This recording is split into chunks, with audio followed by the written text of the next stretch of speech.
Yo, what's up, everybody? Good morning. How we doing? Hi, Bandit. Oh, okay. Alright.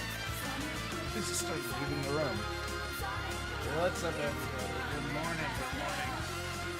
There we go. Nika, congratulations first. Ash Mantle, what's up, bud? Kelly, congratulations on second for whatever. Anya, congratulations on second for whatever.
You always go walking on coals, walk away slow, feel the fire, light your way to me, my siren song for you.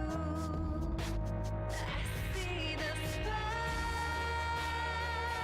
of the world, sparkle and shine like the inside. I see the spine of the All right. Excuse me. We are memeing in the lobby about sleep schedules. Good morning, though, everybody, and we are. Just one player needs to fix some Discord issues, and then we're gonna get going into this first best of 5 of the day.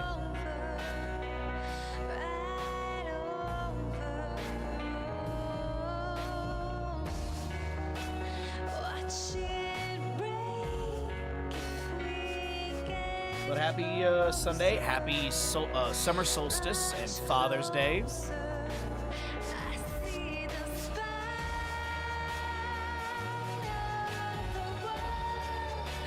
a pumpkin. Good to see you.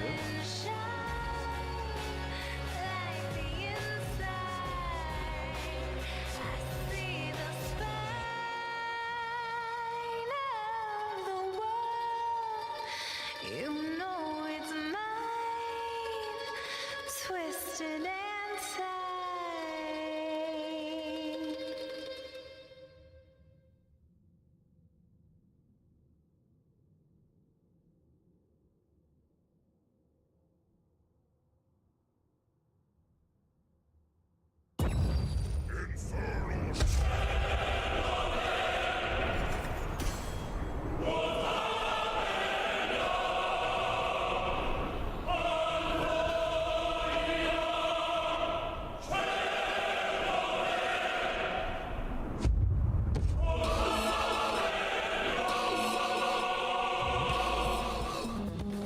MRRRGLLGLGLGGL. Good morning, everybody, and welcome into our second play day of the Murky Cup. We are here with Skibidi Exodia on the left-hand side, Timu Exodia on the right side. How fitting, as we also had a Tier 2 from Nika for 22 months. Thank you so very much for the Tier 2 and the jump scare in the morning. I was literally looking at the lobby chat, and I literally jumped in my chair. But thank you so very much for the continued support. I appreciate it greatly. Let's go ahead and get on into Infernal Shrines map number 1. As I mentioned, Skibidi Exodia on the left-hand side, Timu Exodia on the right. What's up, Ninja? Congratulations on the second or whatever. This is our last upper bracket semi-final matchup. Loser drops down to the lower bracket quarterfinals, and we'll see them later today up against Warm Bodies. We also have Clawy Kittens versus Caldor's Offerings, which, Clawy Kittens? No, that's, not a rematch. But, actually, no rematches. Okay, I was thinking that there might be some rematches today, but there is not going to be. Either way, it is going to be Meta Madness Giraffe style. The heroes that are picked and played are unavailable for future maps in the series. We also do have some bounties and such, but, Infernal Shrines start. We got a Hogger, Johanna ban, Chromie Hanzo ban out from Timu Exodia, and we're looking at a first pick Blaze from Skibidi Exodia as they won the coin flip, opting in for first pick priority, and that will be your map choice coming out from Timu Exodia. Alright. Speaking of bounties, out the gate we got an Asmodan. Alright. Siege value, not too bad. You also have really good stackability from the mid to bottom rotations. Garrosh control is pretty nice into the Blaze. Blaze obviously wanted to go in with that jet propulsion, and Garrosh can displace the skeletal defenders around the objective pit. Also cannot be displaced by Garrosh, as he doesn't. They're not a target for Garrosh's wrecking ball. Is a good way to put it. Alex Straw's Stitches is also a bounty, as you do have the globe at level 1 for Alex, a globe at level 1 for Stitches. Will we see regeneration globes at level 1 for Blaze as well with the new habits? It's definitely a possibility. You do get some nice cooldown reduction on Pyromania from that as well as a passive. Mephisto to be banned. You might be like, why Mephisto? We haven't seen Mephisto nearly this entire tournament. Alex Strauss and Mephisto have a really good synergy with his Hysteria level 4. There is some great, or a Spite level 4. Hysteria level 13 can be very good as well. No one goes into it because they all go Shard of Hate, basically. But Regeneration Globes with Mephisto, Alex Strauss, and Stitches, really good synergy. Nice for Timu Exodia to be able to catch that, understand it, and get rid of it. It's not like Mephisto wins, but it's just really, really strong on a map like this. Maev for an Umbral Bind, as well as a Containment Disc, which might be a good way to deal with Stitch's Gorge. Because they already have the main tank, they can't go Nubarak. It's not like they're gonna like solo lane a Nubarak, that'd be just like giga awkward. And we'll see a Leoric, and the same thing. A lot of this is to deal with Stitches. Maev, Umbral Bind, Containment Disc, Garrosh, obviously coming out before the Stitches, but still, he's got some control. Body Check might be a level 1. I actually would love to see Body Check level 1 for the Garrosh player here, just forget that, like, insta-slow mark onto the enemy. Leoric has Entomb. That's a good way to capture the enemy as well, or the Stitches as they're trying to gorge. Falstead is available, and I was wondering if he was going to be considered here, but it's not going to be the case. It'll be Medivh and Gul'dan. Skibidi Exodia, they are stepping into map number 1 with Fire and Fury with this composition. This is terrifying to go up against. As we get to your last pick for Timu Exodia, they're going to need a healer. I don't hate the idea of a Rhaegar, maybe going Purification, so you maybe can use Purge onto Stitches as well for that slow value. You do have Malfurion with Root. Okay. Exclamation bracket Ninja. But either way, that is going to be your map 1 draft for these two teams. Pretty good stuff. I think Skibidi Exodia is a terrifying draft, but get your gambles in, and here we go.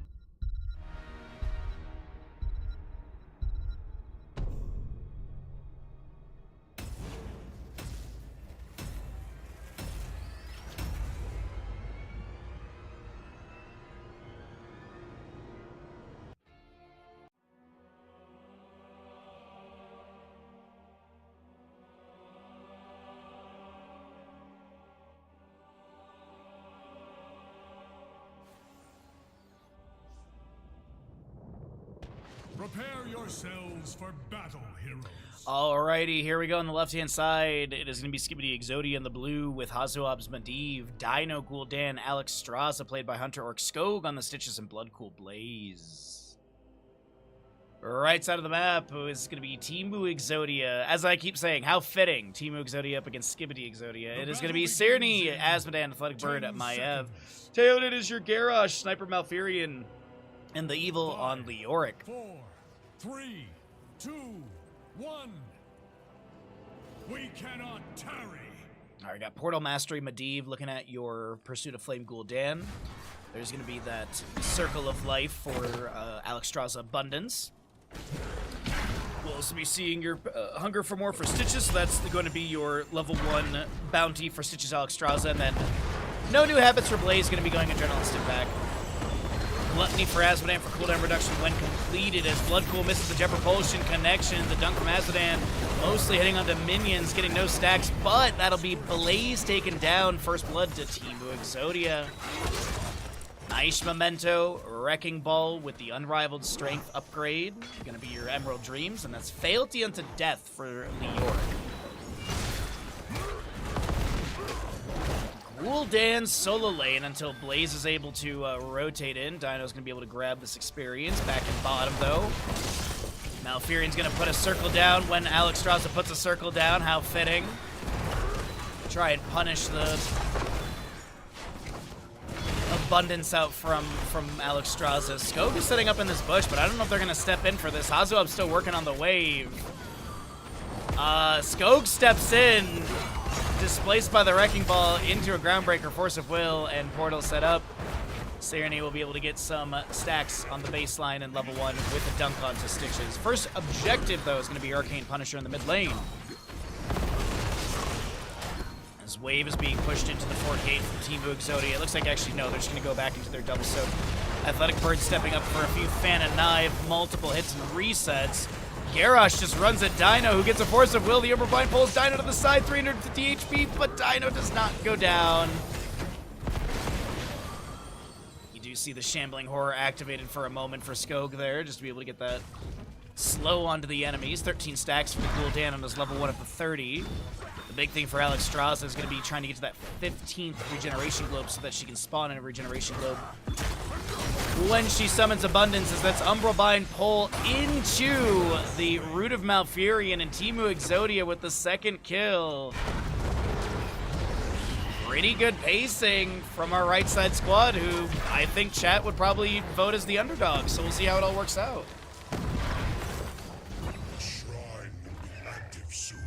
Prepare yourselves for the slaughter. So make sure that Alex Straza gets that globe there. Impaler Camp stolen away on the left-hand side. Double globe for Alex in mid lanes. She jumps up to 6 stacks of the 15.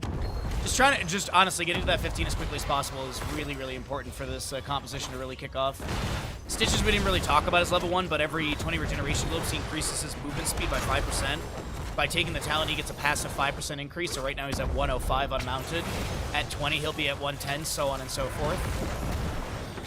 At a point, it would make it actually is slower for him to mount.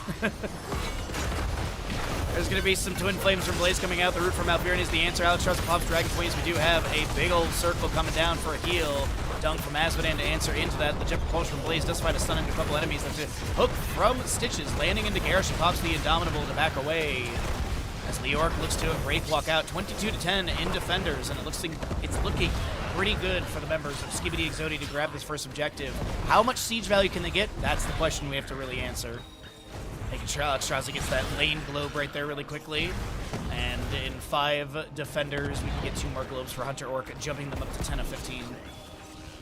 Looks like Stitches will go into bottom lane, quickly rotate and just grab the experience. Trailing a little bit in experience, but it's going to be purely from heroic kills, I would say. Actually, funny enough, minions actually slightly ahead for the members of Skibidi Exodia, but you can even see Mercenaries makes up a little bit of that gap as well. It's not just heroic kills. And they 39 this objective. Gul'dan can just throw in a Fell Flame. Looks like Hazu has the auto attack to take that out, or take that down. And Alex up to 11 stacks to 15. Less than a quarter level difference between the two teams. Punisher, of course, jumping onto the fort gate. Steve Hazuabs at 26 stacks currently on this Arcane Rift, just trying to get a few poke stacks here and there with the Punisher. Hook lands on the Malfurion, but he answers back with a Tangling Root. Umbral Bind, there's a Force of Will on the Skog. Punisher jumping over onto Theoden with a few punches as well. Athletic Bird able to avoid that jump propulsion of Blood Cool. This Punisher siege is looking pretty good. You see the pings onto the fort, but it doesn't look like Skibidi Exodia will take down the structure. And Alex is 2 stacks away. 1 stack for Gul'dan on his Pursuit of Flame. He actually gets that off of Azmodan in bottom lane. So he's got the 33% area increase now. No stacks to be lost upon death. And 1 globe needed for Alex Straza. She could get it off this camp here. Looks like they absolutely will. All right, time to spam. Basically, I'm expecting Abundance to be utilized off cooldown, as Gul'dan does step up for that globe, but I'm curious where we can get Skog on the Stitches. I'm very curious how high they can get these stacks. Because Abundance is 12-second cooldown, if I remember correctly. 14 seconds, excuse me. You are going to be seeing the heat exhaustion increase the flame buff. It's slow from 40 to 50%. No longer decays, and hitting a Braiding Hero with flame buff, it heals Alex Strauss for 10% of her maximum health as well. So not going to be seeing any overprotective or anything like that for the for the Abundance upgrade. Hook lands onto Maiev, excuse me. Gorge utilized as well. Leyline Seal portal set up, but they can't displace Athletic Bird over the wall. The containment just misses, but that's a huge Horrify onto 4 members. And Sniper is looking to back away. The Tranquility gets activated. A root goes down. The ally toss will allow Sniper to back away out of the fray. You don't say, Callie. Next Punisher will be in the top lane. We've got a bit of siege on the fort gate of bottom right now. The dunk hits onto Skog here, who just sets up or jumps through the portal into mid lane. 3 globes away from being able to get the 10% movement speed. Make it 2 globes now. Dwindling quickly. Leyline Seal, Lifebinder, Horrify, Gorge, as well as your Bunker for Blaze. It is also going to be your Tide of Sin, Containment Disc, Decimate, Tranquility, and Entomb for Leork, as we talked about in the draft. He also went into Paralyzing Rage, increasing that slow from 40 to 60%. Alex Straza going to be thrown to the side by the Wrecking Ball. We do have a Force of Will applied to her. She jumps through the portal. There's going to be some familiar triggers as well. Gorge onto this Malfurion as Stitches jumps through the portal. The Lifebinder will be utilized to jump Stitches' health back up to full.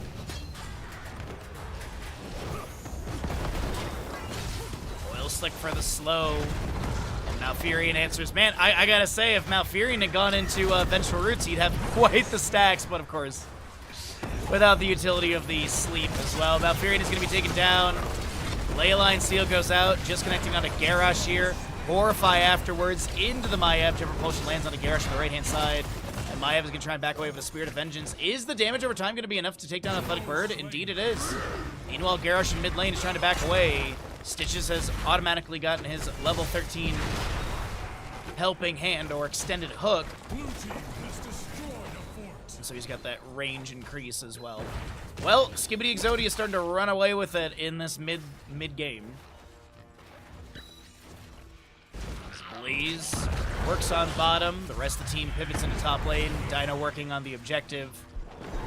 Looking to maybe siege through the fort and take down Keep Gate.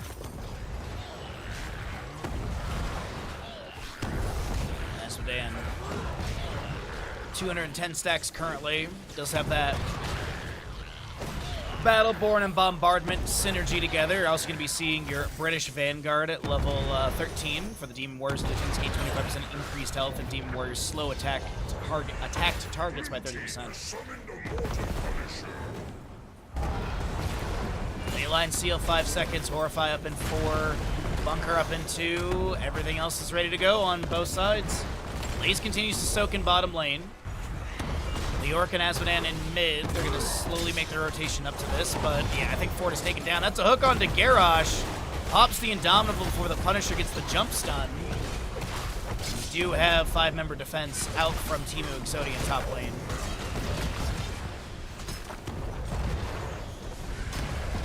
Oh, Inspired Minion Wave. This is going to be top lane Fort taken down. A dunk will clear out the wave. Portal set up. Dino's able to jump through. Right. Next Punisher, sub 13 minutes in game time. About 12 minute 40 some. And Asmodan is done with his level 1 stacks. That hook was so close to sniper right there. Oh my god. But yeah, there's a little visual bug on this Gluttony because it's 225 stacks, so you can always just look over here because it was showing completed at 210. I'm like, that's not right. Going out, Spirit of Vengeance, and pin done by Maiev. Maiev has completed a level 4 talent. Jet Propulsion from Blaze as he is thrown to the side.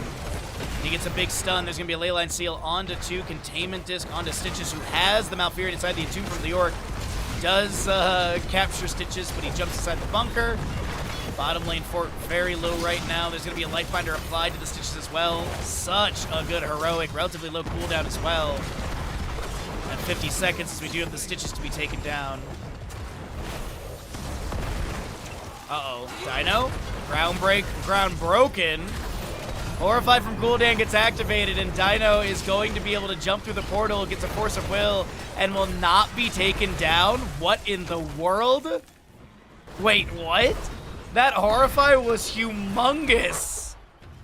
I was like, he's so dead, dude. He's so flippin' dead. No, he wasn't. Alright, well, Maiev does grab this camp on the left-hand side. Medivh portals forward. There's a Leyline Seal onto Maiev. She'll get the Vault of the Wardens immediately. Spirit of Vengeance to the side. Jet Propulsion finds Chase onto Leoric. He activates the Entomb. There's going to be a Decimate Spin from the Garrosh, but it won't be enough. As Medivh is thrown to the side, his baseline Arcane Rift has been completed. So playing heavily aggressive into the side of Team Exodia. Skibidi Exodia looking to help out Alex Strauss with that helping hand onto Hunter Orc. A big dunk out from Asmodan, but Leyline Seal answers back. Portal set up. Asmodan with the trample through a couple enemies, and Cerny will be able to get away. There is a Gorge onto Garrosh, who was at like 50% health. He is going to try and get out of here, but I don't think that's going to be working out for him, and that is Fell Flame to take down Garrosh. 6-3 in kills. 17-16 in our levels, and it is going to be your bottom lane Punisher up and available for contest in 25 seconds.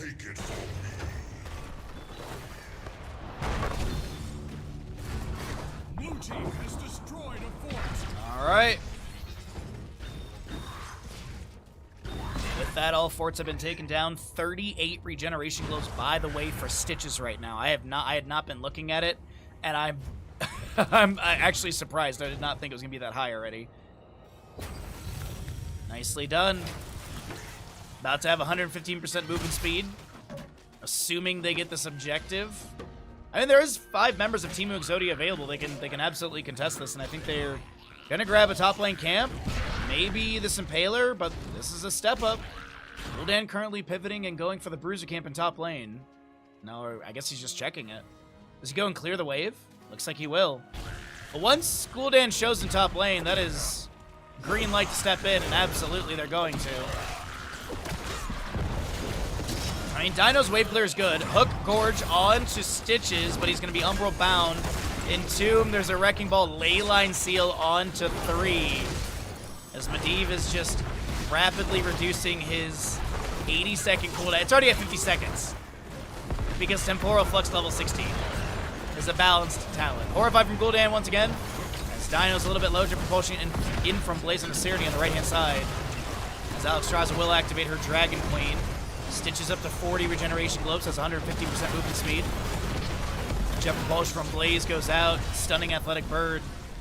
And the hook from Stitches will be the last bit of damage needed to take down Garrosh. And the Frozen Punisher still goes over to the side of Skibidi Exodia. We'll have your Punisher moving in through bottom lane. Blaze goes to top to deal with that camp. And Gul'dan starts sieging with the mini wave into the fort gate, or the keep gate. Azmodan is completed on his baseline Annihilation. He's got the extra damage and the area increase. Portal forward, Gorge onto Stitches. Or Gorge onto, sorry, onto Azmodan. And this will be a kill into beautiful Vault of the Wardens from Athletic Bird. Azmodan taken down. Punisher on this keep. Blaze joining in. Frozen Punisher locking down structures for a few seconds. New York has respawned. It's a 4-member defense. Garrosh is going to get jumped on. There's a hook from Stitches. Pacify used on Garrosh. Small Warlord right there as a Force of Will denies much, if any, damage onto Dino. He actually even gets the Lifebinder from Alexstrasza. Another Force of Will, a Horrify from Gul'dan. Punisher about to take down this keep. Jumps over onto Leorc. Maiev will be taken down. Raven Familiar getting some triggers through this portal as well. A Leyline Seal captured Teoden for a moment. And so are they going to look to end here? Punisher low, breaking through the shielding. Azmodan has respawned, 30 seconds on Maiev. Garrosh gets taken down.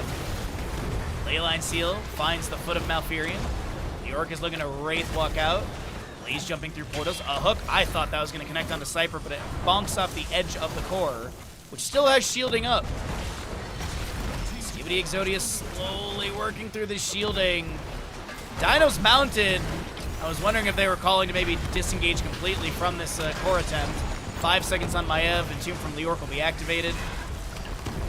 Stun from Azmodan clears out the mini wave. A few percent of the core has been achieved. The Skibidi Exodia continues to poke here and there, but it looks like they will not be able to end right now. Or they're just like pulling back for a moment to then readjust an angle for a Stitches hook or something.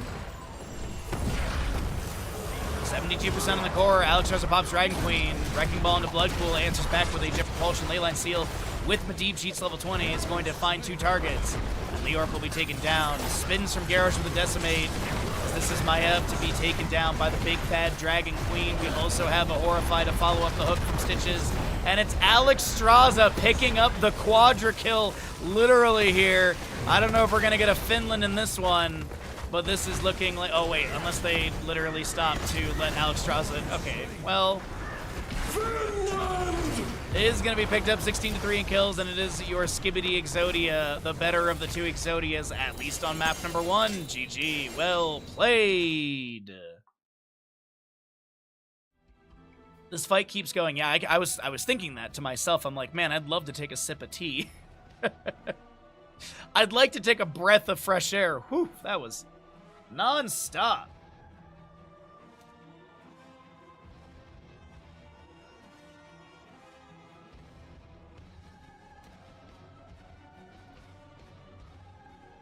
Yes. Yo, forget what? Congratulations on the watch streak. Thanks for, excuse me, thanks for sharing the photos in Discord as well from your adventures. It was cool to see. Thanks for sharing. All right, ads are coming your way, all that good stuff. You know the deal. You know the spiel.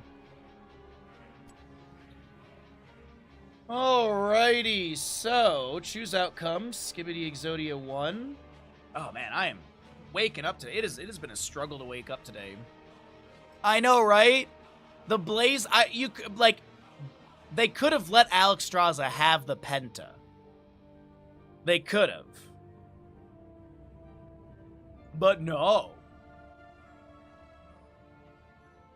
Alright, so scores are updated, ads are rolling, and we'll get going into map number 2 in just a moment. Well, hopefully you're all having a good day, though.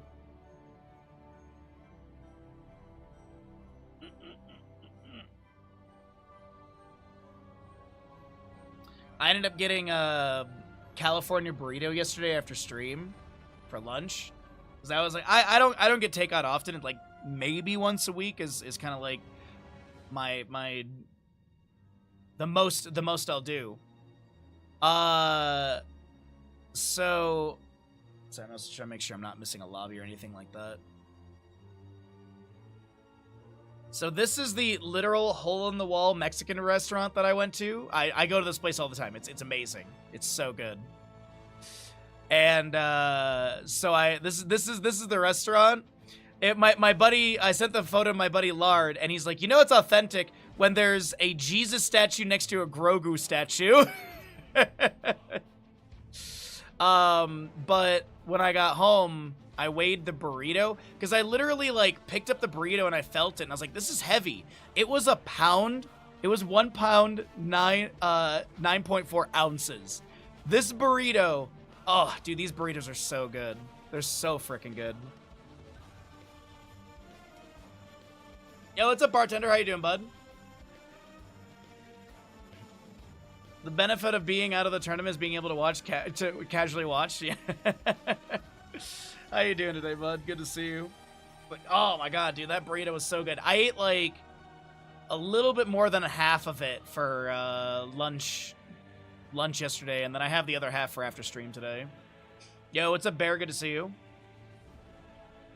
Hole in the wall restaurant, is that? No, so like the term hole in the wall is like literally it's there's a bunch of shops and it's just there's this one like little door or opening. So it's usually hole in the wall, at least from my understanding of the term or phrase, is quite literally like it's you would pass right by it. It's sort of unknown.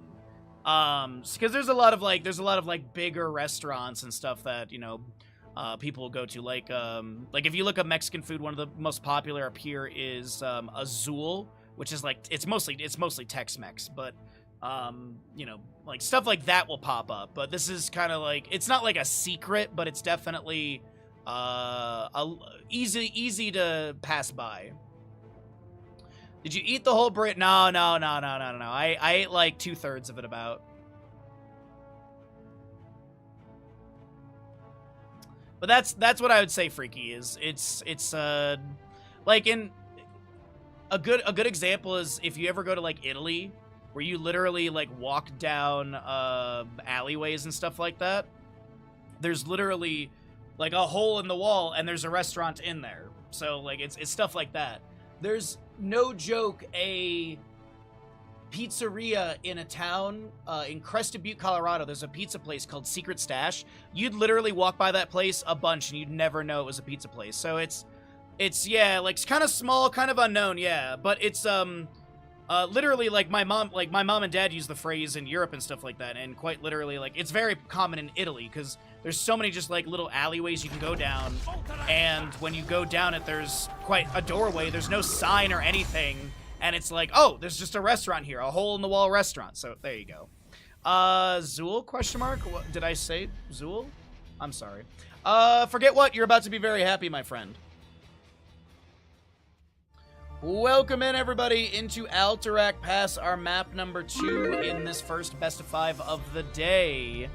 And we have Skibidi Exodia on the left-hand side, up in this best of 5 series, Teemu Exodia, and we are still in the upper bracket. This is the last upper bracket matchup for the semifinals, and then after this series, we're going to be moving down into the lower bracket quarterfinals, and we'll be casting 2 best of 5s down over there. Those are elimination matches, so 2 teams will be eliminated from the playoffs today as we do get into Alterac. Now, of course, it is the Meta Madness style of draft, so the heroes that are picked and played are unavailable for future maps within the series. So the 10 heroes we saw in map number 1, like Blaze, Alex Straza, Stitches, etc., they're unavailable for the remainder of this series, so specifically onto that.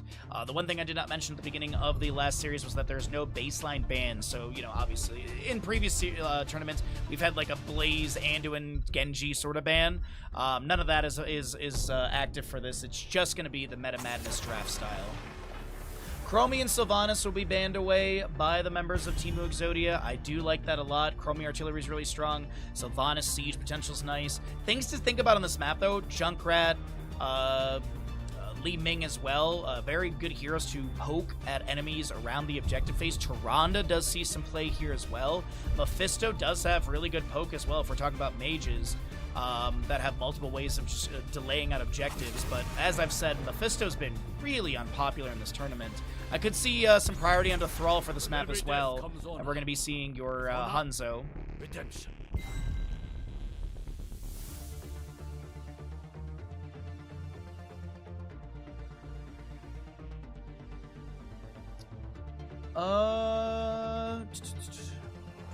Yeah, but this is California. Everything, you know, and everything is sanitary.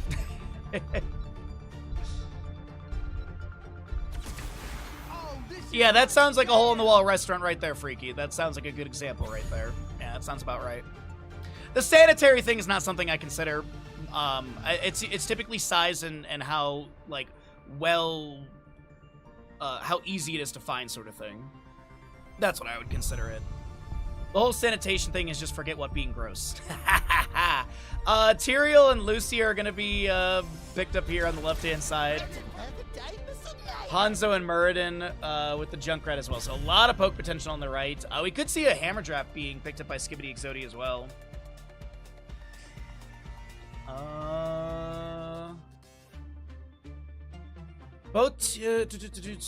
We need a healer on the right side. I could see an Anduin. I don't know if they really want Anduin. No, I don't think it'd be.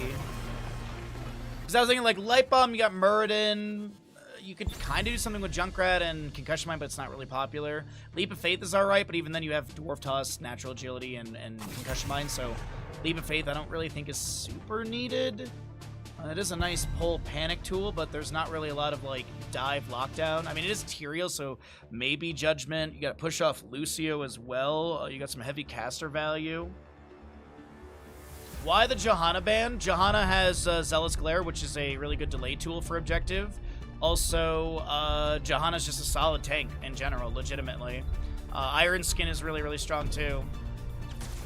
Where will we end up this time? This realm needs me.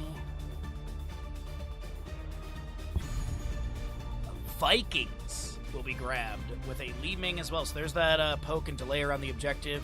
Also, reset potential is pretty nice with that as well. We need a healer and a solo lane. Alright, alright. Meme, but why not? Butcher. Butcher into the Vikings. Butcher into the Vikings, why not? So we'll get Stukov, another great hero to delay objectives with Lurking Arm. Level 16 with It Hungers is a good reset value. Ragnaros with Lava Wave is a bounty, by the way, so we'll be seeing that. Skibidi Exodia, they've done a lot of bounties. I'm not sure what they want to do here or what they have available on the list. Let me see if I can tab really quickly and see this. Obey the call. They have not done Kill the Zod, I can tell you that much.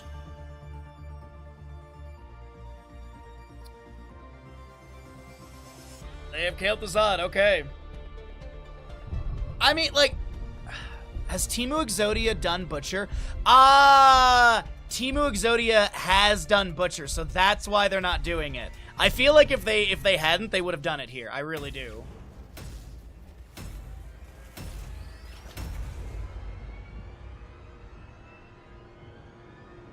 That's why. That's why. They wanted to go for the bounty.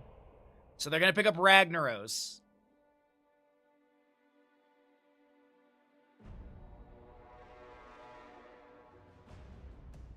Can I cheer for Alderac passing 2 chats? I thought not. You thought not? Wait, what? You absolutely can. On the right-hand side of the map, we're going to be taking a look at Teemu Exodia with the Evil Ragnaros, Athletic Bird, Junkrat, Theoden, Is Your Muradin, Cerny on the Hanzo, and Sniper Stukov. Left side of the map is going to be the crew of Skibidi Exodia looking for the 2-0 lead through Alterac Pass with their Dinos, Kil'Thuzad, Bloodcool, Li Ming, Hunter Orc, Lucio, Skog, Tyrael, and Olaf, Balog, and Eric, played by Hazuab's The Lost Vikings.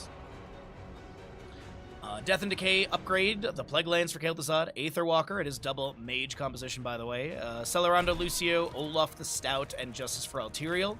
As we have the low blow Stukov. Simple Geometry Hanzo. Give him the axe for Muradin. Blast Wave upgrade for your Ragnaros with the Engulfing Flame, which is going to be increasing the Blast Wave damage by 75% and its radius by 15%. And Junkrat. Probably going to go extra wound timers because that's all people take at level 1.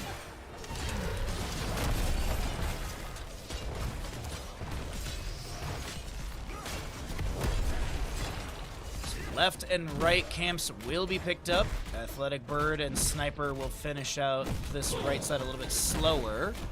We do have Li Ming with a few Arcane Orbs being thrown into the top lane for Gate. Looks like our Viking Tracker is working correctly. I just saw it jump from 2 to 3. So I think it's so long as I don't click on a left side player, I think we're pretty good on that. As Theoden is getting a little bit low, the push off from Lucio. There's going to be a Thunderclap on the ground, and Muradin. Oh my god, you are kidding me, dude. That is... Oh, I thought Muradin was going to live right there. I thought he had the out. 2 overkill. That's a little frustrating, not going to lie.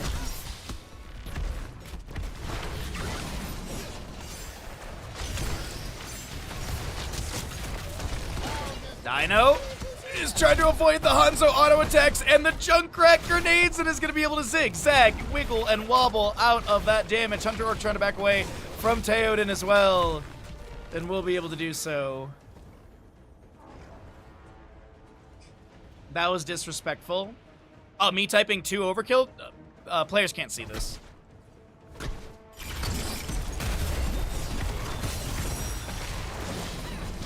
Theoden. Oh no, not again. Okay, Li Ming will get the kill. Sniper on the left-hand side is just gonna throw down a lurking arm and is gonna be picked off by a Viking. Well, or a tower shot.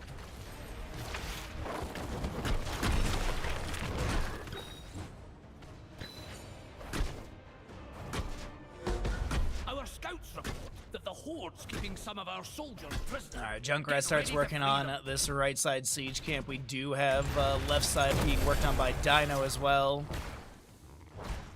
And it's going to be your extra wound timers at level 1 for the Junkrat, as well as his Chattering Teeth level 4.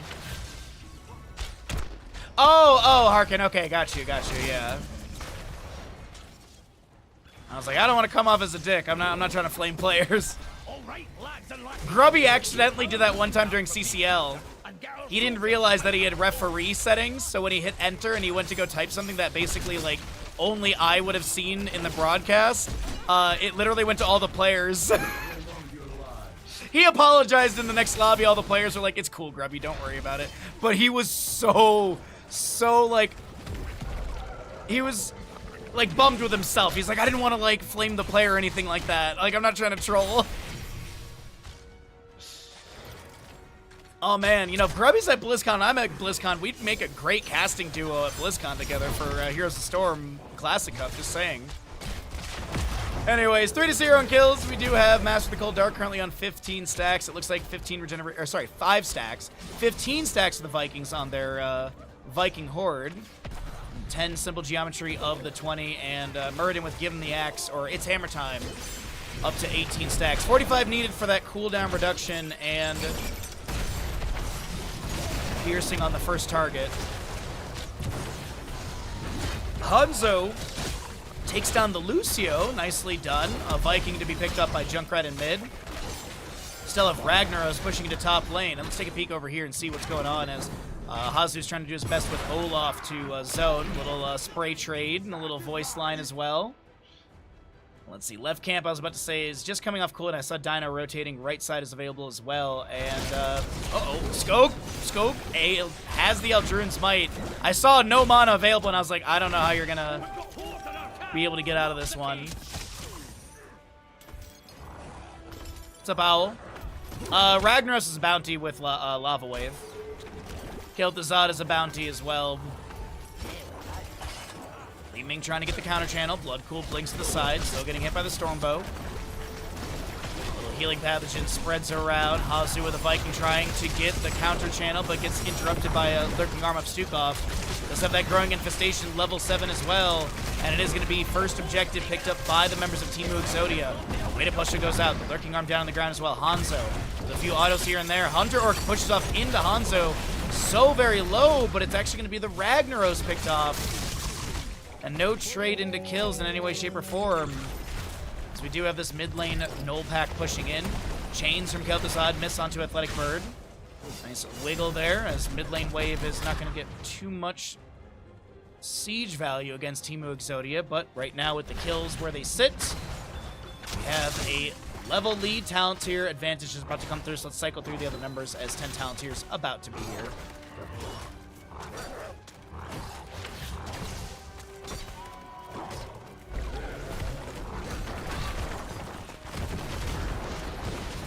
Cleanse. High five from Lucio onto one of the Vikings. Judgment from Tyrael, and whoa! Stukov gets taken down. Wave of Force interrupts Theoden's Dwarf Toss, trying to back away. The high fives from Lucio to deny the steel trap. And a reset for Li Ming as they chase further onto Athletic Bird, and that is a Frost Blast, launching Junkrat well across the map. And the objective phase has expired. Next one around 9 minutes 25. Possible boss call, though, as we're 6 minutes into the game. Boss is in here to storm spawn at the 5-minute mark. Do have the positioning for this boss. Damage isn't too bad. There's a Lava Wave from Ragnaros. That is the bounty pickup. Lava Wave looks like Hunter Orc eats a little bit of that damage. Did go into Boombox level 7, which I'm a massive fan of. There's so much utility with Boombox. Whether it be taking tower shots, a little bit of armor you get, or basically having a ward somewhere on the map. Boombox has no duration on it, in the sense of it doesn't time out and expire.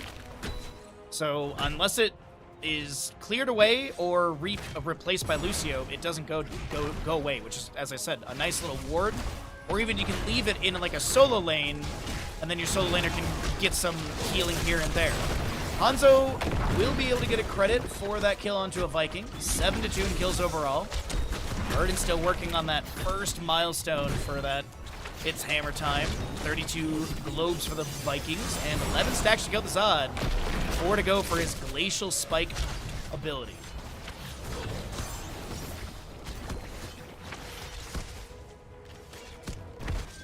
Alright, I can sing the praises of Boombox all day. Oh, Junkrat's got a little bit of damage onto Hazu Viking in bottom. A little spin to win as Hazu steps up here.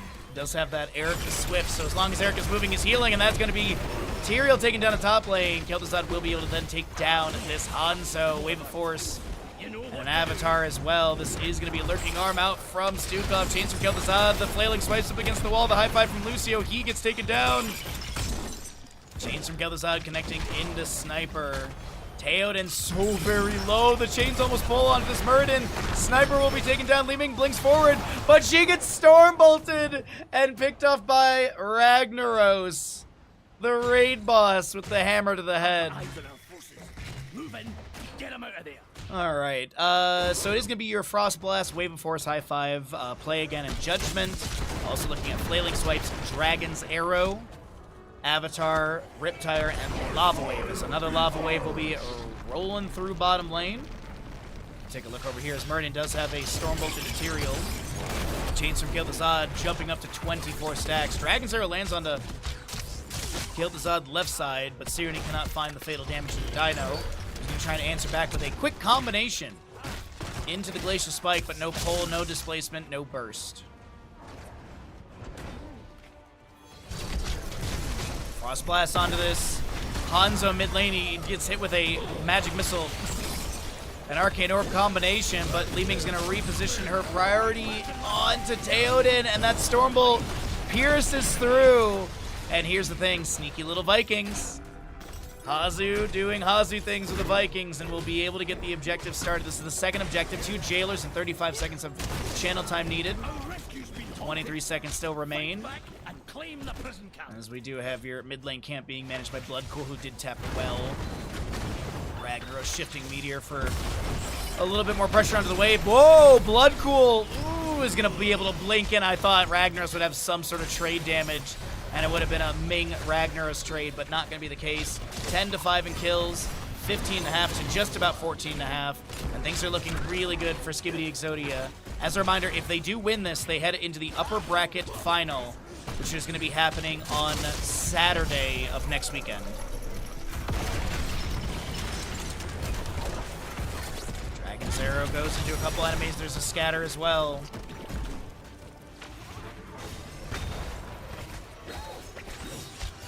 But a level and a half lead, a talent tier advantage judgment onto Serenity. That's going to be a big ol' burst into Hanzo. Master the Cold Dark for Kel'Thuzad is done as well, so he's got that power spike.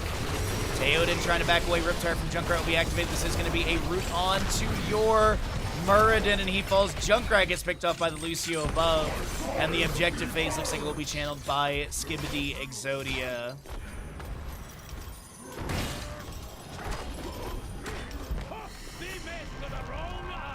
And we get the spawning wave as well. Nicely done, Ragnaros, on your timing. Good pressure into the lane. Also pulling in some experience through the lava wave. It is going to be Ripper Air, level 13 for the Junkrat. No gotta trap them all. Right side camp has been grabbed. No invade or anything from Skibidi Exodia and friends. Frost Blast on a sniper who is mounted, but they end up just jumping onto Hanzo. The Chains of Kel'Thuzad pulls Sniper into the Glacial Spike, but don't take them down. Blood Pool on this Li Ming a little bit low. Ragnaros pops his Molten Core. He nearly takes down the Li Ming, who gets a high five from Lucio. Vikings in top and bottom are pushing. Judgment from Tiro goes onto the soup off. Lucio coming in with a high five as well. Skog blocking the disengaged path with a sword for a holy ground. And Theoden is gonna be able to activate Avatar, but I don't think they have a way of getting out of this alive.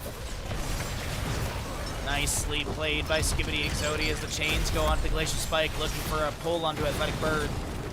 Kel'Thuzad does not find the combo. Top and bottom forts have been taken down by the Viking pressure. Mid-keep gate has been opened up. Rotation to bottom. They block Junkrat's. Jesus, Skog. The Eldruin's Might Holy Ground reads are so insane from Skog in this game. Like, I know we make the joke of heading him off at the pass, but jeez.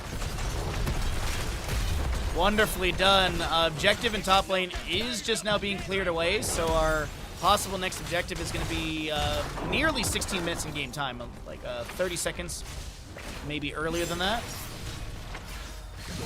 15:45-ish. But we'll see if that's the case, because we have two keeps remaining. Could see a boss play for top lane. Or maybe like boss bottom, then pivot top. So you just get offset pressure. That is a 3-level lead as well. Nearly a 20 talent tier advantage. Hazu obviously is going to get a dismount or two. Sonic Arrow scouts this boss. And they're obviously not going to be going... Wait, they're going to go for this? That's risky. You have no idea where the enemy team is. And they're going to... Lucio's going to show in the wave. And quite literally, once again, just wrap around flank. That is going to be Ragnaros taken down. Lava Wave has been summoned for top lane as well. Sniper will go down next. We do have Tyrael on the point, and that is Tyrael taking down the Total Mayhem. Almost takes out Lucio, but it's a... Finland! And we do have GG already called. This is going to be your null pack on this keep, which is going to immediately take that down. Core HP is now, or core shielding is now at 20%. And Skibidi Exodia wobbled a little bit in the beginning of map 1, showed complete control in map 2, and they are one map away from heading into your upper bracket final. GG, well played. Really well controlled, and great gaming from Skibidi Exodia.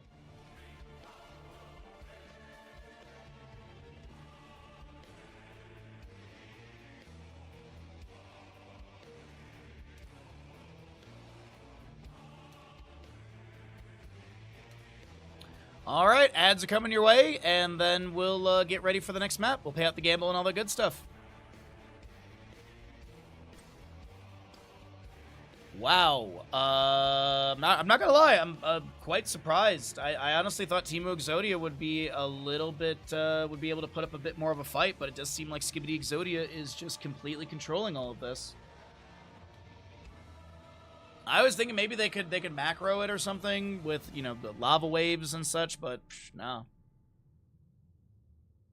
Not gonna be the case. Well, we'll see where we go into for map number 3 and what they want to utilize here.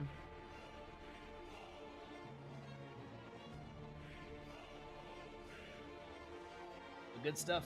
And our first cup of tea is almost done.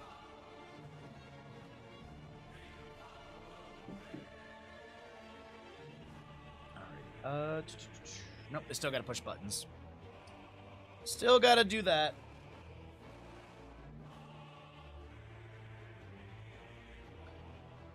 I'd like to see a Braxis game personally, but we'll see what they end up doing that.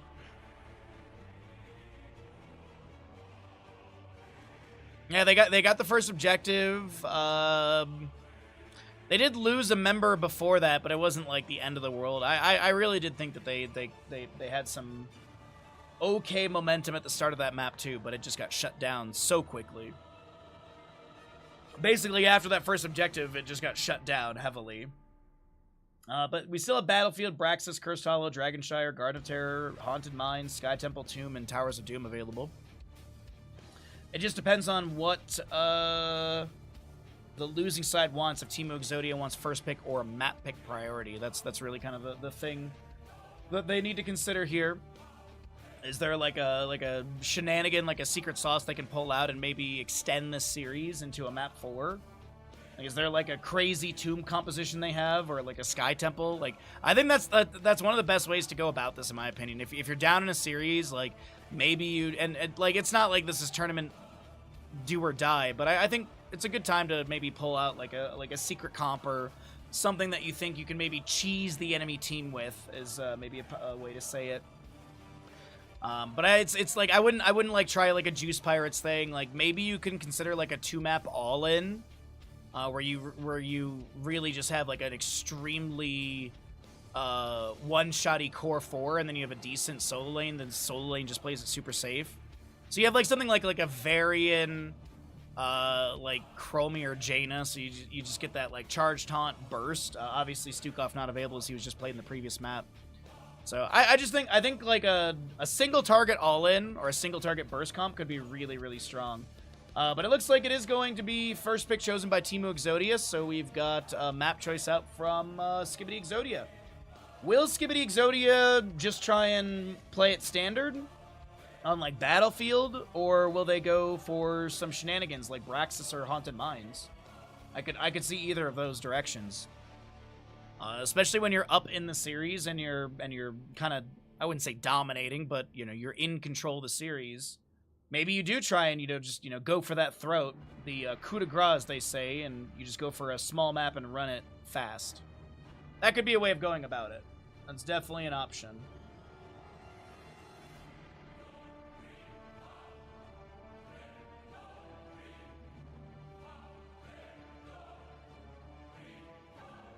Alrighty, so it's just waiting for players to legitimately choose the map. Unsure of what they want to do, I guess.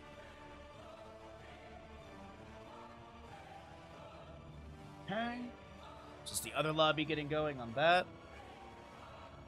Oh, and by the way, happy summer solstice. Happy summer solstice today, as well as it's Father's Day today, right? It's both of those things. We're going to Sky Temple. We're going to Sky Temple.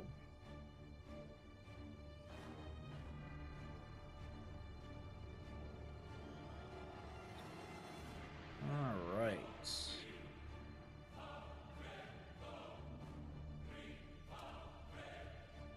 Winning with that name is a small pain in my heart. I'm the one who has to say it repeatedly. I'm the one that has to do play-by-plays with that name.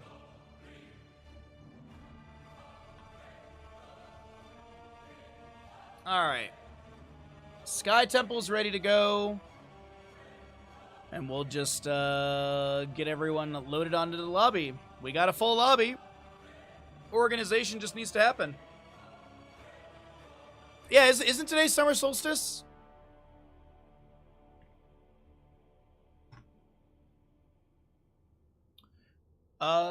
Yes, June 21st. Yes, it is today. It's also Father's Day. I will be calling my dad after stream. I bought my dad a chainsaw. I bought my dad a chainsaw for Father's Day. He's so freaking excited. It's like a handheld chainsaw, but also it came with a pole arm, so like an extender, so it can go like 16 feet. And he was like, we were video chatting on Thursday, because I video chat with my parents once a week, like whether Thursday or Wednesday or Thursday. And so he's like, oh yeah, like we should just open up the Father's Day present because like your video chat. I'm like, yeah, that's perfect.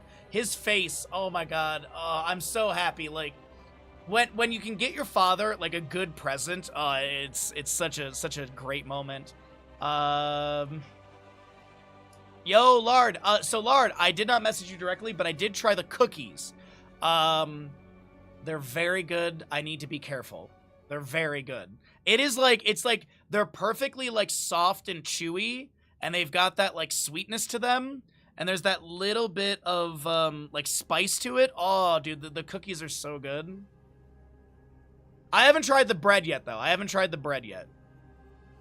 But yeah, the cookies are. I was walking Bandit this morning because I ate like quarter of one after breakfast today. And I was walking Bandit, I was like, oh, you know, that'd go really good with some ice cream later. Welcome in, everybody. Map number 3 in our first best of 5 of the day. On the left-hand side, it is going to be Skibidi Exodia. On the right side, it's Timu Exodia, and we are in Sky Temple. We'll see if this will be Skibidi Exodia with a 3-0 victory and making their way into the upper bracket final next weekend. Or will Timu Exodia rally and with their first pick, first ban priority, be able to upset and maybe take us to a map number 4.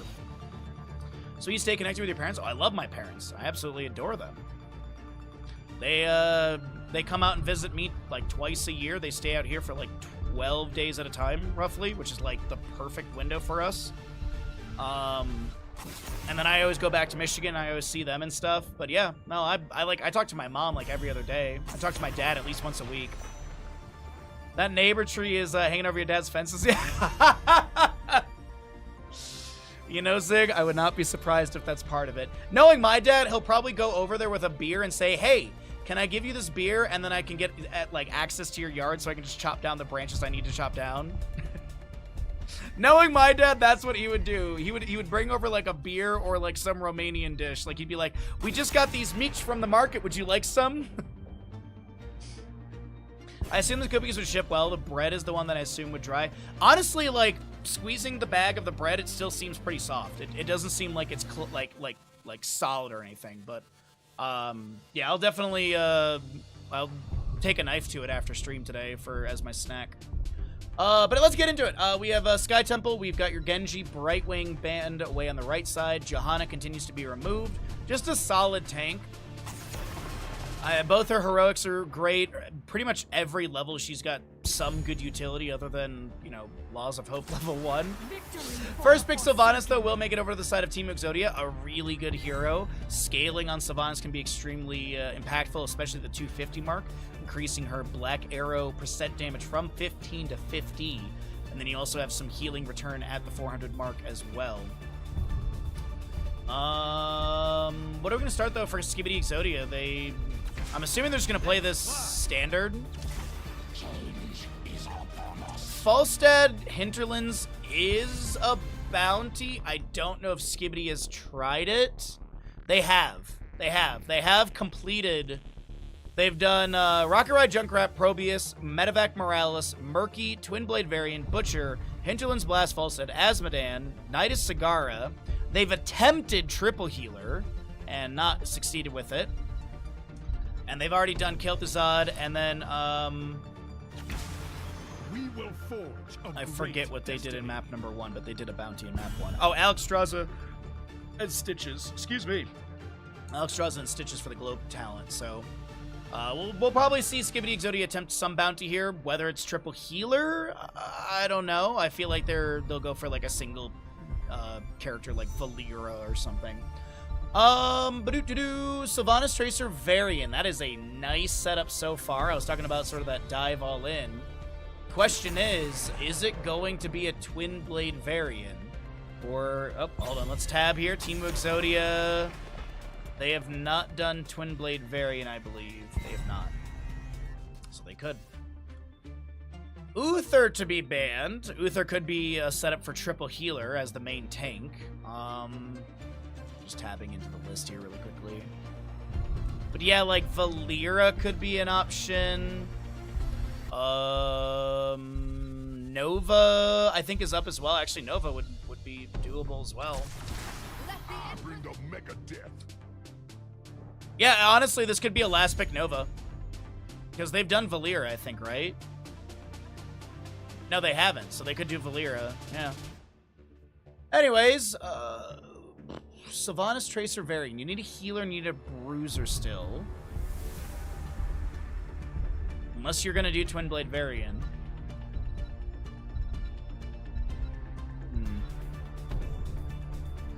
Ariel's up if you want to do that. For the Alliance above all. Double healer.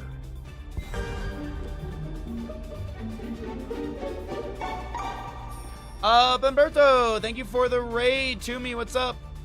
Thank you for the raid. Thank you. Thank you very, very much. Pem, if you need to post-stream and take care of yourself, by all means do so. We are here in map number 3 of our first of 3 best of 5s, and we're on Sky Temple. This is an upper bracket matchup, so not elimination. Loser will be dropping down. There's the Valera we were talking about. You might be like, Valera? What is this? This is Murky Cup. It is Bounty. So there's some bounties here and there, and it looks like Tyrande is Gazlo. Sniper didn't have the hero. Okay. So we actually do have a bounty attempt on both sides. It is going to be your Gazlo on the right and Valera on the left. But yes, thank you for the raid. Hopefully your Baldur's Gate 3 run is going well. Hopefully you're killing everyone. You're doing an evil run, right? Everyone must die. But yeah, thank you again for the raid. As I said, if you need to post stream, be sure to take care of yourself. But we are currently doing a bunch of casting, so y'all have some great time to join in, and you also have time to get your Twitch predictions in. We do have a little bit of a lobby issue, but it's mostly just the player didn't have the character, so they didn't draft it, but it's all good. We'll get the players back into lobby, we'll do all that stuff, and we will get going into map number 3 of our first series of the day. So let's go ahead and we'll actually just jump on into, where is my casting screen? Let's go ahead and jump into this.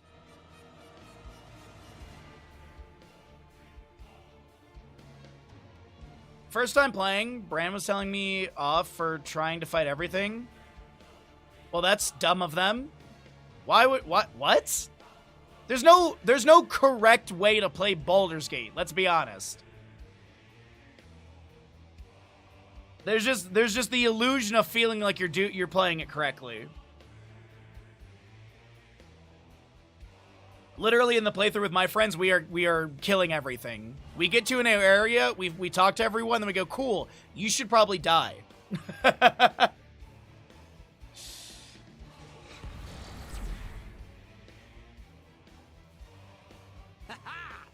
Anyone order a one-man wrecking crew? Chat, anyone order a one-man wrecking crew?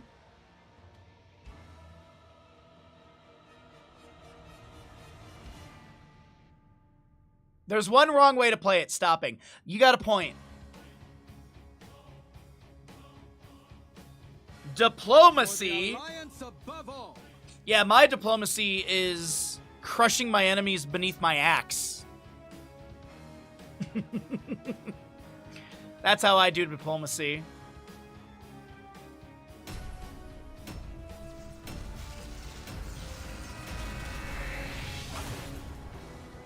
Oh, Nika, thank you so very much. I appreciate it.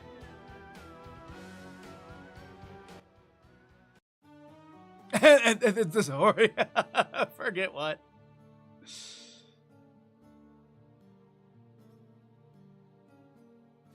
Alrighty, everyone. Let's get into Sky Temple, map number 3 of our first of 3 best of 5s. On the left-hand side, it's going to be the members of Skibidi Exodia, Dino, Valera, Bloodcool, Dahaka, Skog on the ETC, Hazuob's Falstead, and Hunter Orc Whitemane. Right side is your Timu Exodia looking to take us to a map number 4 through Sky Temple with their Teoden Varian, Sniper Gazlo, Evil Anduin, Athletic Bird Sylvanas, and Serenity on the Tracer. 5, Poor Harrison Jones will never be free. 3, 2, 1. Crippling Poison for the Valera. This is going to be your Enhanced Agility, ETC, Block Party. We also do have your Frequent Flyer, Pity the Frail. Burn in the light. Bird in the Light, okay. Parting Gift for the Tracer, Unrelenting Torment, Even-Handed Blessing, Gazlo with his, it's one-man Wrecking Crew, isn't it? Yeah, literally. Casting basic abilities cause Gazlo's next base attack within 6 seconds to deal 75 more damage towards 2 charges. This is auto-attack Gazlo, I believe. Sylvanas will be taken down by Falstead. And we got a Varian Overpower at level 1 as well.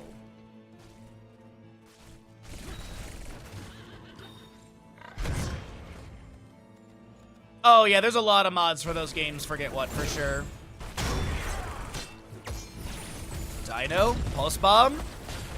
Has the Zeal applied from Whitemane. Varian trying to chase in with some autos here and there. Whitemane Zeal and damage is coming through Scope with the power side, and that is going to be Varian taken down by the Valera. Falstead barrel rolls forward into Tracer, but is unable to get the kill.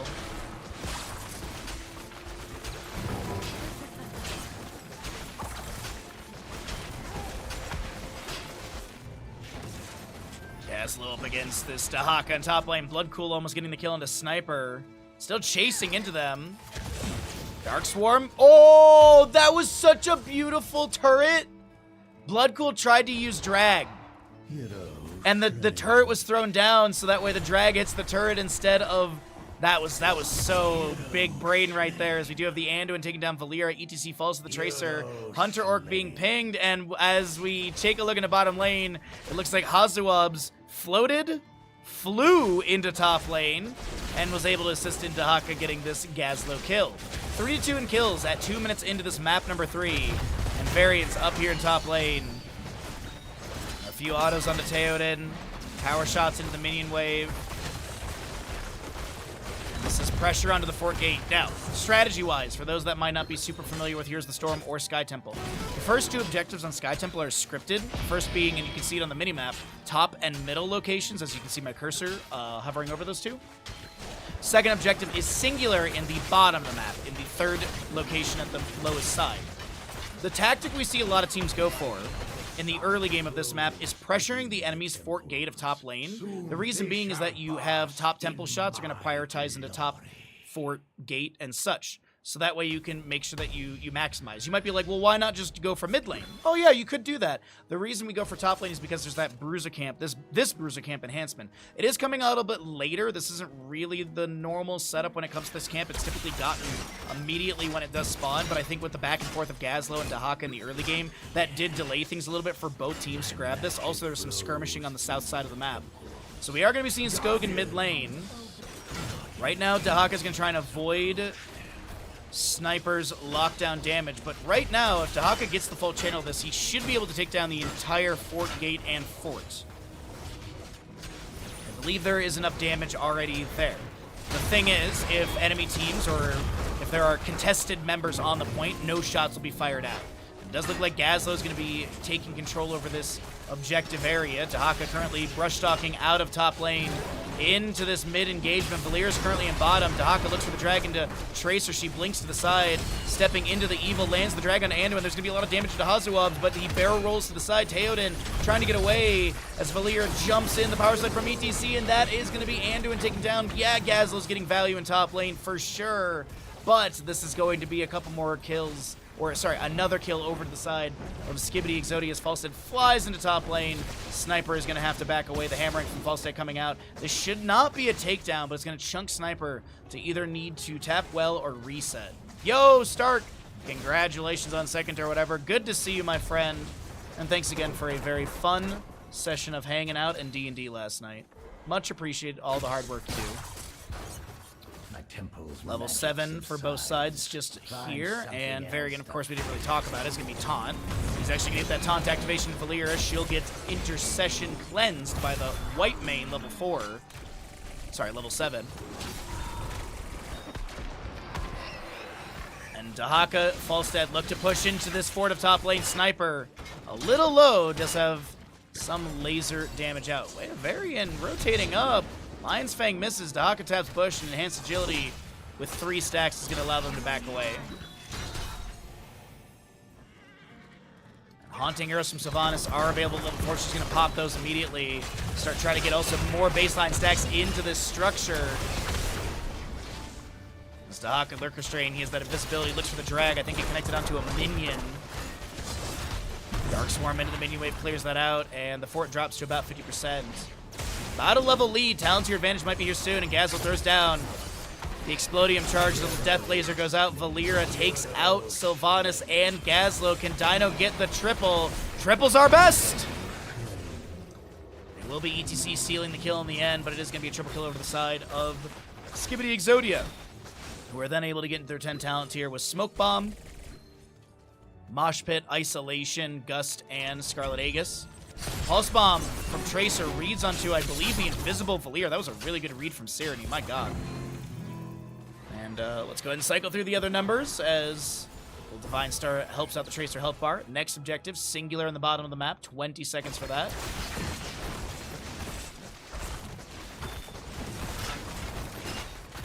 Also, we'll see if he's forced to Gust, and unfortunately, that Gust kind of pushes a lot of enemies near Blood Pool, and I don't think Dahaka has a way out of this. But Hazu's okay. ETC's on bottom lane point. Yo, what's up, Bowers? Good to see you, bud. Thanks for coming on over with the raid. Hopefully your day is treating you well.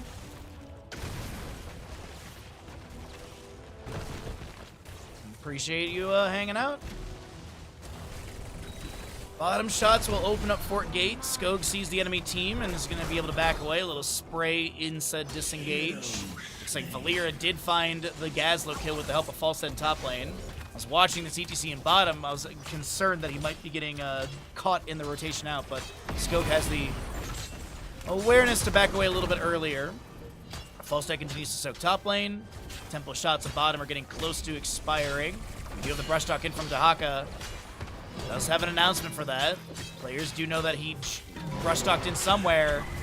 And it looks like he's going to land the drag into the Barry and pull him back onto this point. ETC face melt further displaced. The isolation will be missing. Body blocks from Skog and Blood Cooler are pretty decent here. Valera jumps onto the Tracer and dashes in with that sinister strike. Does have... Oh, what a great Maj. Leap of Faith will save Sylvanas, though. But yeah, you do have your Relentless Strikes and the Mutilate as well, so that dash stab. Falstad takes flight, and he will not be interrupted by Gazlo in any way, shape, or form. Hazu flying into the boss pit of bottom lane. Bottom temple shots weaken the fort a little bit further, down to about 60%. Boss will confirm this. It's a 7-kill difference, 10-3, and about a level and a half lead in favor of Skibidi Exodia, 13 to 11.5. I think they're going to let... Oh, wait. Will they amplify bottom lane siege? They'll Giggle Beam onto Dino. Clemency for the ally.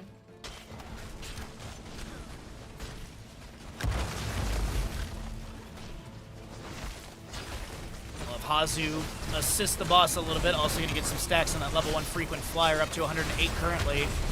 Gust from Falstad pushing some of the... Or actually, Varian off the point. Falstad barrel rolls in after Pulse Bomb explodes. Be able to join in the allies for all this auto attack damage. Whitemane will pop her Scarlet Aegis. Sniper on the left-hand side trying to back away from the Giggle Beam. Inquisition, there's going to be a Searing Lash. Gets the dismount. Valera takes down the Tracer. It looks like Valera will fall to the Nexus Forces, maybe diving a little too deep, and we're just kind of watching Sniper get chased down by Hunter Orc. Hazu starts working on a camp.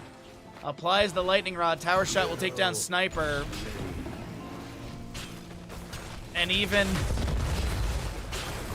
Serenity calling out Dino's deep dive attempt as not worth. Bottom lane keep is getting chunked heavily, though. Next objective is going to be center and bottom locations. Soon they shall bask in my glory. So close, yeah. This is just talking about tower shot stuff.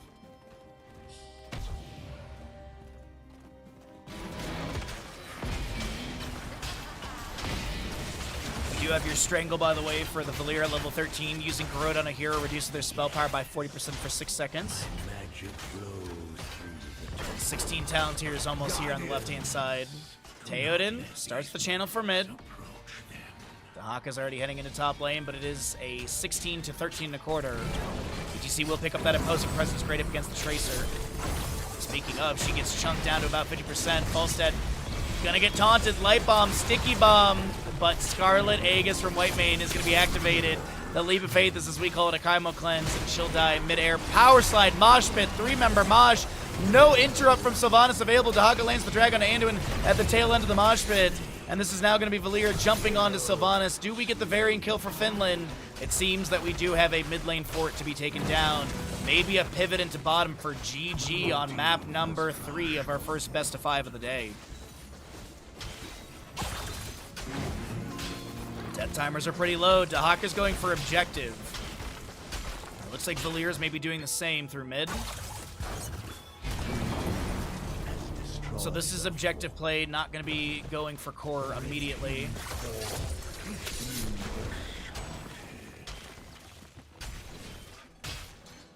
What time is this camp over here? 2 minutes on boss almost. Almost 3 minutes on the right side. 2-minute 40 on the left. And Siege Giants are actually 24 seconds on the right side, Siege Giants. It's a 14 kill difference. Skibidi Exodia with a 3-level lead. Talent tier advantage. And Teemu Exodia want to step in. It is 4v4 right now. Dahaka can brush talk out of bottom. And it looks like mid objective has been grabbed. Last shots from bottom will fire onto this mid keep and nearly take it down. TC stepping back onto this point. They'll neutralize this. Light Bomb on a Tracer. She blinks in. Whitemane is going to get hit with the Pulse Bomb as well. The Scarlet Aegis activated.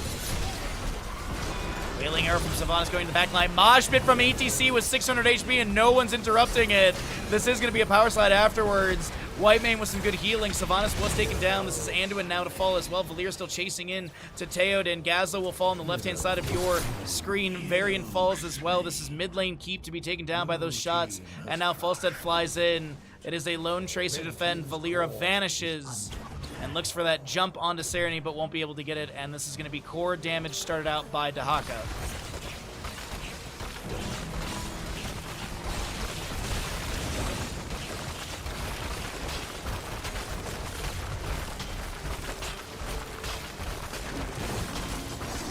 Core is falling.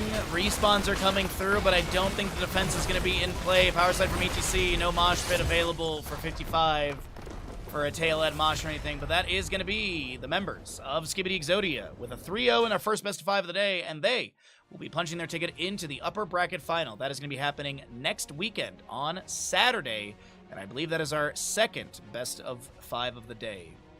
Yes, next Saturday is lower bracket semifinal and then upper bracket final. But we still have 2 more best of 5s for all of you today. Coming up next, we're going to be seeing Clawy Kittens versus Caldor's Offerings. And later today, we'll see Teemu Exodia versus Warm Bodies. We'll see how everything works out for that. But until then, we're going to go ahead and roll some ads, get ready for the next series. And I believe the lobby should be ready to go.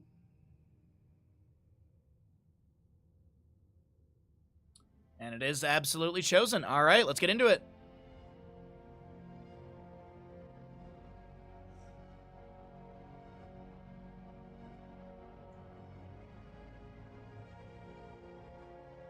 Alrighty.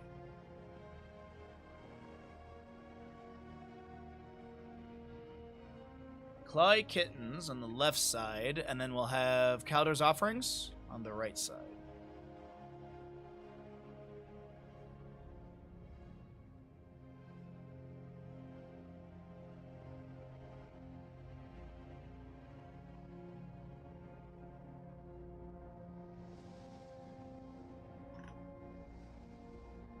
Alrighty, that's good. Ads are rolling. Let's scale out these names. This needs to go down to about that size. This one needs to go down to...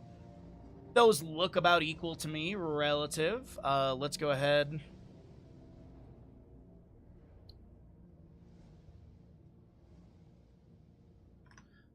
Alright, start prediction. We're heading into Haunted Mines for the first map, which... Team wins Haunted Mines. And we'll be seeing the Clawy Kittens versus the Caldor's Offerings. We'll get a 10-minute gamble on that.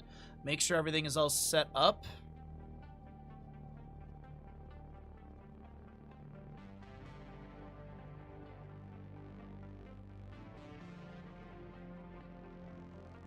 All right.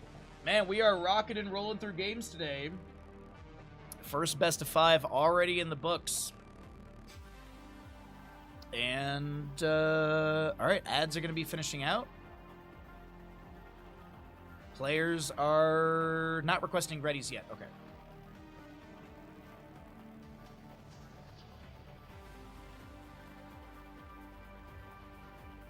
That's good, that's good, that's set. All right, we can roll into our next game. The readies are coming out. Buckle up, this is going to be a crazy ride.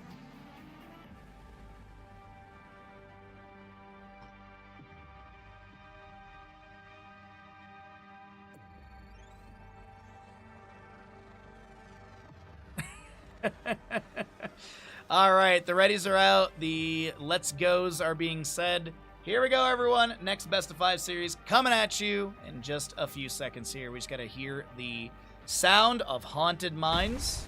Haunted Mines. Welcome back, everybody, into the Murky Cup, as we do have a second best of 5 for all of you today. We are now in the lower bracket quarterfinal. This is an elimination matchup. Clawy Kittens on the left-hand side, Caldor's Offerings on the right. The winner of this series will be heading into the lower bracket semifinal. Loser will be taking 5th or 6th place overall in the tournament. So, Butcher out the gate is banned by Clawy Kittens. They're gonna Vikings, aren't they? There's why are we Butcher banning at the beginning here? Why are we Butcher banning? I don't like this. I don't like this to begin with. I want the Butcher. I want the shenanigans. This is not my Ariel band as well. Wow, these are some interesting bands from Clawy Kittens. And we do have Crankle playing today. No substitute for them, so we might see Crankle Vala, see how many Q stacks they can get. Genji Deathwing band on the right side. Okay, all right. So what do we got for our first pick for Clawy Kittens? Let's take a look here and see. Could be Twin Blade variants. All right, let me take a look at the bounties really fast. Let me open up 2 tabs of this so I don't have to scroll. There and there. Okay, I shall do what I must. so that's a bounty. Alex draws the stitches with the, level 1 globe talents as we had talked about. Clawy Kittens have done Hunt Illidan, Butcher, Gazlo, Asmodee, Murky, and Triple Healer, and they've attempted Valera. Okay. So, we could be seeing... We could see Twin Blade Varian. Could absolutely see Twin Blade Varian. Okay, so it's Twin Blade Varian. It is absolutely Twin Blade Varian at this point. With Garrosh and Brightwing coming through. Okay. So they're gonna run it down at the enemy. Caldor's Offerings, what do they want to ban here in the mid-ban phase? Maybe get rid of DPS they don't want to deal with? Maybe...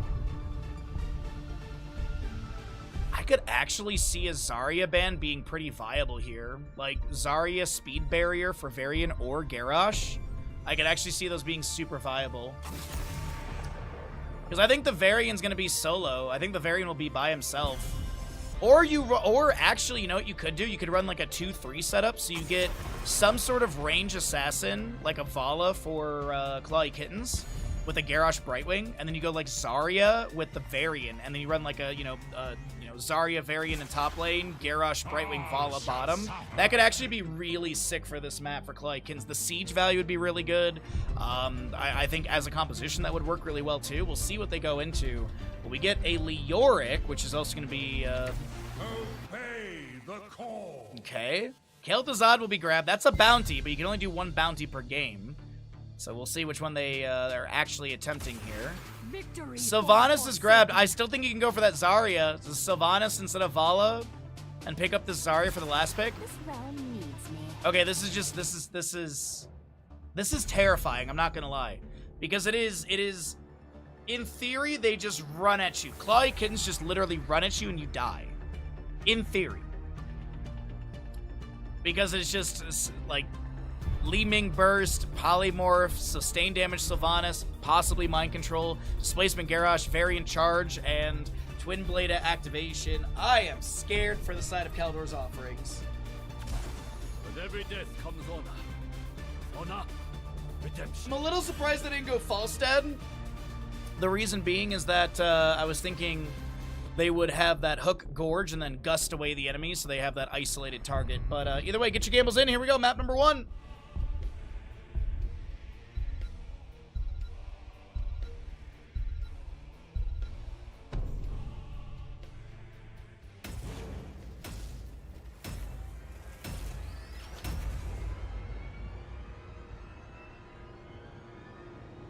Bit warm in here today, everybody. My sweater off.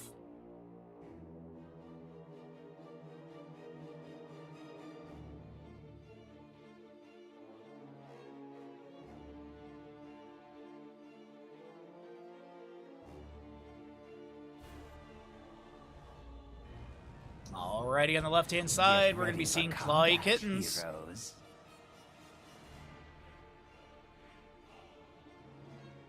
Birdman not needed because Varian's already a false dad. Okay, that was pretty good, LaFasia. Left side is Clawy Kittens, Ubi, Varian, Vasilio on the Brightwing. Hopaka is your Sylvanas, Krankle, Garrosh, and Marinas is the Li Ming.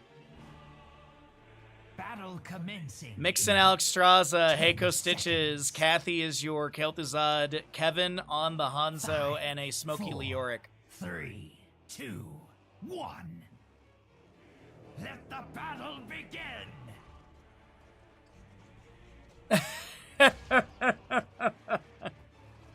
Hi, King's Quest for Varian. Sorry, just the in-game chatter is really good.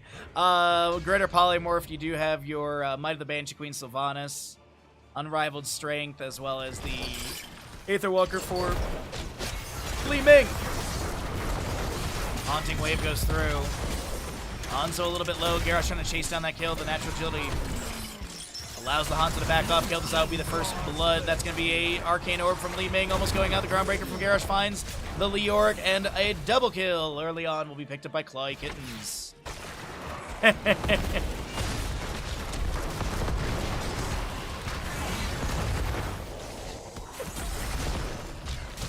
You do have your... Oh, wait. Stitches didn't go for... Stitches didn't go for his Hunger for More, so it's not going to be the bounty between Alex Strauss and Stitches, but they do have the Kel'Thuzad bounty, so there's that. Plague Lands for Kel'Thuzad. You dual set for your Simple Geometry and Ocean's Renewal for Leoric.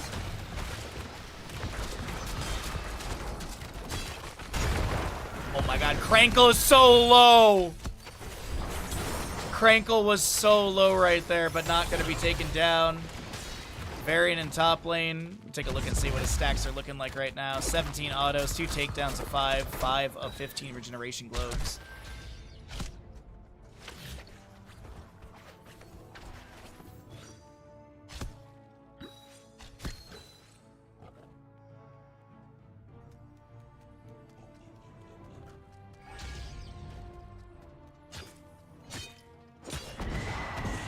From Varian here. That's going to be a natural agility over the wall. Scatter goes out. Stitches looking to slam. Misses the hook. There's going to be chains from Kel'Thuzad going out as well. Ubi is going to be rooted. And that'll be a Wrecking Ball to throw Smokey to the side, but no kill. It was so close to getting a kill from Kaldor's offerings. Here's your Twin Blade Varian. He has split the sword in half, and he is going to be charging on in and smacking the enemies as best as they can to try and get these stacks completed. Ubi getting very low right here. Might get taken down. Chains from Kel'Thuzad do go out, and the Nexus Forces will steal the kill. As the Arcane Orb does land into Kel'Thuzad. Sylvanas in bottom lane. Heiko's forced to tap well. Hopaka is continuing to push the wave. Haunting Wave forward. Possession from Sylvanas to steal a minion or two. Shadow Dagger going out as well.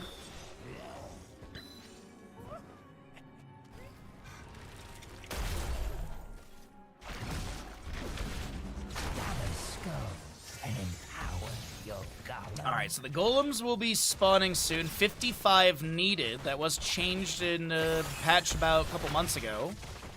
Speaking of patches, I was talking about yesterday, we should be getting a patch pretty soon. I would not be surprised if we get a patch on like Monday or Tuesday this week.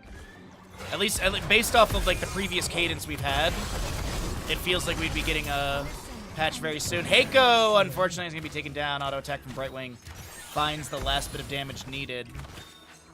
Blue Golem to top lane, red Golem to bottom. We do have some sappers on top to me push in as Ubi is still working through this level 1. What do we need for the quest here? Another few autos on the enemy heroes. Might actually finish it here onto Leoric.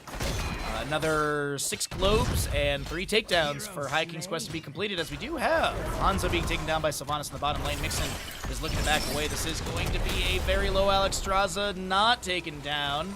I thought there might have been a Haunting Wave or a Shadow Dagger to jump over. There is a Shadow Dagger. As we do get a kill on Varian in top lane. Polymorph onto Alexstrasza, though, in bottom, and she'll be picked up by Garrosh after the Wrecking Ball Groundbreaker displacement. Chains from Gil'Thuzad firing out. Hanzo looking to poke here with a Stormbow or 2. Exuberance for the Alexstrasza level 4, by the way. That's why you see that little marker over her head, because while above 75% health, gain 15% movement speed. Phase shift from Brightwing. Sylvanas is able to just get the side kill onto this Hanzo. There was a phase shift into the mines to try and help this Li Ming. And honest to God, missed where Li Ming was on the map for a second, then forgot the mines existed. Brightwing jumps back out. This is going to be bottom lane fort, nearly taken down by Hopaka. Alexstrasza might have the damage to take down. Oh my God, the Wrecking Ball with the camp! Oh! Stitches hooks one of the sappers. And Sylvanas is not going to be taken out here. Varian continues to push up top lane wave. Last skulls are going to be picked up off the Underworld boss here. It does look like the stronger Golem will be heading over to the side of Keldor's offerings. Magic misses miss onto Alexstrasza. She dives into the mines, but then when she jumps back out, Basilia's right there with the Brightwing auto attack.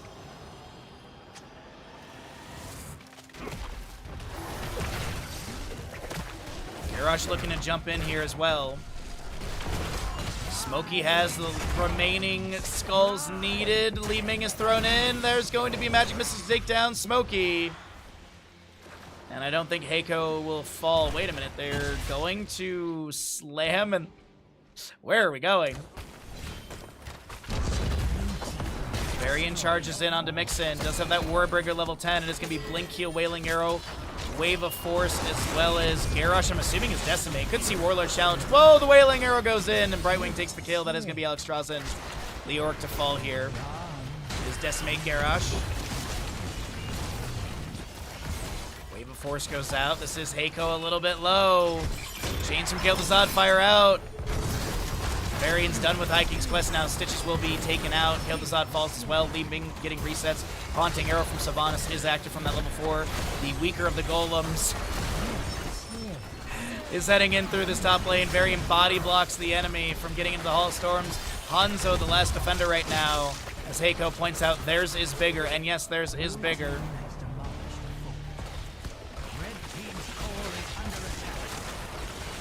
If this map ends in the next 20 seconds, this will be the fastest map of the tournament. I believe the fastest map record is 7:45 about. Decimate from Garrosh takes down the Hanzo. Stitches falls the Orc as well. Varian chasing in.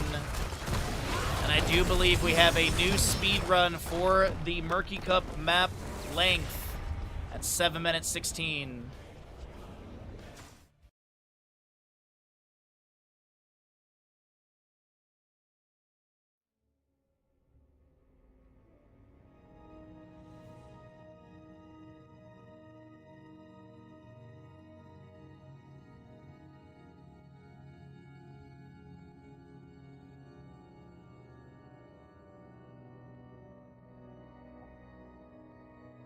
Well then, that was a map 1. That was, very quick. That was... What's up, Moofins? How you doing today, bud? That was a very quick map.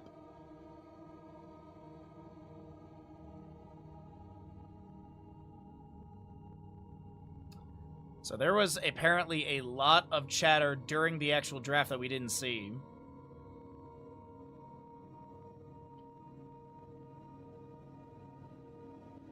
You need a lurk? Thank you for the lurk. Forget what, I appreciate it.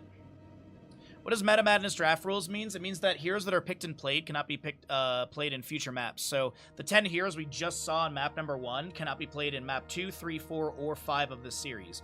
There's no tournament restrictions. Bans at the top of the screen don't carry over. So it's just the 10 heroes that are picked and played. So no Sylvanas, no Hanzo, no Garrosh can be played for the remainder of this series. And as I mentioned, and as I've mentioned before, no tournament restrictions. So it's not like sometimes when there's this draft style, sometimes there's also like restricted heroes in the sense of like there's a global ban onto Anduin. Like he's just completely removed from the tournament. So we have had those, but yeah, it's just heroes that are picked and played are unavailable for the future maps. Hopefully that explained it quick enough for you. And hopefully you're having a wonderful day. Appreciate you coming by and hanging out with us.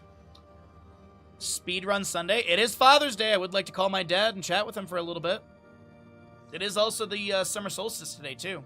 I should have got burgers to grill today. Maybe I run to the grocery store and grab burger stuff for later. Because, like I don't know. Burgers sound good today.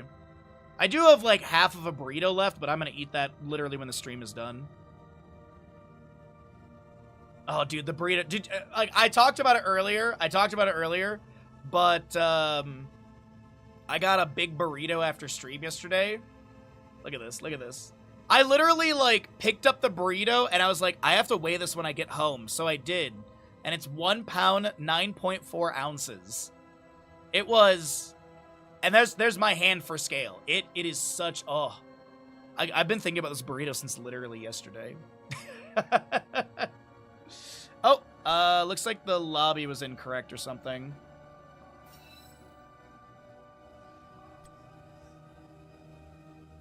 Okay. Oh, I literally, like, oh, it was so good. It was so good. We're heading to the zoo? Ooh, have fun. Have fun at the zoo. Zoos are always a good time.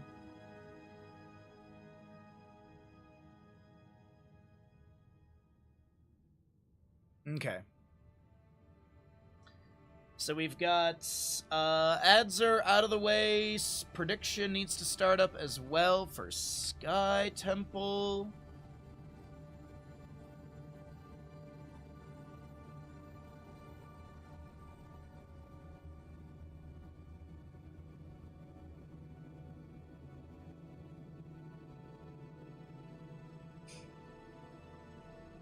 No, there's really, really good, like, Mexican food up here. We have a really big Hispanic population up here. So there's a bunch of really good, like, mom and pop, hole in the wall, like, small restaurants.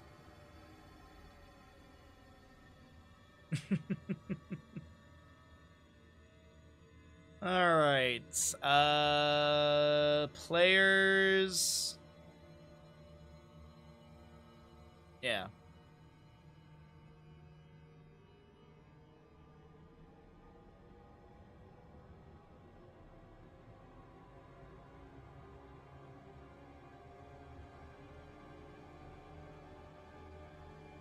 Oops. There we go.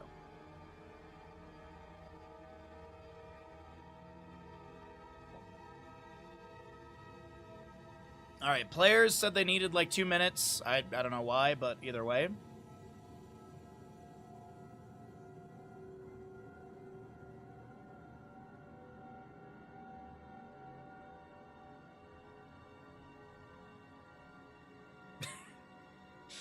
Alrighty, sorry, literally, like, the players are like, we did it, like, apparently, the last Caldor's Offerings, their first composition was the Undead composition, and Caldor's sitting here like, but Alex Strauss is not undead, Hanzo's not undead, it's like, we're, like, everyone in the lobby's like, yeah, but we count the skins. So anyways, alright. Alright, we got readies out. We have the buttons being pushed. I think we're ready to go into Sky Temple. I thought I had the timing. You're mine now. Welcome back, everybody. Map number 2 of our second best of 5 of the day. On the left-hand side, it's going to be the members of Clawy Kittens. On the right, it's going to be Caldor's Offerings. Best of 5 series in an elimination matchup. And the lower bracket quarterfinals, if I'm not mistaken. Yes, lower bracket quarterfinals. Loser is knocked out of the tournament. Winner goes on to the winner bracket semifinal, which will be the first best of 5 on Saturday next weekend. And we still have another lower bracket quarterfinal after this, which is going to be Timu Exodia versus Warm Bodies. So here we go into this as we get a Sky Temple draft started. Rhaegar will be banned away on the left-hand side. Fly Kittens getting rid of the big Ancestral Healer. Good Purge value. Mobility's pretty decent. Chain Heal value is also great. Bloodlust could be a consideration if you're maybe leaning into like a triple healer comp or something. Genji to be removed, just a solid range assassin with really good mobility and such a nuisance. Sky Temple, we do see Kerosene pop up every so often. Wasn't sure if he might draw a ban or something, but it's going to be Ariel to be removed. What do we want to see ban-wise, though, from Kaldor's offerings? Well, they get rid of the Deathwing. Seems like they ban out Deathwing quite a bit. Maybe it's just something they don't like to go up against, or maybe there's just... maybe they just have hatred for Deathwing. I don't know. Oh, no slug in the map. All right. Well, no Abathur to be grabbed. Immediate snap onto Hogger, though. Phenomenal for grabbing the camps around the map. Good wave clear. We do have a Blaze as the answer.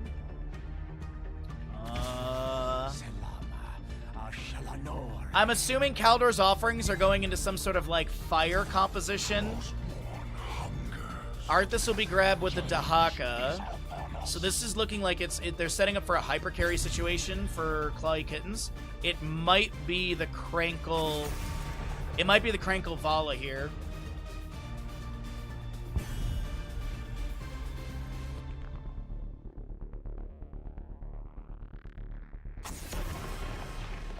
Yeah, well, Kael'thas, you know, fire, blaze, fire, like, because, I don't think I mentioned it. Kaldor's offerings, literally, they said, we're going full theme today.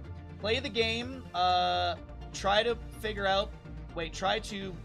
out, what the, Smokey typed in very broken English, but the whole thing is that they're going for themes today, so this is a fire theme. And there's Diablo and Ragnaros. But what healer has fire besides because Alex Straza was already played. So what other healers have fire?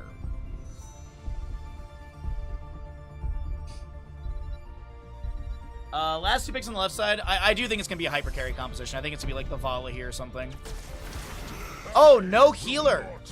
No healer is a composition, and I'm seeing now why we have Hogger, Arthas, Dahaka, Malthael. They're all, you know, self-sustainability is pretty decent.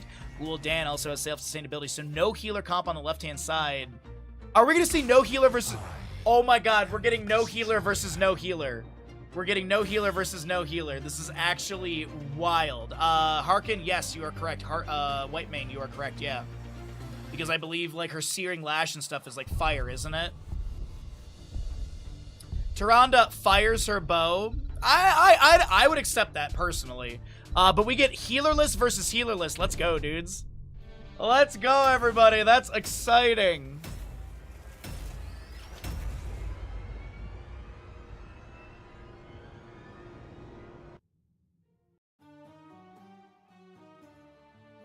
This actually could devolve into, like, pure chaos. Oh, dude, tell me we're gonna get a please. Please go into Convection Kael'thas, please. I would prepare. It would be so... You could do the funniest thing. If you wish to live. You could do the funniest thing by going Convection Kael'thas. Ubi Hogger, Vasilio, Malthael, Crankle, Arthas, Hopaka, Dahaka, and Marina's on the Gul'dan for Clawy Kittens. The right side is Kathy, Blaze, Heiko, Deathwing, Smokey, Diablo... Kevin goes into Convection, and Mixon will be Ragnaros. Okay, chat. If Kevin hits 20 stacks, I will gift a sub to chat. If Kevin hits 20, I will gift 1 sub to chat. I'll gift 1 sub per 20.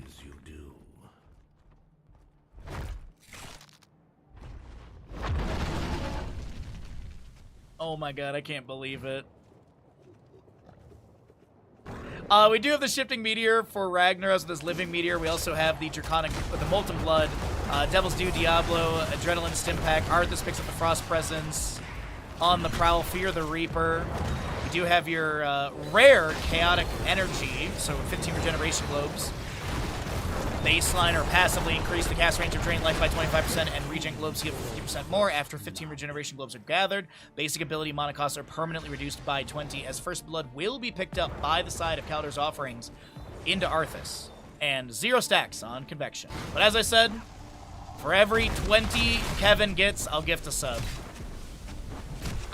Honestly, I think Kevin can get at least 20. I think it's doable.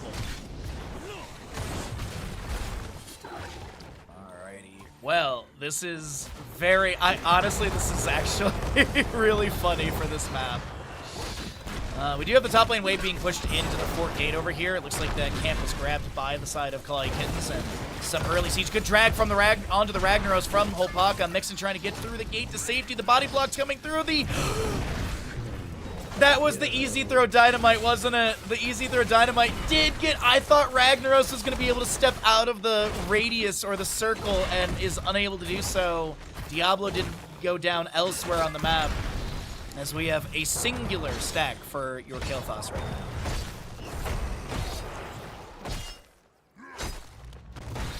There's no Jimmy John's up here, by the way, forget what. I don't believe DoorDash will allow P.O. boxes. I don't believe they do. But if you want to send me a DoorDash gift card, I guess. But I don't use DoorDash ever. I think it's literally been the only time I use it is when I go back in Michigan and I visit friends. It's the only time I probably do it. Back from Dahaka lands onto the Diablo. We are going to be getting a Shadow Charge connecting into Marinas. Can this Diablo get through the gate to safety? It looks like yes. Absolutely. Full drain build. Hogger is not going to take down Mixon. The Howling Blast does not, but it's going to be Dahaka stepping onto the point. Kevin, no! Kevin, no. The stacks. The stacks.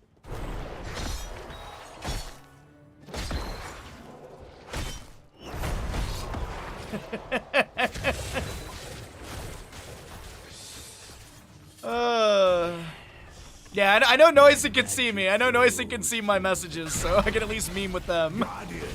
Noisen's is a Russian caster, if I remember correctly. Very nice lad. Alright, so we are going to be having some meteors flying out into this top lane objective area. We are going to also have Siege Giants pushing onto the bottom lane Fort Gate. Heiko is trying to push back against Ubi. And we do have control over this top objective. Fort Gate being weakened. Jet Propulsion goes to the side from Blaze, missing on to the Malfield.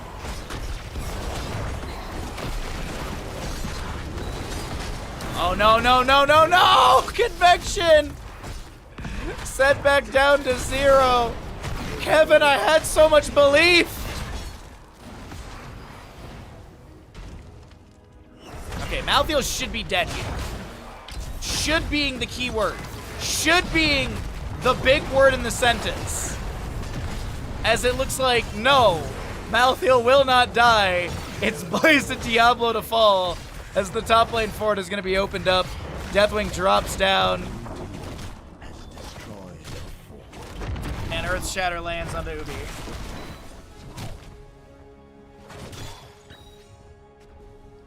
I can't believe that. We're almost 5 minutes in. The boss is available soon. This is also the most yapping I've ever seen in a series, and I love it. I'm here for it. Oh, I've looked at that, Ninja. It's mostly through Uber Eats, which is like giga expensive, and they don't have anything. Like, the only thing they had up here was literally 7-Eleven. I mean, realistically, the best way to support the stream is, you know, directly. But I did look into that app a couple times, and it's just, yeah, up here, I'd have to be in a more populated area, I think. Shockwave, Tormented Souls, Syndragosa, Horrify, and Dahaka adaptation? Probably gonna be Isolation, yeah, it is Isolation. Cataclysm from Deathwing into the boss pit. YOLO has been called. no level 10. Earth Shatter goes out. Deathwing on this point. Boss Slam is going to be able to get some damage onto Heiko, who is going to be taken down. The Cinder goes to summon. That'll be Kael'thas picked off by the Malthael. As this is Smokey, the next one to go down. And Malthael is currently pushing on to keep gate.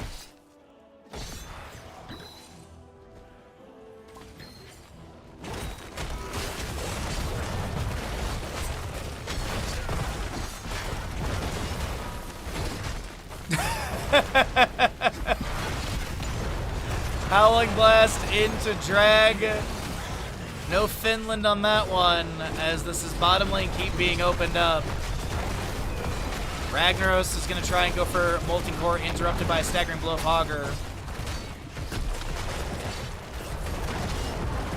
Molten Flame again from Deathwing. 13 stacks on the Hour of Twilight. Mixon will be able to activate Molten Core. Diablo to be taken down.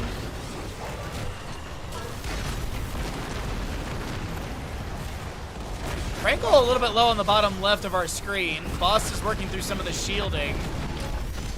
It appears that Dahaka is currently working on a top lane wave. And the core is not taking any permanent damage, but it is going to be a 4-level damage. Oh, that's a Horrify. That right there's a Horrify, I'll tell you what. Laze, Kael'thas, both taken down. Ubi literally stepping into core. Gul'dan is going to drain onto Smokey. Does chunk a little bit. His full drain build. You've got your Chaotic Energy, Health Funnel, Curse of Exhaustion, Harvest Life as well. Hogger's literally still trying to work on the core as Arthas is going to grab the bottom lane objective. Malthael pushing mid. He's grabbing a camp maybe? Malthael's grabbing camp. Dahaka has a wave push up onto the keep gate of top lane. And bottom objective shots are going to confirm this mid keep. Lava away from Ragnaros. Bounty, I guess. Oh, for sure, Ninja. Absolutely. But 7-Eleven and Tahoe? Yeah, no thanks. That's really good damage currently going through onto the Malthael. Unfortunately, Mixon's taking more damage. And that'll be Ragnaros taken down. Shifting Meteor up to his 41 stacks. Bottom objective shots will finish out. It actually doesn't take down the keep. I thought they had enough damage there. Dahaka looking to step up. Kael'thas with one convection stack. Drag lands onto the Diablo. Staggering blow, and Diablo taken down. Malthael still pushing onto top lane. Nearly done with that keep gate. Gravity Lapse lands onto the Arthas. He'll pop the Icebound Fortitude. And they're just literally going to run it into this keep and take it down, eating the tower shots. Hogger spun in and almost took down Deathwing. If there was a few more seconds of spin time, I think Hogger would have had that kill. Double objective coming up next. Both controlled by the side of Clawy Kittens, they could win. As Mixon will fall as well. Without a healer, it's kind of awkward to try and go core here. Staggering blow into the Diablo. Howling Blast lands onto the Blaze. Little jet propulsion to the side.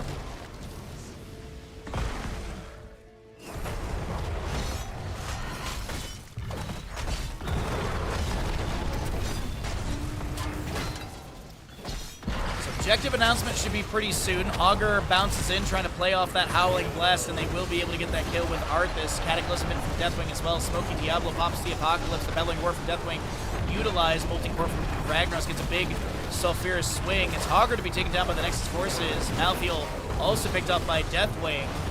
As the Howling Blast is going to connect onto Kevin, but Will Crank will be taken down by this Pyro Blast. Kael'thas loses whatever stacks he had. He didn't get the channel in time, and Kael'thas, like Mary Poppin, is going to be just dust in the wind. Or float off in the wind, not dust in the wind. My brain went to classic rock mid-sentence.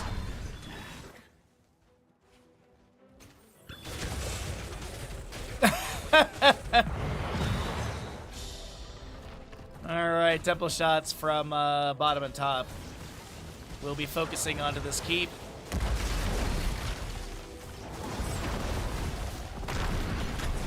More Fell Flames from Gul'dan going out. Shadow Charge onto him. Marinas may get taken down, but there is core damage being dealt. We do have Arthas on the top. Objective is going to be just forced to step off. I think he's going to be displaced by the Guardian there. Dahaka Temple Shots might literally be enough to end the game. Rankle Arthas is trying to get away. We have that anti-magic shell at level 16 active. Heiko will die. Damage over time as Dahaka bottom Temple Shots will literally leave the core on 2% HP. Shockwave goes out, and this will be Blaze taken down. He was actually slightly off the point, so one shot does go into the core, and that'll be map number 2.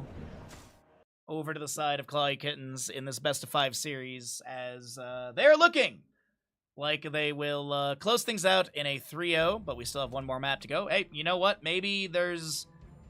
you know, it is the summer solstice today, so maybe just, you know, something will change and Clawy Kittens will be taken to, I don't know.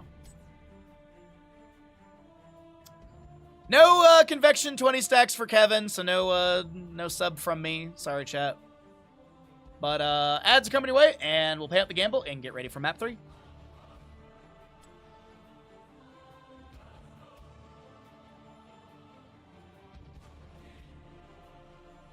All right, let's see here. Where are we going to for the next map?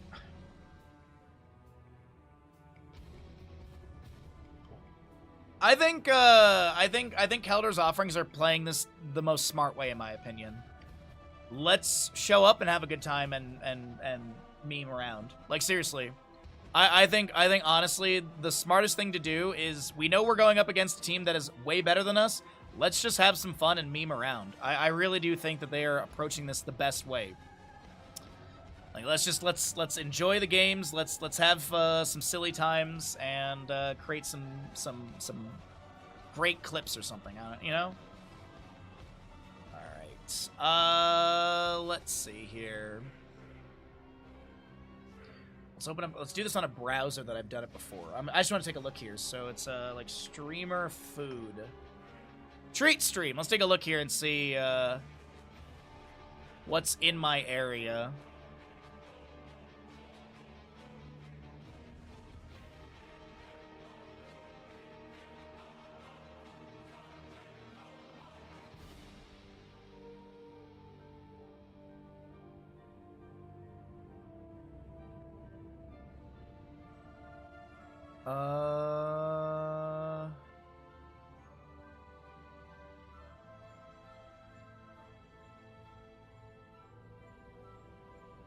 So, it literally, I have to add a browser extension just to even see what's in my area.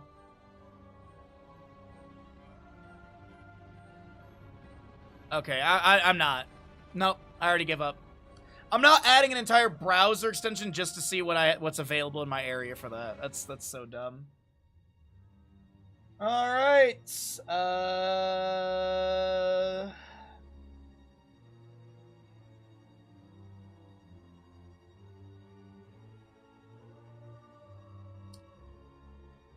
All right, ready, 2 minutes. I don't think they actually need it.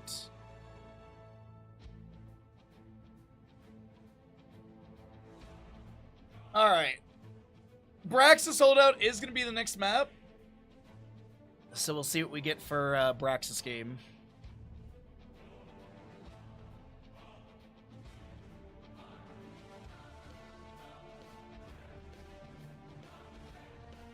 Good to see you, Kalis. Hopefully you're having a great day. But yes, happy Father's Day to all the dads out there. Don't forget to buy your dad a chainsaw or whatever you know you're getting your dad for Father's Day. Praxis Holdout. Alrighty, everybody. Map number 3 of this best of 5 series here in the lower bracket quarterfinal matchup. Left-hand side will be Clawy Kittens. Right side is going to be Kelder's Offerings. It is going to be first pick over to the left-hand side of Clawy Kittens as the losing side of Kelder's Offerings opted in for map pick priority, and they're going to be choosing Braxis Holdout. Will we get Morales shenanigans? Because I really do feel like we're going to be seeing a Juice Pirate here. I really think this is a Juice Pirate situation. That is my my gut intuition here. All right, what do we got? They're gonna ban the Gaul. All right, no Cho'Gall shenanigans. Unfortunate. Junkrat will be removed. Good at displacement, control around the points. Rocket Ride is a bounty as well. Do we get the Cho and Gaul bans, or are we gonna get the memery of it all? Or will it be like target bans onto possible bounties? That could be a direction. I don't think really Kaldur's offerings are out here to really deny bounties. Granted, of course, they are banning Cho'Gall. They get rid of Genji. Genji really solid for a map like this. Genji deflect onto boss. Morales is grabbed. Morales has been grabbed. Clawy Kittens. Medevac Morales is a bounty. Juice Pirates is not a bounty, but Medevac Morales is. Stukov and Zeratul. Okay, I mean, honestly, not too bad. Stukov has really good point control. Zeratul has great roaming damage. Mobility is pretty decent with him as well. There's a Vala, a Nubarak. Okay, so you have good sustained damage out from Vala. Nubarak can summon Beetles to tank tower shots. It's probably like a Legion of Beetles game for a Nubarak, just for the extra Beetle spawn on the timer. Typically with Juice Pirates, you have like Artanis and... or like Tyrael and like Greymane, because Greymane Worgen Siege is really good. We'll see if they actually are Juice Pirating. I feel like this is going to be Juice Pirates, though. Shen to be banned away. Wandering Keg displacement's pretty good. His mobility is annoying to deal with in the solo lane. What do we got, though? Ban on the left side. Get rid of Mei. Zeratul also is a good Juice Pirate counter with Void Prison. Mei probably Avalanche is a good way to disrupt Our time has come. Juice Pirates as well. The Probius is an interesting one. The Artanis... Oh, we're going StarCraft here. We're going StarCraft here with Stukov, Zeratul, Artanis, Probius. Okay, we're going full StarCraft on the right-hand side. Zarya. This, honestly, I think they just run it down a lane. Like, realistically, I think Clawy Kittens just literally shred through a lane. This last pick is going to be really kind of evident of what they want to do. Yeah, they're going to run it down. They're literally going to run it down.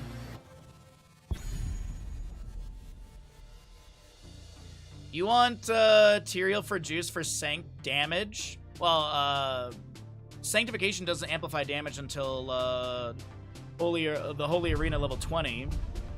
But, Sanctification is just, like, it's just a window, yeah. You don't have to have Tyrael. It's very common, but yeah. Tyrael's a very common one, but you don't get damage bonus. You don't get damage bonus until the Holy Arena, because Sanctification just is a stop damage for X amount of seconds in this circle.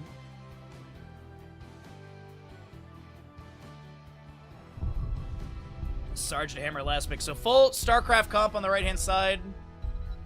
Kaldur's offerings do have a tank in Sergeant Hammer. Get it?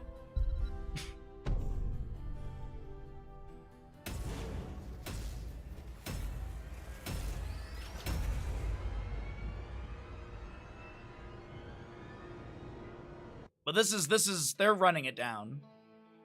I legitimately think it's gonna be Clawy Kittens, 5 members enter a lane and they just push. You got Samura to tank tower shots, you got Nubarak Beetles, you got Zarya shielding, you got Morales general healing, Stim at not Stim at 10, probably Medevac at 10. Because that is the bounty, I do believe. Facility. Speaking of the players and who's on them, we got Ubi Samuro, Vasily on your Lieutenant Morales, Krankle and Nubarak, Marina's on the Zarya, and Hopaka is the Vala. Right side of the map is going to be Kaldur's offerings with your Heiko Zeratul, Smokey Artanis, Kevin on the Probius, Kathy on the Hammer, and Mixon Stukov. Systems online in 10 seconds. We're about to begin. Way of Illusion for Samuro. There's your Legion of Beetles. Together we're strong. You do have your Warp Rift upgrade with the Warp Resonance. Yeah, Warp Resonance. We also will have your Greater Cleave. That is Reactive Parry. Life Support Morales. Low Blow. We actually have Samuro going to bottom lane. I was honestly thinking he was going to be in top lane with the team, but Initial Siege coming through into top. Heiko Zeratul is not going to be able to do too much here, as this is also your Sergeant Hammer with the Advanced Artillery level 1. All right, I think we're going to have a rundown game between these two teams, chat. Honestly, I'd just like to see Samuro leave bottom lane and join the allies. It's the inches forward. Impale lands onto the Zeratul. A few auto attacks land as well. Vala, Kree, the Hunter level 1, vaults forward. And Heiko will be taken down. First blood on the left-hand side. Samuro, mirror images. That's a tower shot into Stukov, actually taking him down in bottom lane. So there isn't much to really tank tower shots. This is top lane fort to be picked up. Blue Zerg Wave is going to be in bottom lane. Red Zerg Wave in the top. As this is top lane fort already taken down. Bottom lane fort is about 25%. Moving in towards the keep gate. Is there going to be a camp grab? Bottom lane fort has gone down. Lurking arm from Stukov goes out. We have a barrier and a healing beam applied to Hopaka on the Vala. Krankle and Nubrak is getting chunked by tower shots right now. As Krankle refuses to back away, it looks like Samuro has rotated in. Artanis will die to, I think, tower shots at bottom lane. Samuro mirror images. Pressuring on to keep already. Nubrak is looking to take down the rest of the keep gate. Lurking arm down from Stukov as well. Keep gate has been opened up at 2 minutes. Phase Prism misses on to Ubi. And where are we heading off to? What is the game plan? Are we legit getting Zerg Wave?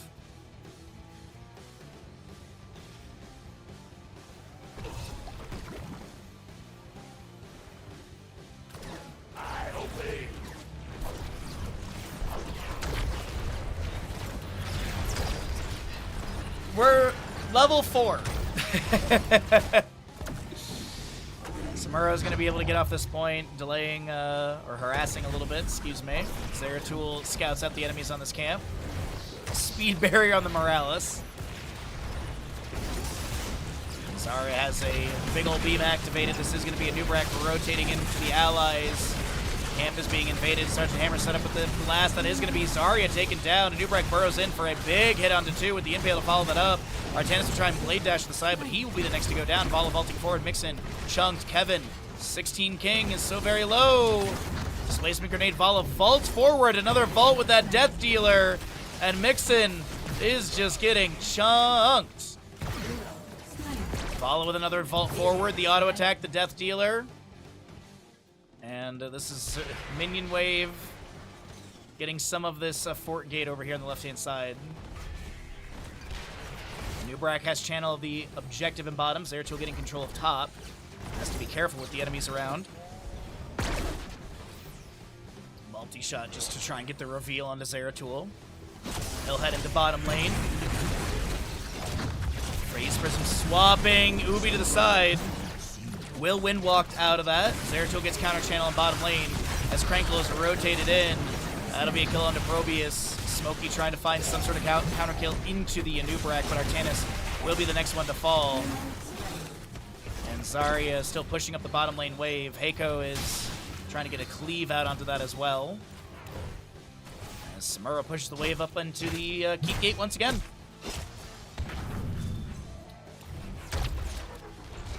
Particle grenade going out.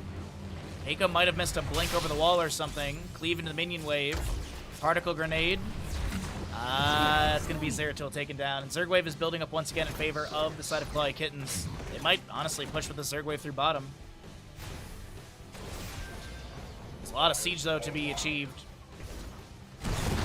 Samuro on the top lane point trying to continue this channel, but 68 is where it's going to be stalled out. Nubrak lands the Impale into a couple enemies. Still have siege in bottom lane out of this fort gate. Goliath and Raven focusing onto the wave. And Warp Resonance for Probius has been completed. 33 of the 40 stacks for Samuro on his wave illusion. 78 auto attacks for Vala. She's going to get a few more here as they jump onto the Probius and just chunk into them with Zari as well. Nixon tries to break vision with the bush, but it's not going to work out. He does get a healing pathogen and the bio kill switch trigger, but does not seem that Clawy Kittens will be able to take down the enemy, as this is Samuro forcing Smokey off this top lane point. Heiko rotating up, leaves in, or blinks in with Zeratul, and then cleaves. We do have mirror images pop. Samuro wave illusions taken or completed, and then they take down the Zeratul. Zerg Wave gets built up once again, and this will be your Hellbats grab for top lane.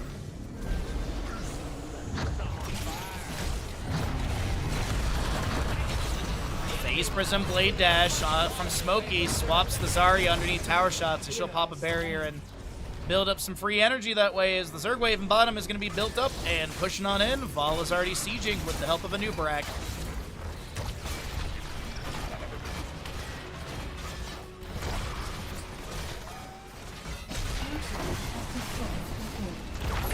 Expulsion zone from Zarya, Nubrak burrowing in. A lot of enemies are kind of cornered with that. Mixon able to kind of wiggle to the side. Kathy able to back away, but it's Vala who ends up chasing in and takes down the Stukov.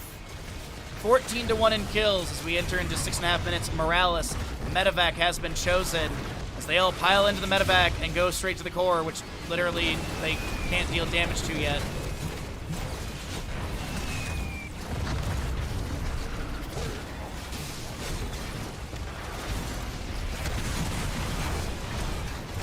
Alright, so this is bottom lane keep taken down, and Nubrak burrows and finds the Probius stun. Do we get a fatal push here? That's a good phase person to swap Morales to the side. View of Mixon getting chunked by the Samuro. Zarya takes credit for the kill. Nubrak lands the impale into Heiko, who's just trying to back away, lands the singularity spike into the enemy. That will be the Artanis taken down. Vala vaulting in, Death Dealer, auto attacks, healing beam, all that good stuff, and that is Vala able to take down the Sergeant Hammer. We do have Heiko falling as well, and that is everyone's favorite Northern European country! Achieved by Clawy Kittens as they speedrun our second of 3 best of 5s today. As Nubrak jumps inside the medevac, which has got a sliver of, or as he's got a sliver of HP. Guardian still on core. GG, well played. The members of Clawy Kittens will be able to take this series in a 3-0. And for those that might be sitting there like, why didn't they end sooner? They needed to get to level 10 so they could claim the Morales medevac bounty. That is legitimately the reason why that game went to level 10. Because the Morales medevac is a bounty, so they wanted to be able to claim that, but you obviously need to get to that point. So there was, I would say that there was a bit of a delay on the game, just because they wanted to be able to have that bounty claim. No flame by any means. Like, I don't think it's BM in any way, shape, or form. I think it's they're just playing. We do get Locust Swarm, which Crankle, that is BM. That's BM right there, Crank.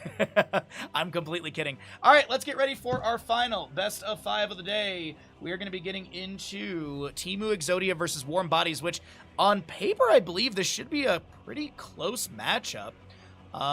These two teams have not met before, but looking at the rosters, I would say they're comparable. I definitely say they were like, if we're comparing it to like Heroes Lounge, I would definitely say I could see both of these teams in Division 1, if not maybe a little bit higher. But let's go ahead and run the ads and get ready for the final best of 5 of the day.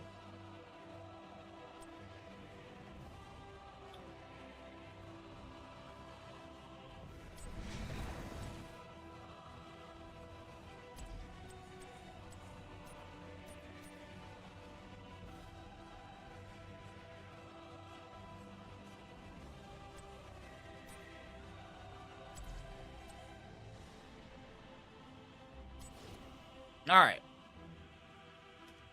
That's good. That's good. Run those. Brax is sold out to them.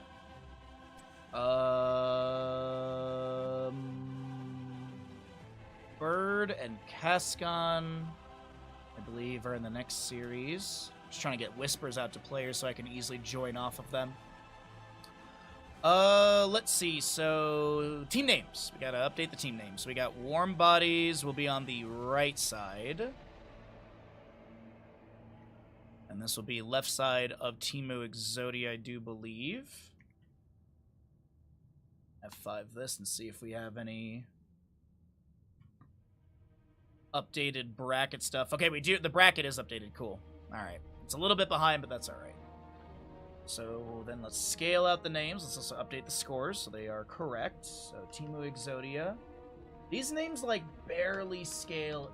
Like they just need like 1 tick of scaling down.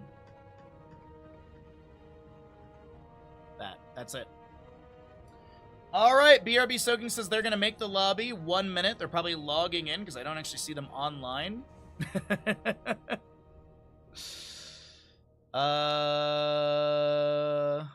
saw BRB earlier online.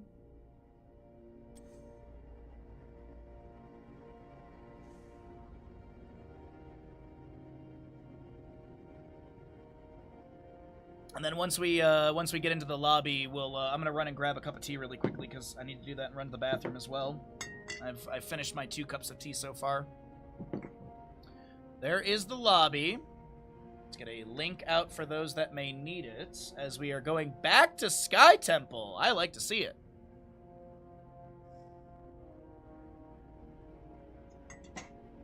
Alrighty. Hey, Buddy Bandit, what's up, dude?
Bandit, what you doing, bud? I know, poor little you. No one's redeeming anything for you today. Poor little guy. Starved. Starved for treats and attention. This poor. Look at this guy.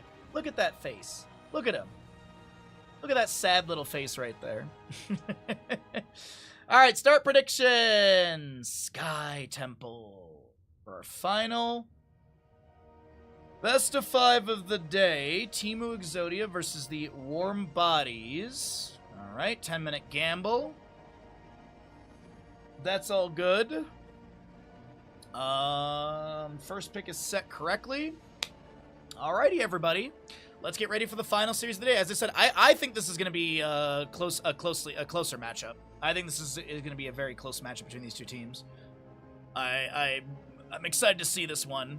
I said that yesterday, and then there was that map number 1, and oof. But no, yesterday our final series was really good, so I'm hoping for that. Oh my God, Zeus! Thank you so very much, Mister. Yeah, do you want a cookie? Look at those floppy little ears. Look at those healthy little ears.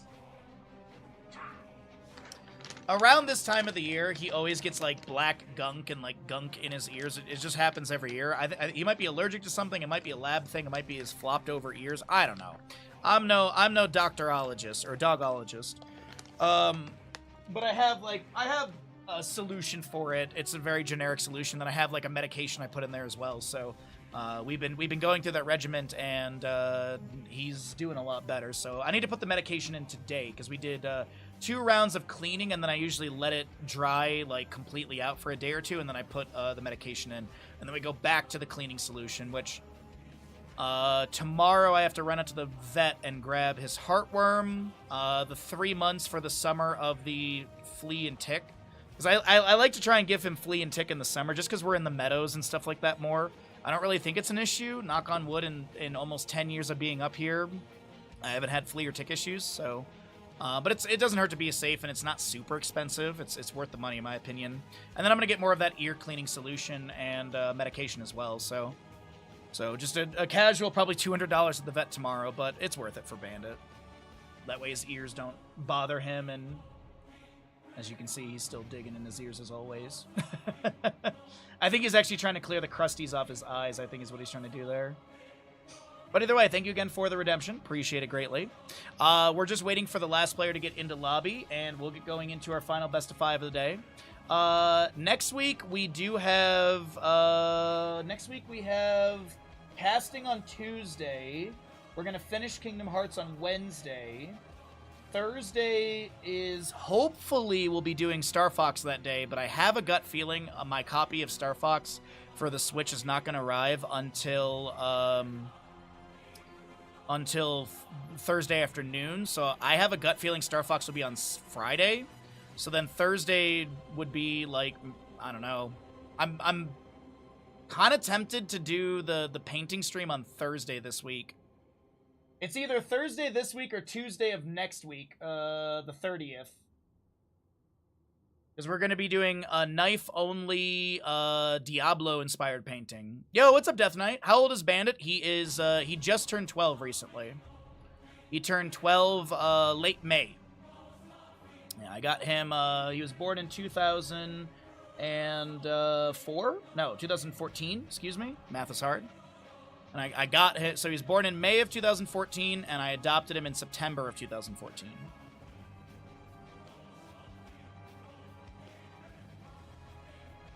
You ordered the collector's edition for Fire Emblem? Nice.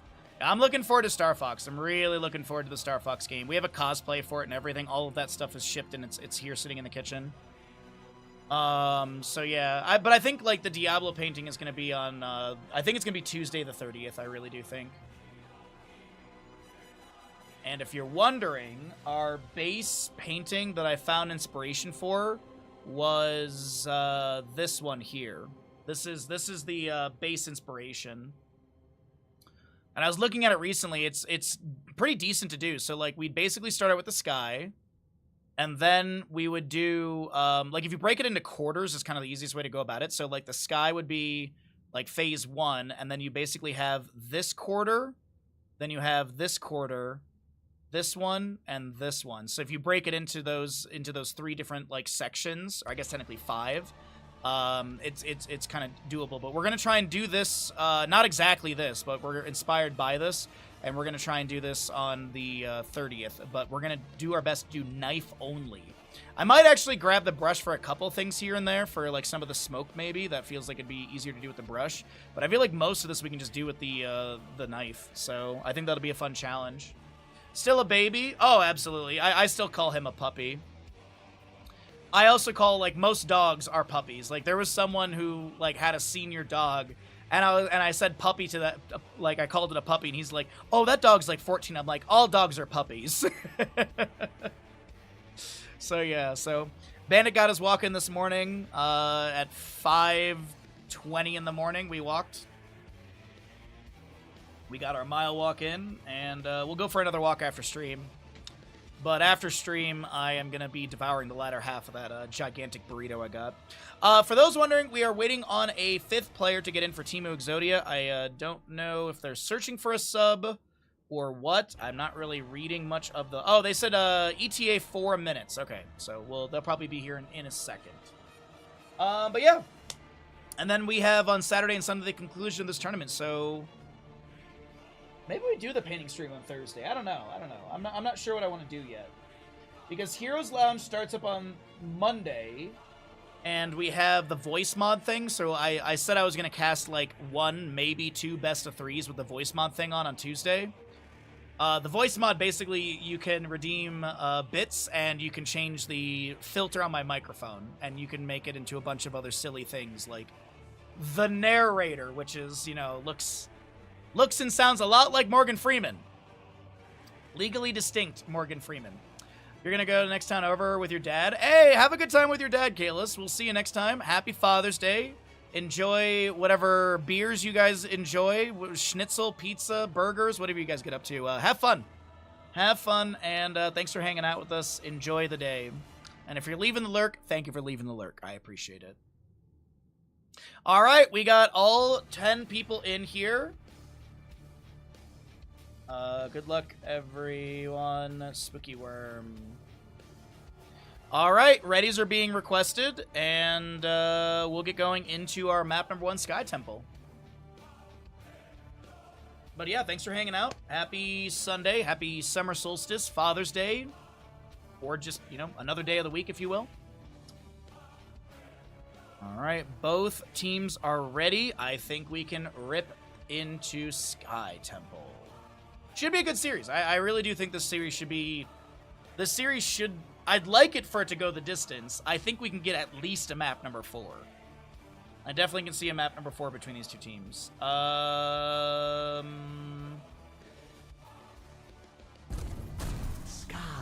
Temple.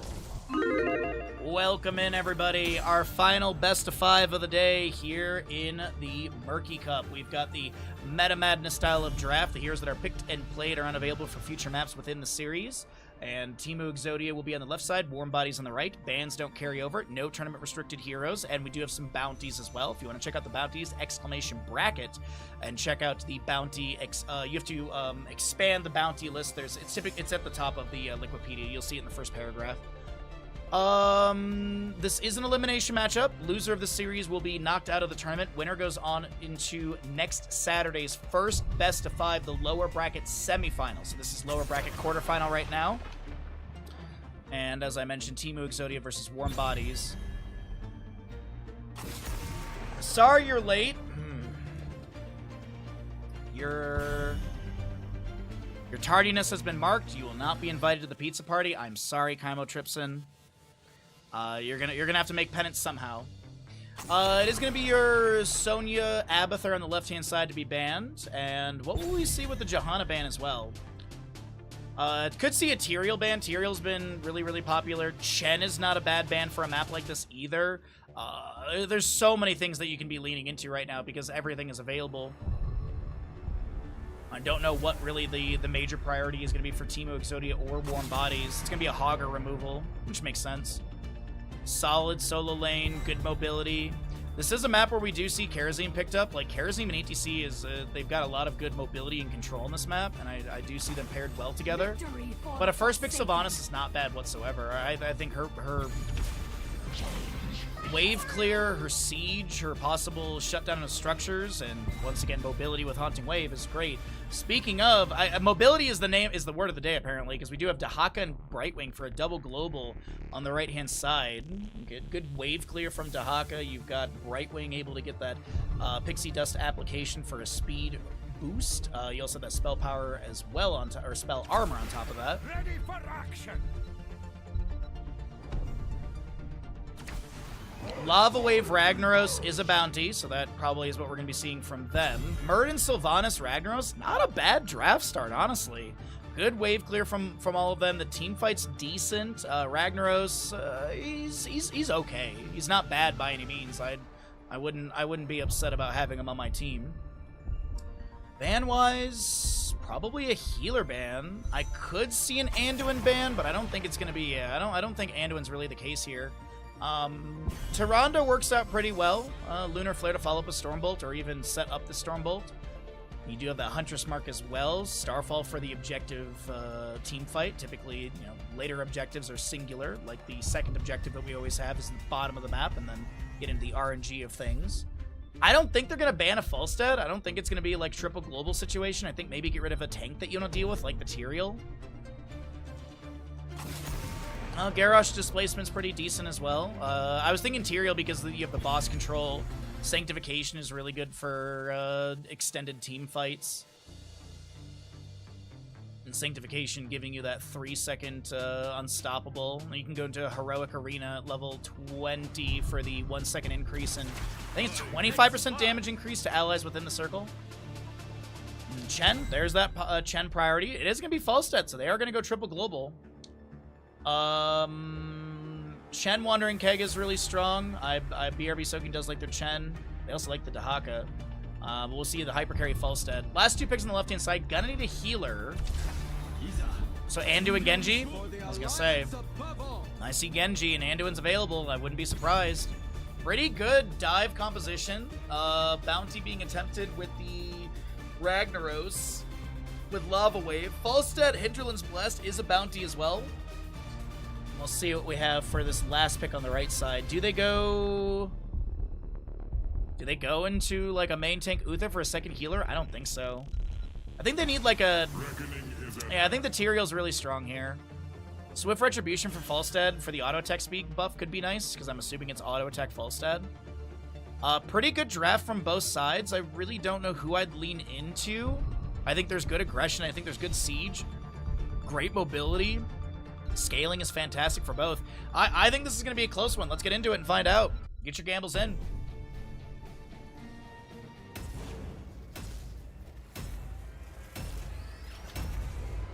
You could really make a case for both these teams. I think the drafts are stellar for both. I assume it's Lava Wave and Hinterlands. Hold on, let me, where is my list of bounties? Where is Warm Bodies have only done Rocket Ride Junkrat. Okay. They've attempted Valera and Hunt Illidan. I would prepare. But we are here ready to go into this map number 1, final best of 5 of the day. Let's get those gambles in, get your predictions, as you have 4 minutes about from when you're hearing me talk about this. Keep in mind we do have a delay on stream, so that can affect the timer for the Twitch prediction. Serenity Genji, the Evil Ragnaros, Sniper Anduin, Theoden Muradin, and Athletic Bird is your Sylvanas team. Exodia. Warm Bodies in the red on the right. Vetted Sun Falstead. Looking at the Elite Sparkle Tyrael, Cascon Dahaka, Devs Brightwing, BRB Soaking Chen. 3, 2, 1. And no one freed poor Harrison Jones. Ragnaros is going to be heading into top lane immediately. So he'll be setting up in his respective lane. We are going to be jumping into mid as Genji literally cyber agility into the bush and discovers a couple enemies. No drag from Dahaka, attempted to get the pull. That could have been a kill, honestly, with drag into Polymorph. Meanwhile, the Chastise and Divine Star finds some purchase of damage onto Chen. We're going to stay on the Athletic Bird vision so that way we can see who's got the marks from her black arrows. Already at 14 stacks. Muradin baseline, obviously 0, so he's not really had a skirmish or any opportunities for auto attacks onto slowed, rooted, or stunned targets. We do get the Stormbolt into Chastise for a couple stacks from Muradin. 1 stack per auto onto slowed or rooted, 2 stacks per auto onto stunned heroes. Freshest ingredients, Chen, greater polymorph, enhanced agility, justice for all, and the auto attack build for Falstad. As the bottom lane, Fort Gate is taking a lot of damage here. I'm going to take a peek into top lane really quickly and just see how things are unfolding between these two, and it looks pretty matched as we jump back into bottom lane. Theoden and Elite Sparkle a little bit low. BRB Soaking steps up with a Breath of Fire from Chen. No accumulating flame, as I mentioned, as it will be your freshest ingredients, up to 2 stacks. And no believers in Teemu Exodia. Unfortunate.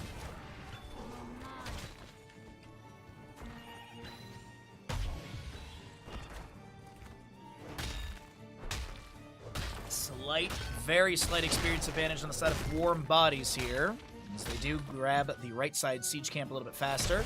So camp timing's a little bit better for Warm Bodies. Teemu Exodia did have a warm-up matchup earlier today, and that did knock them down here up against Skibidi Exodia.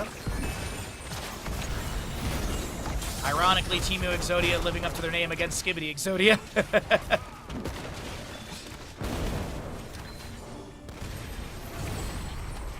Chastise going out. Bottom lane Fort Gate has been opened up nearly completely. Still 1 tower remaining and some side walls.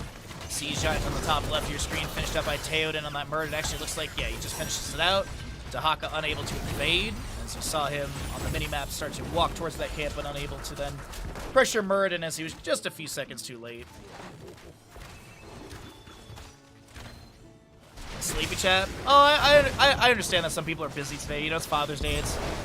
It's the summer solstice as well, so... Uh-oh, Vetted Sun. Serenity might have the kill and does have the damage needed. That's first blood to the side of Teemu Exodia. There's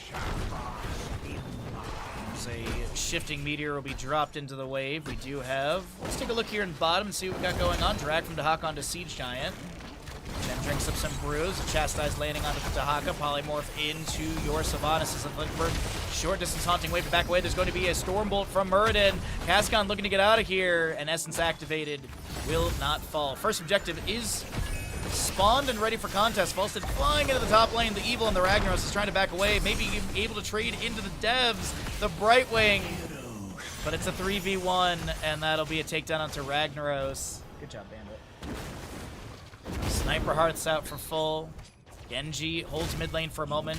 Muradin jumps onto the point.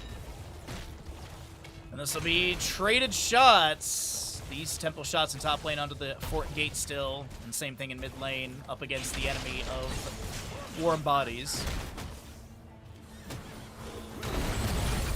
Chen might be dead here. Dwarf tosses in. Face shift from Brightwing is going to be able to come through. There's a lot of stagger damage onto Chen. And he'll be dead. Chen takes down Chen.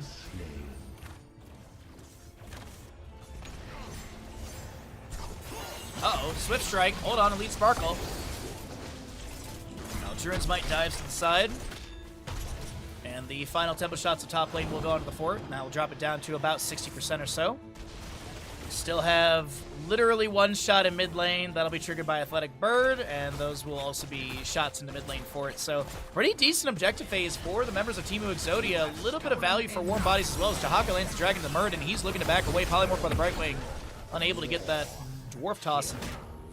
Does manage to get it afterwards. 21 stacks on the It's Hammer Time. Another 24 to go to be able to get that Piercing Stormbolt and cooldown reduction. 141 for Sylvanas. Really good stacking for Athletic Bird here. At the 250 mark, you have that 50% damage on Black Arrows. Baseline, it's 15, so significant jump in that percent damage. Falstad on 53 stacks, nearing his first milestone for the 20 extra damage. As the Stormbolt goes out from Muradin, Elite Sparkle getting a little bit low. Ragnaros will be taken down by the Brightwing in mid lane.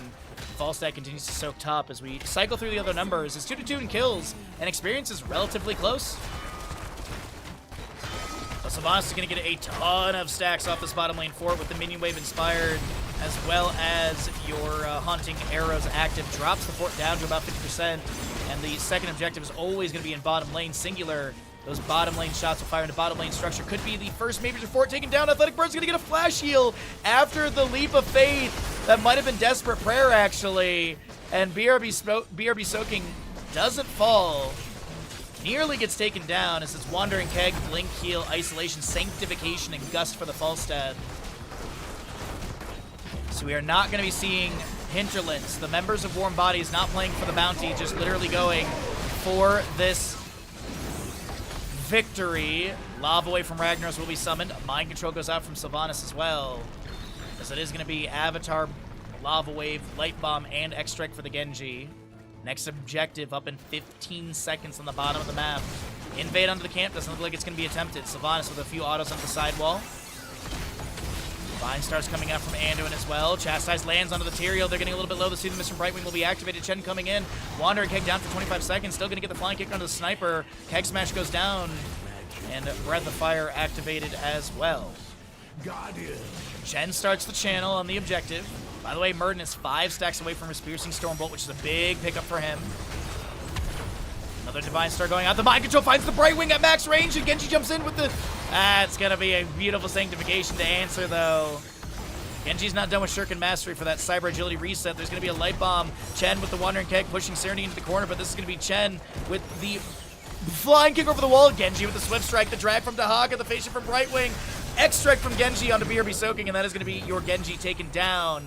The intensity of this map number 1 is so good, and I hope this is just a prelude, a precursor to this entire series, because this has been some great back and forth, some really good team fighting. But right now, Warm Bodies will have this second objective, single temple, firing shots in the bottom lane fort, which at the rate of shots and what's available, I believe this is going to be fort taken down.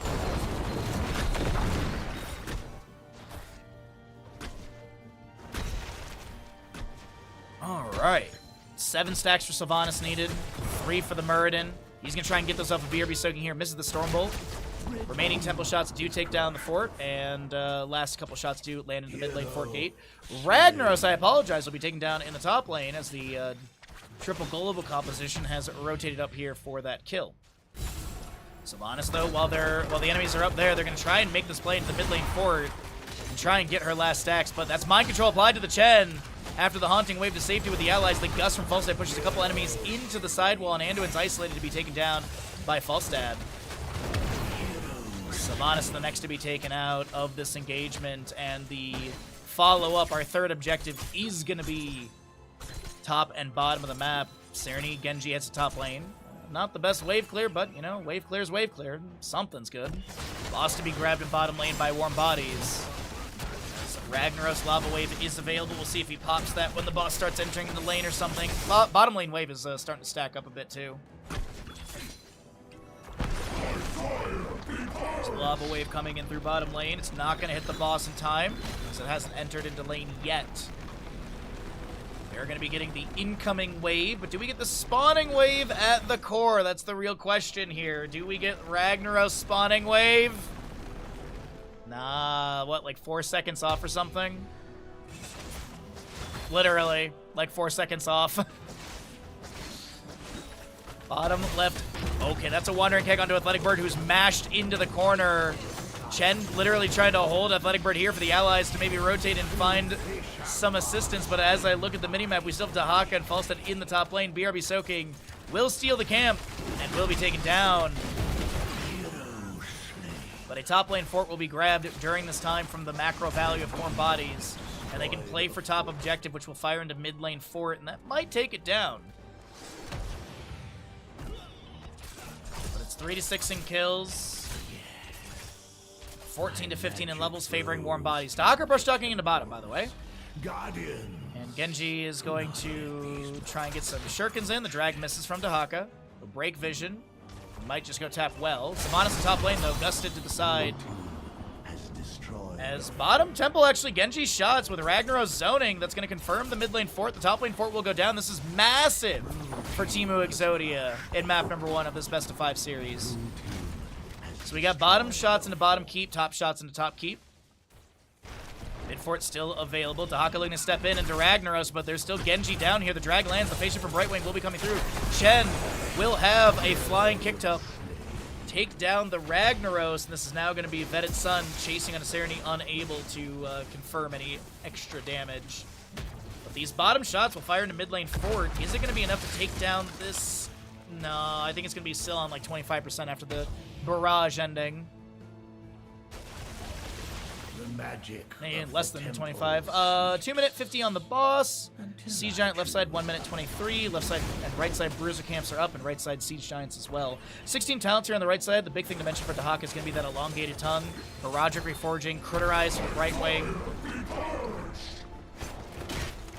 And a Lava Wave heads into bottom lane. There's going to be a call to take down mid lane fort really quickly to just equalize on the map. And structurally, it's all equal. Some more damage on the right side from the temple shots from Teemu Exodia. And speaking of temple shots, next temple is Singular in the top of the map. Genji looks to invade this right side camp. Imposing presence for the Murden, by the way. Try and slow down that auto tech speed of Falstad. Will the Forsaken. You do have Glyph of Faith. And Wandering Keg from Chen is going to be able to grab this camp. Ragnaros split a little bit from his allies, but not to the point where there's like a potential kill. But hey, good Wandering Keg grab. The camp is going to be cleared away before it gets into lane. Dahaka continues to safety soak close by the keep gate. I'm looking at minimap. Is there an invade onto this camp? Ragnaros pops Molten Core mid lane. Mind control from Sylvanas pulls Chen to the side. They'll get a flying kick over as well. The sanctification material coming down to the ground. This is going to be a Genji jumping in. The isolation lands onto the Muradin, who did get a leap of faith, and I don't think the light bomb found the target they were hoping for. Another Glyph of Faith, or not the leap of faith, onto the Muradin. As Falstad's looking for that flank angle, 50 seconds on a gust. And the temple's available in top lane. A lot of traded blows, no steal onto the camp. And Vetted Sun continues to build up stacks. 174 of the possible 300 for that milestone to increase the auto attack damage to 195.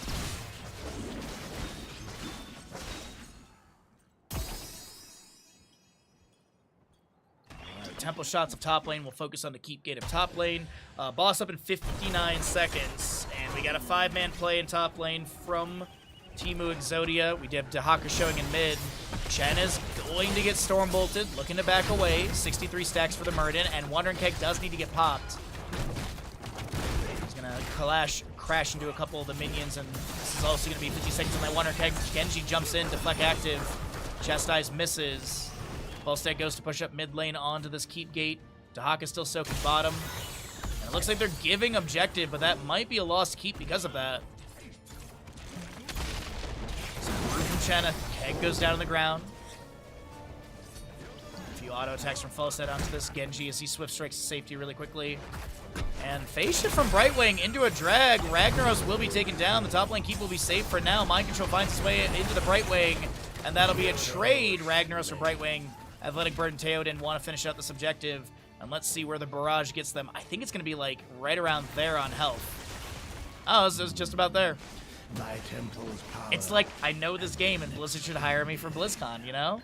You are stronger than I believe. Druid's Might to the side. Holy Ground is there. Burden dwarf tossing in, looking for the Stormbolt on Chen. Will be able to find that connection of a stun. Elusive Brawler level 7 from Chen is active. There's a Swift Strike from Genji. The Wonder Keg does get popped, and Sirity now in an awkward position. Needs to use the Cyber Agility to back away. The false set barrel rolls in. The Flying Kick from Chen as well. As a Lava Wave pushes out the top lane wave near the Keep Gate. And next objective is going to be double center and top locations. 20 talents here on the right-hand side with the Energizing Brew. We don't see this very often, but it has been popping up here and there. So the Energizing Brew, if Chen channels the Fortifying Brew for its full duration, he then he gains 20% bonus health and 20% bonus damage for 25 seconds. You have Contagion upgrade, Hyper Shift right wing with the Speedy Dragon, Holy Arena, which does give you that 25% damage increase and the 1 second duration, making it 4. Epic Mount for the Falstad, so you can fly around the map a little bit faster. Sanctification comes down onto this boss point, and that's Burden to be taken down. Elite Sparkle looking to chase in, trying to get the block with the Holy Ground. The Epic Mount from Falstad flies over to Sniper. Gust is available, and Sniper's going to be gusted into the wall.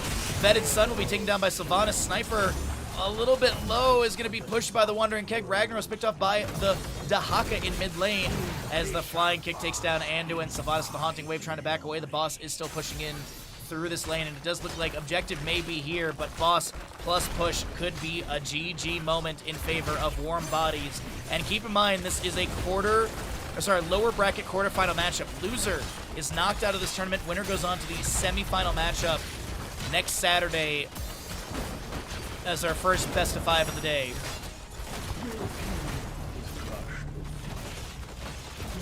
War is being called for here at 16 minutes. The drag onto Sylvanas is good. The boss slam would have followed up, and that is going to be a dead Sylvanas. Bird and Genji to defend. It's looking really good for Warm Bodies. A great back and forth in map number 1, honestly.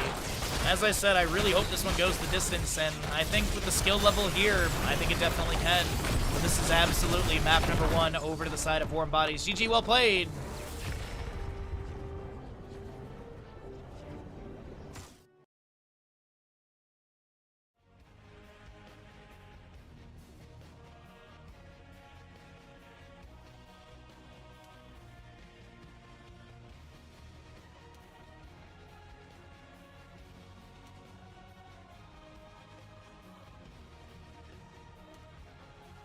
Man, oh man.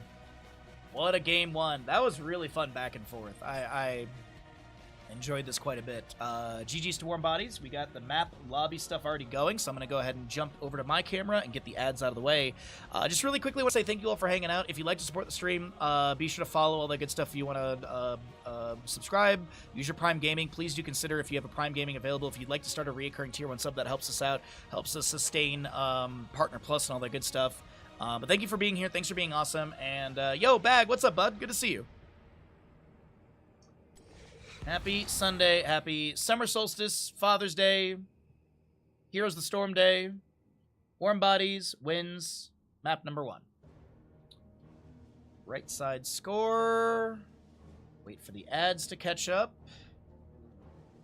Or the stream to catch up for the ads. We'll find out where we're going to for the next map. Do I do scrambled eggs or an omelet? What's it going with? That's the big question. Like, is it like just eggs and toast? Or you got like sausage and bacon or something? Happy Baja Casting Day 2. Can't forget that one. Yeah. Alright, we're heading into Cursed Hollow, the classic. Alright, lobby is ready, ads are rolling, Twitch prediction is good to go as well, scores are updated, I have done everything I need to do. Oh, mushrooms, onion, that's an omelet right there. That's, that's already, those are already omelet options. I don't know about, like, if I'm doing a scramble, typically in a scramble, all I want, and this is just me personally, is just, like, some cheese on it. The moment you start adding in, like ham, mushroom, more stuff, I'm like, just put it in an omelet, dude. I know you can do, like, a skillet scramble, but I don't know. I'd, like, if there's anything more than cheese, I prefer omelet, personally. You forgot to get breakfast meats? You can't forget breakfast meat. It's the most important meat of the day. Welcome back, everybody. We are here in Curse Hollow for map number 2 in our final best of 5 of the day. On the left-hand side, it's going to be Teemu Exodia down in this series, looking to take us into the next map with a 1-1 score. Right side is Warm Bodies, and they're looking to get a 2-0 lead in this elimination quarterfinal matchup. Yo, what's up, Meow? Good to see you today, bud. Alright, so Holger to be removed, Sonya will be taken out as well. So just getting rid of some solo laners here. Lucio is not a bad ban, as he does have some good mobility. Like a Nubarak and Diablo are pretty popular on this map. I could see a Viking target ban. I could also see an Abathur target ban. I think all of them are viable. Medivh can be a tactic on this map as well, so it's really... What do you not want to deal with here? What are the characters you want to deal with? Hanzo is actually really, really strong on this map as well, since you have Simple Geometry and then Simple Geometry and Stormbow Sonic Arrow delays around objectives, and then you also have your Scatter at level 7, the Sharpened Arrowhead, or not Sharpened Arrowhead, the Serrated Arrow, to be able to get more damage and possibly burn through camps and bosses faster. So Hanzo a really big priority. Chromie's not bad on this map, but Johanna has been permaban throughout today's games in the other series as well. Like, she's been constantly target banned. So Johanna being available, that's going to be a snap pickup for Teemu Exodia. And the answer will be a Blaze and Junkrat. Warm Bodies, I mean, the Blaze Twin Flame poke, Oil Slick is a good delay. Junkrat delay is pretty decent. Hanzo will be grabbed. So there's that Hanzo we were talking about. I could see a Deathwing for these teams as well. Skyfall is a good way to delay objectives.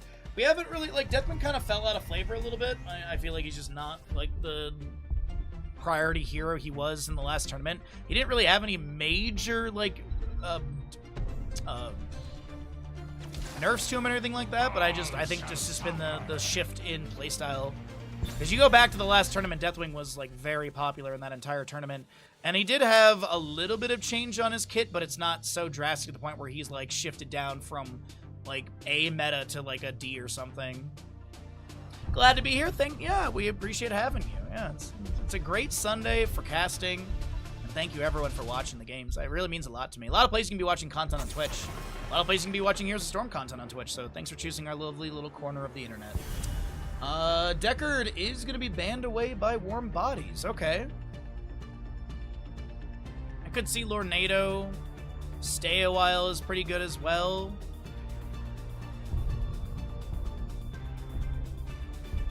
I wonder if they're banning Deckard because they're thinking about doing a Stitches comp?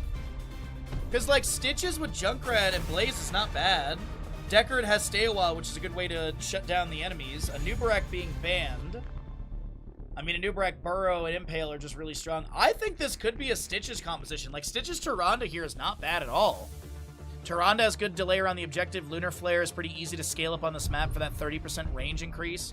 I'd personally love to see a Stitches Tyrande right here, and then pivot into...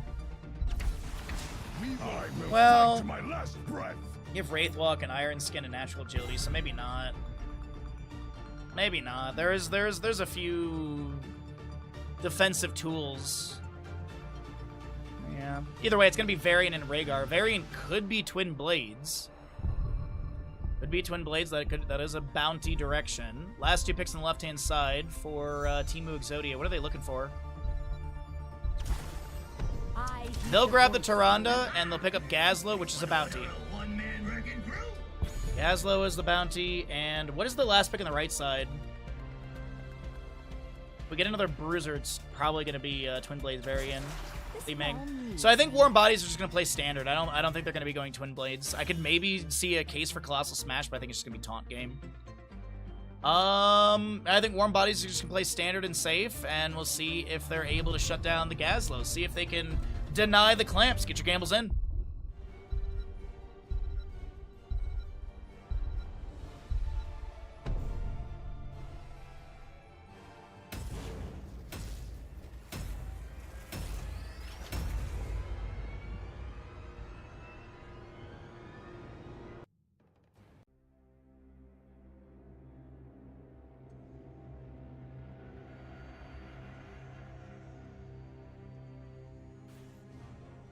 Whoa. Prepare yourself for battle, heroes. Alrighty, map number 2. On the left-hand side, it's going to be Team Exodia with the Serenity, Hanzo, Athletic Bird, Gazlo, Sniper, Tyrande, the Evil, Leoric, and Theoden on your Johanna. Right side is Warm Bodies, looking for a lead or a further lead in this series with the Vetted Sun, Li Ming, Cascon, Junkrat, Elite Sparkle variant, Devs, Rhaegar, BRB Soaking Blaze. 10 seconds. That was the first Sentinel hit, though. Simple Geometry, Fealty into Death, Moonlit Arrows, Aether Walker, a Adrenaline Stim Pack as well. Let the battle begin. Way to go, dude!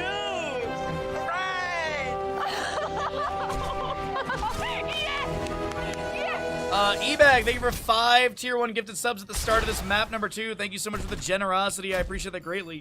Thank you, thank you, thank you. The first Sentinel did hit during that big old gift barrage. And we will have first Sentinel hitting. So obviously that means we got a 1-1 score at the end of this game, right? Extra wound timers for the Junkrat. You do also have your Overpower variant, Feral Heart for the Rhaegar, and that is the Rocket Boots for the Gazlo.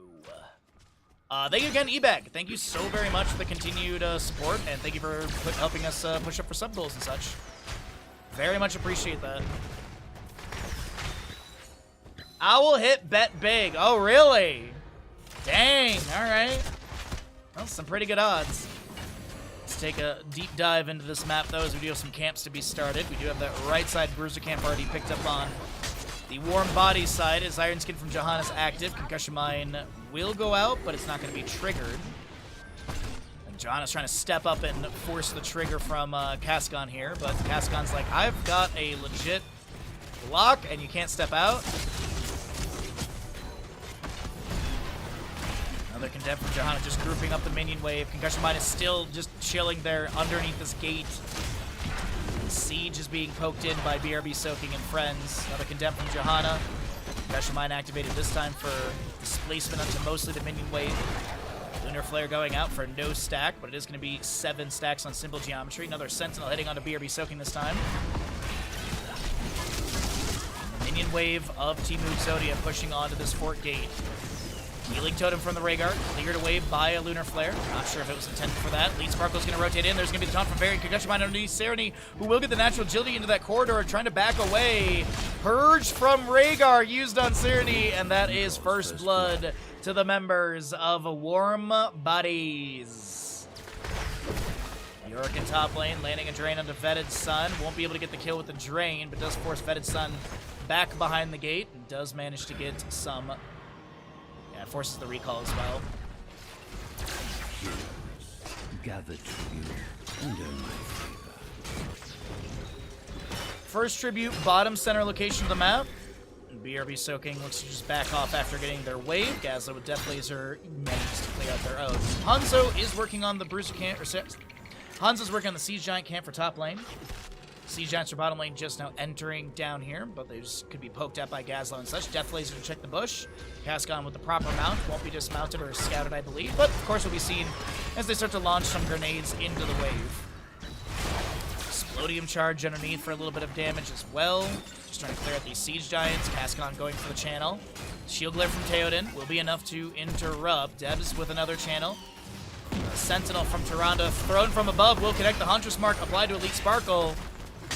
But it's Hanzo has to use the natural agility to back away as Serenity looks to get a few more Stormbows in. Loon's Chosen applied for the moment.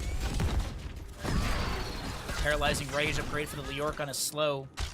Increasing the Skeletal Swing slow from 40 to 60 as Serenity.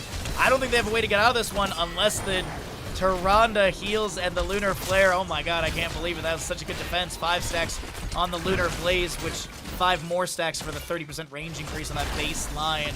Varian trying to back away, throws back the Lion's Fang. And this is Sniper trying for the channel. Junkrat might have a delay. Theoden stepping up. Maybe eat some of these grenades. It looks like Serenity will not be delayed by a Lion's Fang. The Explodium Charge does not stun Elite Sparkle. As the bottom siege looks like it will be opening up bottom fort gate. Hanzo Simba Geometry is completed. Boss, by the way, in 40 seconds. Top and bottom. Next objective will be right side of the map.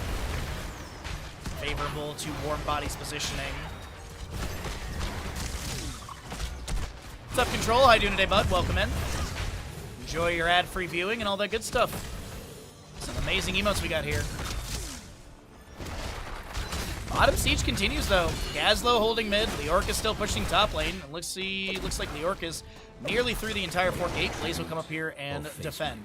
So boss is up in about 10 seconds, less than that. Do they go for this and then go for objective? As I mentioned, they do have that never outmatch. Sorry, the serrated arrows. I do this all the time. Serrated arrows at level 4 for the increased damage to mercenaries and monsters. Minions, mercenaries, and monsters. Hanzo and bottom should be fine.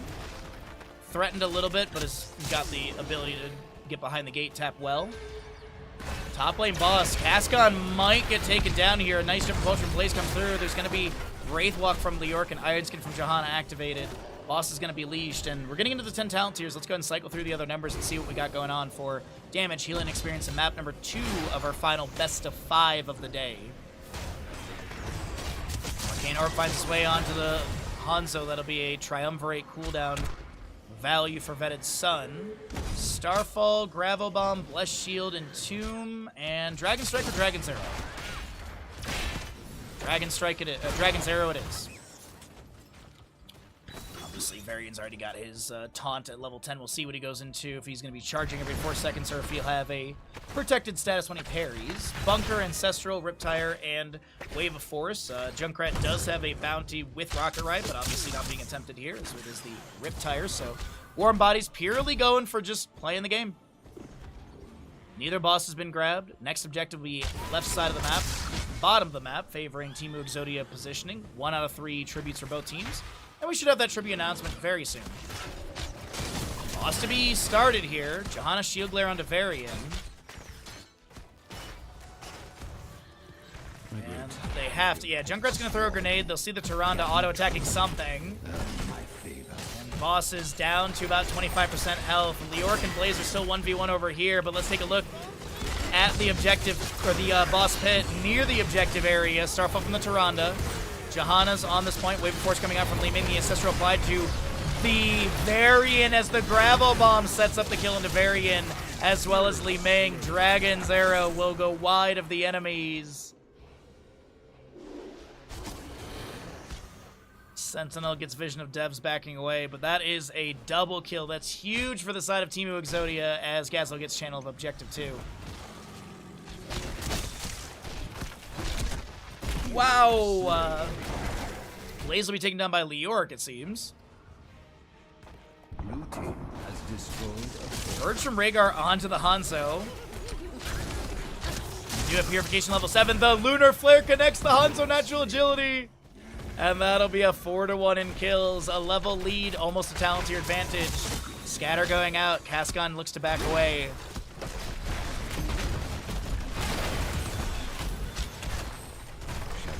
Bottom lane keep gate has been damaged but not taken down. York in mid lane, or sorry, Varian in mid lane trying to deal with the Gazlo. He is Warbringer, by the way, at level 10. We didn't talk about that.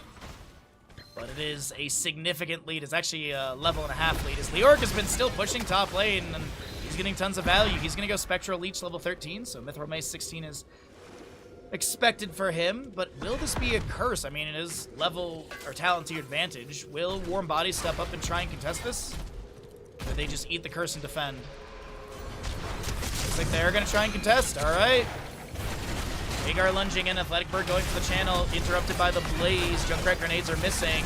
Leorc has the Entomb onto the Rhaegar on the right-hand side. Hanzo looking to step up and find a way to take down this Rhaegar. They do force out the Ancestor onto them. The Elite Sparkle on this Varian is low.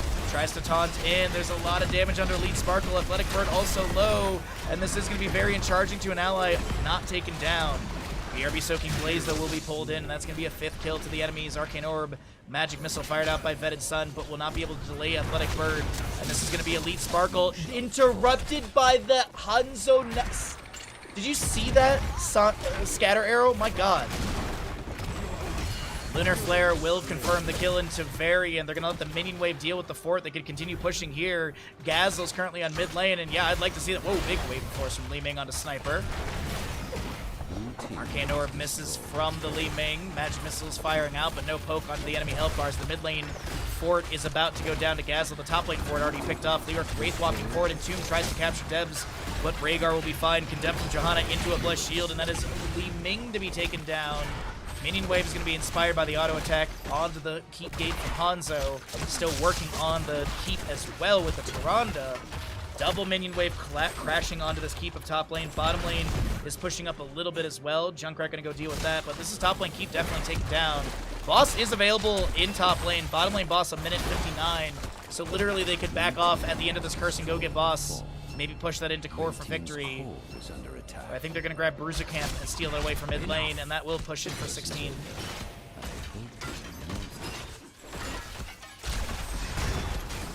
Varian charges onto Leoric in the bush.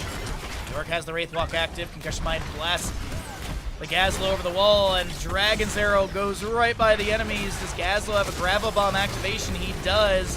Elite Sparkle is going to be pulled in from that. There's going to be Varian trying to charge out of this Entomb. That will be a Shield Glare, and the Nexus Force to take down the Blaze. Elite Sparkle dashing in once again with the Warbringer. Concussion Mind pushes back to Leoric. The Skeleton Swing with that Paralyzing Rage for the slow. But no takedown. Varian charging in again with the taunt. Explodium charge, Death Blazer, Shield Glare. Gazlo gets credit for the kill, and the siege in mid lane continues. This might be a mid lane keep taken down. I mean, with the death timers where they sit, I definitely think they could call for boss or top lane.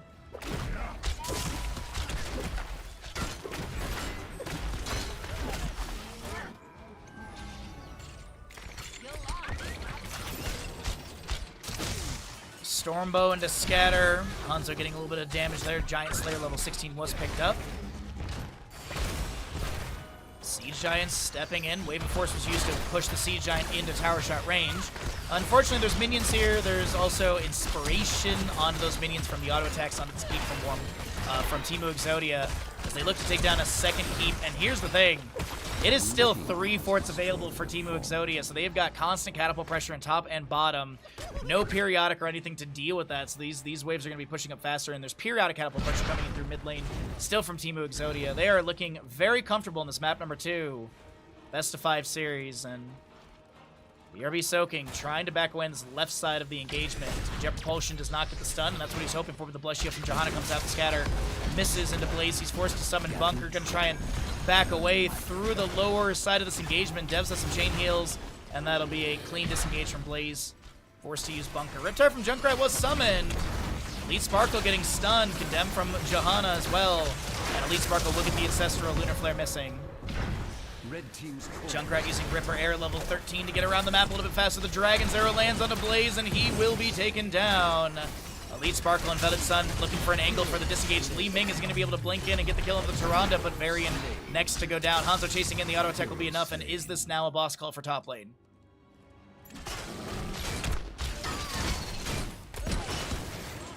Absolutely!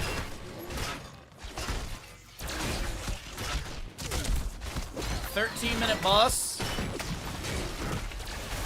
Escorted to core. Should be GG in this series, and we should be having a 1-1 score in this best of 5.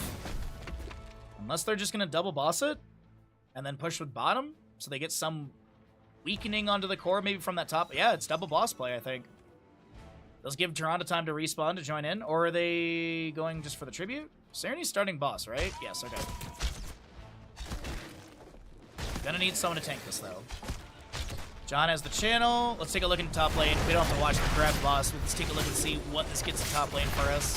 Or for that. So by the time this boss arrives at core, it's going to be just below 50% health. Actually, even more than that. It's going to be on a third of its health overall. It's going to get 3 auto attacks onto the core. I honestly thought I was going to get a bit more there. Next tribute is top left of the map. It's not going to be a curse in favor for either team. And it looks like they're going to have the wave pushing up. And this might be a fatal push. Jet Propulsion missed. Dude, What the sucking heck? at something? First step towards being sort of good at something. happy that they do. Always tip your streamer. Red John, Champ. thank you for the 100 bits. I appreciate it as the team fight breaks out just before the boss pushes past this observer location, and we do have Elite Sparkle a little bit low. Cascon is the first to fall. Jet Propulsion Blaze to try and get some sort of space for Elite Sparkle to back off. Vetted Sun trying to find a reset. Will be able to get into the Hanzo, trying to take down Athletic Bird. Vetted Sun hit with the Death Laser. Tyrande stepping up, a few autos here and there. We do have that Bomb Toss level 20 for Gazlowe, as Boss is on core. Catapults arriving through top lane as well. Variant charges and taunts into the Johanna. This is a laser under Elite Sparkle. They fall. Leorc is done with his Mithril Maze. Skill to swing misses onto Vetted Sun. Boss is broken through core shielding, and it's looking like this is going to be GG map number 2 of this best of 5 series, going over to the members of Team Exodia. And we got ourselves a best of 5 series that's going to 1-1 score, so we're guaranteed at minimum a map 4. Thank you, Red John, for the 100 bits. And yes, it is Father's Day. Happy Father's Day to the dads out there. And thanks for hanging out. Thanks for hanging out. It's also the summer solstice today. Longest day of the year. Longest daylight day of the year, right? So, yeah. GG's. 1-1 score. Good stuff. Let's go ahead and find out where we're going to for map number 3 and get the ads out of the way. Thanks for being here, and thanks for being awesome, chat. Alrighty, so Team Exodia have put put one up on the board, as they say. Seems like whatever team I bet on loses. Oh, so you are in control of how far the series goes then, Freaky. So if this series doesn't go to a map 5, we all know to blame Freaky, right?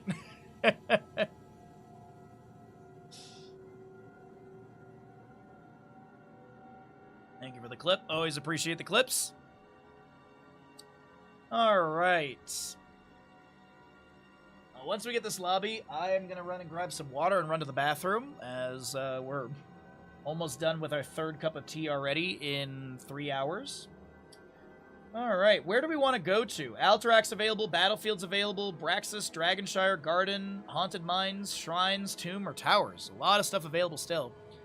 Yeah, that bounce off the wall was really weird, Zig. Yeah, that's like, it was like, it caught me off guard, like, mid-sentence. I was like, wait, what? That was a weird one, yeah. I've never seen it, like, boing to the side. I've seen it, like, wrap around an edge like that, but never, like, I guess there is kind of, like, a weird sort of, like, dip edge on that. We're going to Tomb of the Spider Queen for the next game. Alrighty. Lobby is ready to go, as I see it being made. And we'll go ahead and get a lobby link out for those that may need it. And then I will run to the bathroom. All right, yep, I can run to the bathroom. I'll be right back. Grab that water as well. What you doing, Mr. Bandit? Are we going to party today?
All right.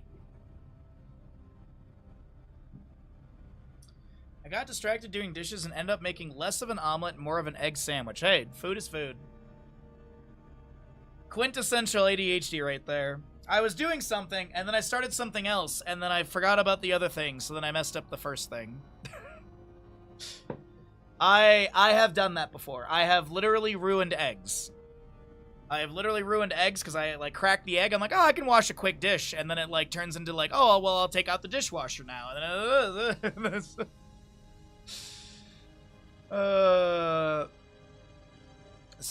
yeah. I've definitely had moments like that as well. All right, we have 10 players in lobby. We've got everything ready to go. Ads are out of the way. We're ready to rock and roll into map number 3.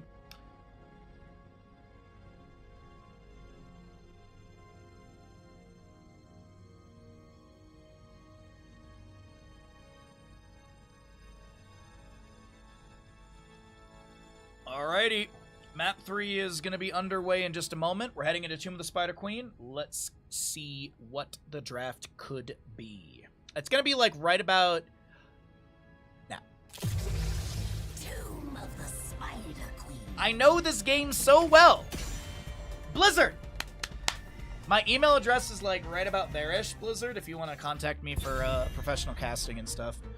But let's get into it as we are here in map number 3 of this final best of 5 of the day in the lower bracket quarterfinal. Loser is knocked out of the tournament. Winner is going to be heading into the semifinal matchup on Saturday next weekend. Hogger to be banned out the gate by Warm Bodies. Garrosh will be removed as well. We are here in map 3, which means that there's 20 heroes unavailable from the total of 90 heroes in the pool that is for Heroes of the Storm. So Garrosh and Hogger are going to be banned away. What else are we going to get rid of here by Warm Bodies? Sonya has been drawing a lot of bans out from Timu Exodia. That's a target ban against BRB Soaking, who's got a very good Sonya in their repertoire, as ETC does get banned as well. ETC solid for this map with Crowd Surfer. A lot of tank bans in this game. 3 tank bans and a Hogger ban. My golly gee. Still have May, Arthas, like Mal'Ganis are still up. You still have main tank Uther. Yeah, TikTok, Blizzard, TikTok. BlizzCon is less than 3 months away.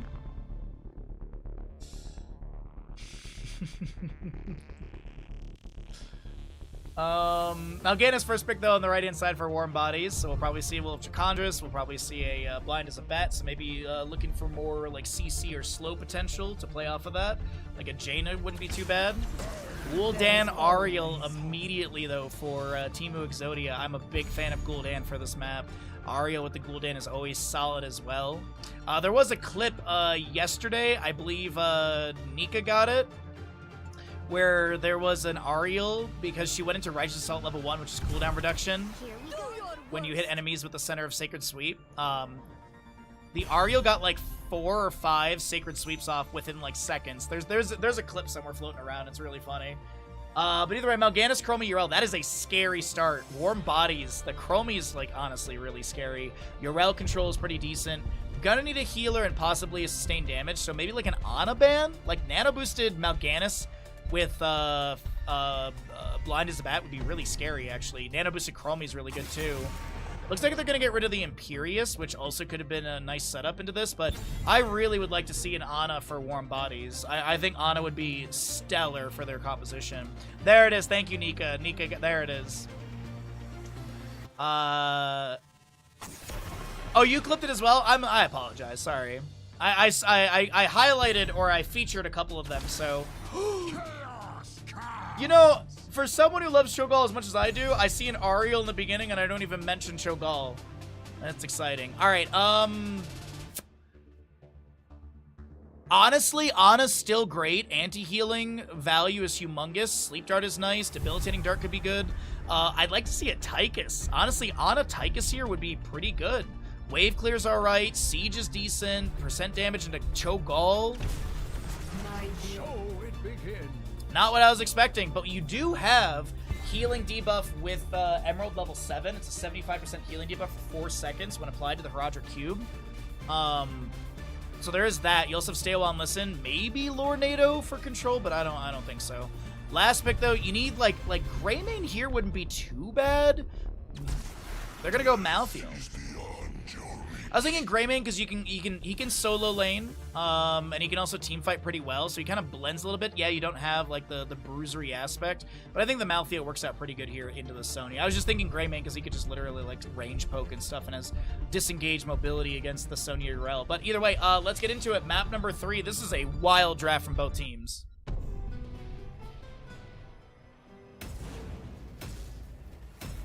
It's because it wasn't the classic setup. That's true. That is true. What's up, Big Sid? How you doing, bud?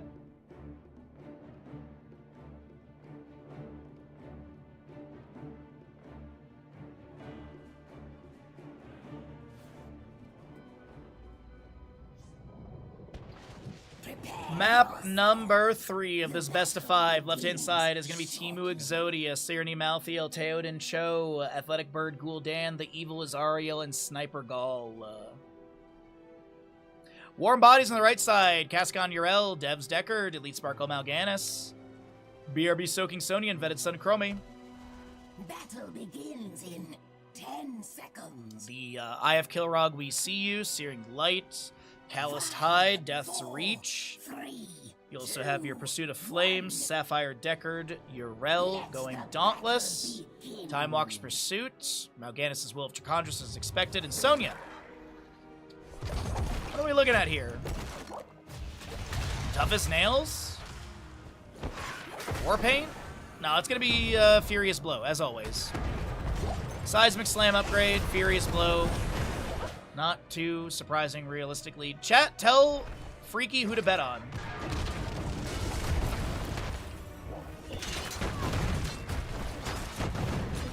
So Cho'Gall bottom lane up against the Sonya for now. Malthiel's currently grabbing the mid lane Bruiser Camp, and same thing's going to be grabbed on the right-hand side by Warm Bodies.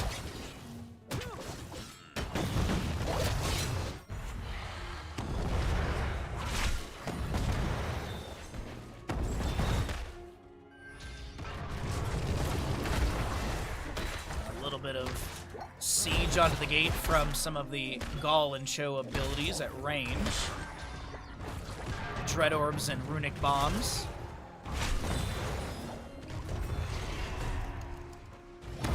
Cho'Gall just stepping in here with a Surging Fist. Bruiser Camps are going to be crashing in mid lane. Doesn't look like going to be having two. Wait a minute, hold on. Night Rush out from Mal'Ganis on the left-hand side. Athletic Bird hit by the Felclaws and the Righteous Hammer, rooted by the Decker Cane, and that is going to be first blood on the right-hand side to the squad of Warm Bodies. Night Rush out from Mal'Ganis, lands the sleep into Cho'Gall. Decker Cane with a Scroll of Sealing. Cho'Gall's going to be able to dash out of that with a little shove and Surging Fist. Time Trap from Chromie. She did go into a Horror Anomaly, which is going to be more Time Traps. Lower cooldown. She also has the faster arming time from that level 1. Sapphire from Deckard, Scroll of Sealing, Body Block from Elite Sparkle. Cho'Gall trying to back away as the Felclaw's Final Slash will not find a hit, but that is 4 stacks currently for Mal'Ganis. And keep in mind, he's getting a quarter stack, so he's technically at like 16 stacks right now, or maybe more. But yeah. We'll see how things look, because we round decimals, and here's the storm, so you can actually see it. So it's just 4 straight bonus damage. He actually just has, so you can see right there, he's actually got 5 bonus damage right now, but it reads as 4 stacks, so decimal rounding and all that good stuff, and here's the storm. Felclaws go out into Cho'Gall. Night Rush out, and we do have a little Surging Fist to the side. Sorry, that was a shove to the side. Take a look into the top lane. As Ariel and Gul'dan are going to be pushing out the waves. Got a lot of priority play into the bottom, as it looks like Double Soak has just been kind of managed. It really hasn't been any major priority on the Double Soak factor. It's been a lot of bottom lane engagement and possible siege. And speaking of bottom lane, the Siege Giants will be grabbed by the crew of Warm Bodies. As our Twitch Gamble closes out in 1:20. Keep in mind there's a delay on stream, so the gamble on screen is going to be different than the actual timer, in case you're waiting till the last second for gambles. Alright, Time March Pursuit goes out. Did see the Cho'Gall in the rotation. Time Trap will be able to stall him a little bit in said rotation as well. And the bottom lane wave will be pushed up into the Fort Gate. Searing on this Malthiel's looking to try and clear things out and dip, dive, and dodge around some of the Sonya damage, but here comes Mal'Ganis Felclaws, and Cho'Gall will need to back away.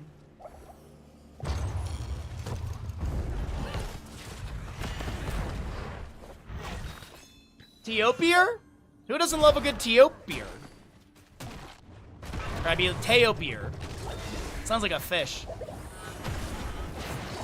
Avenging Wrath onto the wave from Yrel. This Cho'Gall is just kind of chilling in wave at about a quarter of his health, and this is going to be the top lane wave crashing onto the fort. So decent siege has actually been picked up by the Ariel and Gul'dan in their double soak together, but that is Red Web Weavers descending to Warm Bodies. Tamer Strike doesn't get the stun up against the wall. It is not going to be going into repeat defense. It's actually going to be that heavy burden.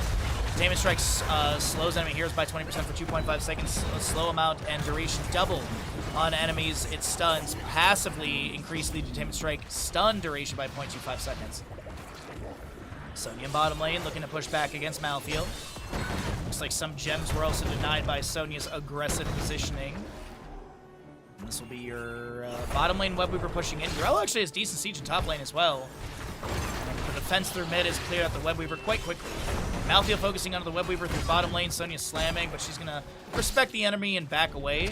Granted, Teemo Exodia will be rotating into top lane. So the Web Weaver is going to get a little bit more damage into this fort gate. And more gems to be picked up by Cho'Gall. 61 of 50 gems on the left side held. We have 24 of 55 on the right. And we're going to be getting into 10 talent tiers really soon. So while we see some camps to be grabbed, let's go ahead and take a look at the damage healing experience as we enter into the 10 talent tier very soon. The clutch has been opened back up as there is a small cooldown from when the Web Weavers have been cleared away to when the next gems can be donated. And the Eye of Kilrog for some vision on the south side. Objective turn-in. Chromie trying to get some vision as well with some dragon breaths. Strikes. I'm sorry, the deep breathing strikes.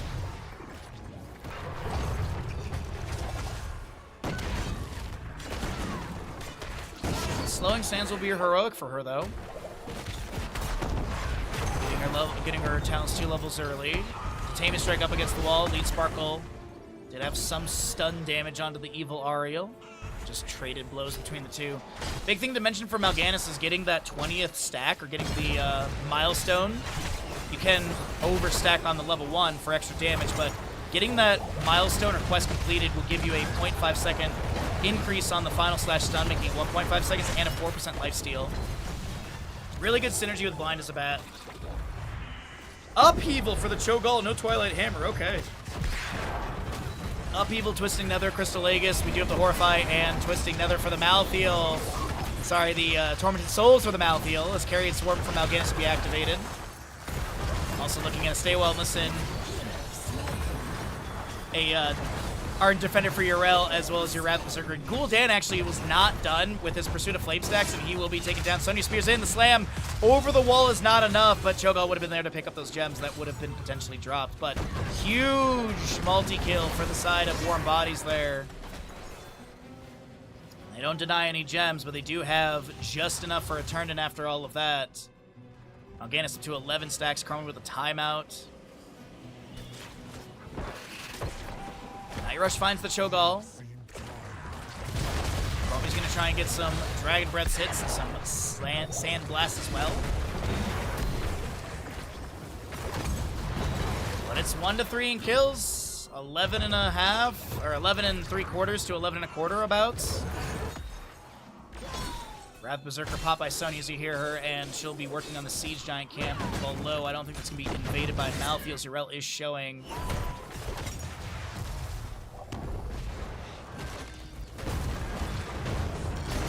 Both teams have the turn-in. 8 gems needed on the right side. Elite Sparkle does have that on the Mal'Ganis. I think 8 or 9 are actually held by the Sonya. So actually, Sonya does have the turn-in right now. Horadric Cube goes out from the Deckard Cane. I thought I saw an Emerald applied to that, but I don't see minus 75 healing. So Sonya, Cascon actually turns in the remaining gems needed. And, alright. Red Web Weavers descend into lanes. What siege can be picked up by Warm Bodies? This map 3 best of 5. Night Rush out from Mal'Ganis looking for a sleep target. Unable to connect onto your enemy Cho'Gall. A few Fell Claws activated. Some potions set up by Deckard Cane as BRB soaking. Wrath Berserker immediately activated. Takes out the tower. Sustains maybe off the sidewalls a bit. Slam onto Cho'Gall. Spear goes into the minion wave. Whirlwind to clear that out. Cho'Gall doing his best with runic bombs and Dread Orbs to try and clear things out. Sonya's going to pop a few abilities at 1 and 4 with her Battle Rage, as well as a Shot of Fury. Auto attack, a spear onto the side while trying to sustain Wrath Berserker, but it's going to expire here. 27 seconds on that cooldown. My power wanes. Gather more gems or face The my Web Weaver phase has expired. 2 Web Weaver phases have been summoned by warm bodies, and they have taken down 1 fort, gotten the top fort down to about a quarter, or by a quarter. Cooling up to 13 of 30 stacks. Felclaws from Mal'Ganis come through. The timeout from Chromie to avoid the upheaval pole. Carrion Swarm does get the trigger. I thought there would be some sort of interrupt onto Elite Sparkle, but not the case. Sonya starts out camp right side. Wrath Berserker available again. She'll pop it immediately. So 38 of 60 on the right side, 119 of 50. Not a single blue Web Weaver has been summoned yet. And Sereny, this Malthael, has the entire turn in. Yrel is not going to be able to have the delay, but her Roger Cube does get said delay. Over the wall from Devs. Night Rush out from Mal'Ganis. Sereny trying to go for the channel once again. Interrupted. And Chromie chunks the Cho'Gall, who's got 45 gems. Top lane minion wave is pushed up onto the fort, but not going to get tons of much siege. Sonya whirlwinds through the wave. Minion or mid lane wave is being pushed up. 50 of 60 gems on the right side. Slowly getting up there, and those gems actually make it 53 as Yrel did get a wave in bottom. And about a level lead and then some has been formed. Almost level 14 to just over 15. Malthael is just shredding through this wave. Yrel with the Avenging Wrath as well. Decker Kane stay while misses onto Malthael, but he's going to keep that story going as he's trying to force the Malthael to kind of be caught in that corner for a little bit. Meanwhile, the allies are going to try and turn in, but Chromie has a time trap. Cho'Gall does get some gems turned in. Here's the thing. Does Sereny get taken down? That's minus 75 healing. If they could take down this Malthael in bottom lane, that'd be huge, but they managed to get the fort, and they have to back away. So finally, the blue Web Weavers do descend to the side of Teemu Exodia. BRB Soaking clears out the wave. Wrath Berserker activated. As the no escape level 13. So top lane and mid lane should be pretty much moot. Bottom lane might get some value. I mean, Fort Gate's already been taken down. Gul'dan at 20 of the 30 stacks needed. Might be able to pick up a few more stacks on the far side poke of this fort. And actually quite more siege than I anticipated is going to be picked up here. Cascon with the Avenging Wrath charged up. Looking for that Righteous Hammer into the Malthael. Does have that Templar's Verdict as well for that armor and percent-based damage. Mal'Ganis does have the Blind as Bat is active. The Crystal Aegis is going to be able to deny some of that damage, but here comes Mal'Ganis. Still going to be activating Carrion Swarm. Malthael, Tormented Souls on the right side. He jumps through the Mal'Ganis. The upheaval from Cho'Gall pulls Sonya in, and she's like, cool, I'm going to go ahead and take down the Malthael, and that's 70-something gems that are not going to be picked up. That is so tilting. Just down the drain the gems go. That is... Oh man, I feel so bad. I have no horse in this race. I just want map 5. But I feel so bad for the side of Teemu Exodia. Losing 70 plus gems like that. Oh, ouch. And the hard part too is the enemy does have a turn in. They have a talent tier over you. You're probably going to lose your top lane fort. Maybe keep gate of top lane, depending on how they want to play this. Sonya's already in bottom lane. Wrath is available. Looks like she's maybe going to join the allies. Elite Sparkle with the Hearth out. Sorry, a little NA lag there. Yeah, my ping is 200. It's about average.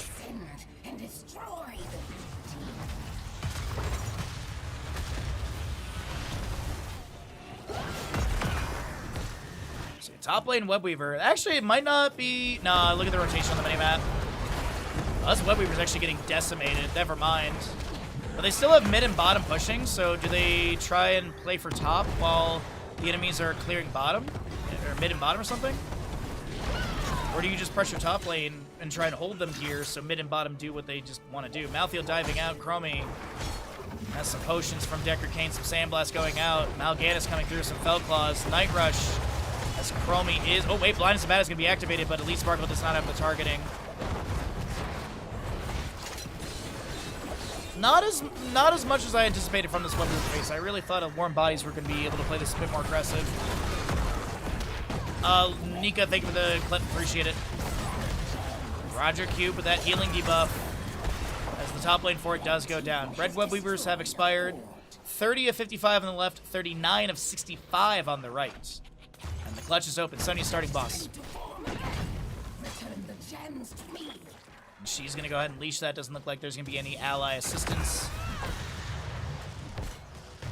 So we do have a 3-level lead, or sorry, 3-kill lead, level lead right now. No Talenteer advantage. Gannis is getting close to finishing the Will of Tricondris quest marker. We did have Gul'dan done with his Pursuit of Flame level 1 during that defense. And Sonya goes and grabs the Bruiser Camp from mid lane.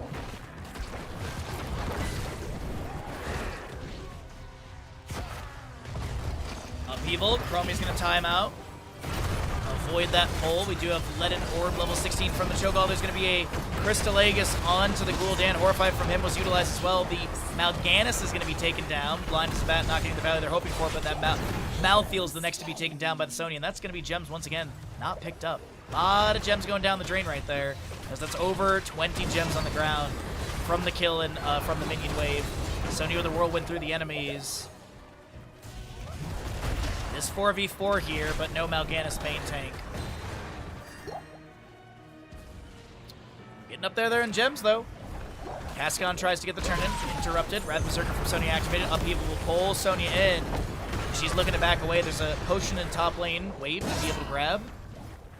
And Sonya is going to be fine just to get out of here. Level 16, she did go Giant Slammer. That makes sense.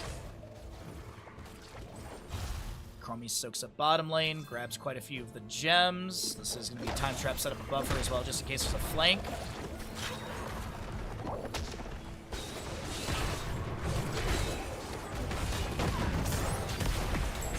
Aim strike into the wall, Upheaval to follow that up as well. BRB Soaking going to try and whirlwind for heals, but will be taken down by Gul'dan damage over time.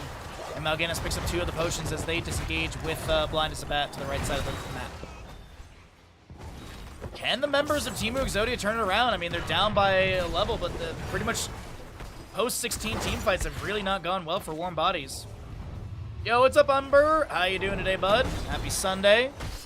Happy Father's Day. And happy summer solstice.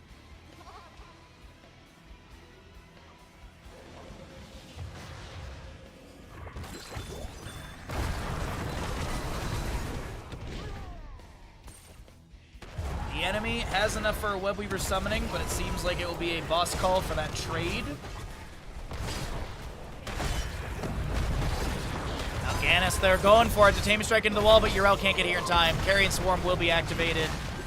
And Seeker Swarm was level 20. We do have Ignore Pain, Unraveling for Chromie, Respect the Elderly, and Seraphim Yrel. I honestly thought they were going to be going in for that.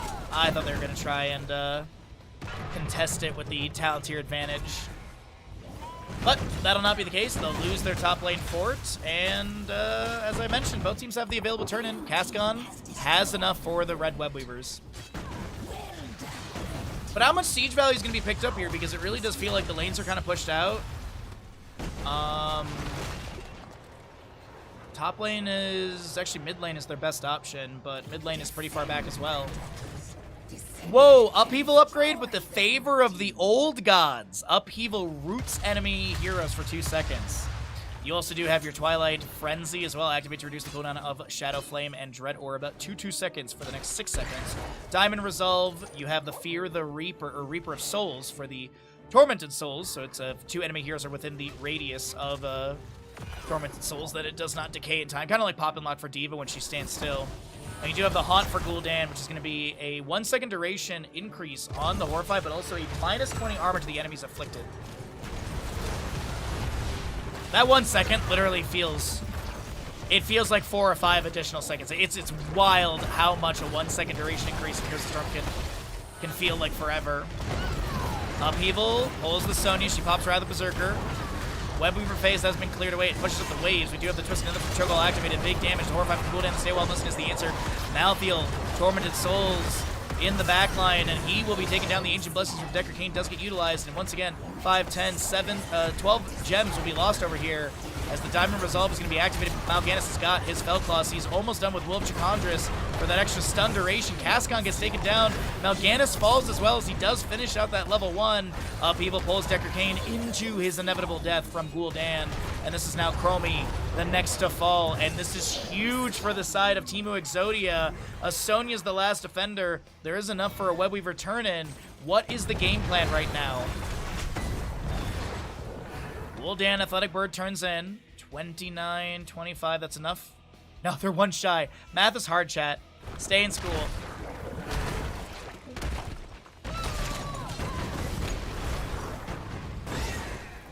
My power grows by your beauty. Let an orb. Upheaval. Shogal's in a really awkward spot in their health, but this could be a Finland onto BRB soaking. Surging Fist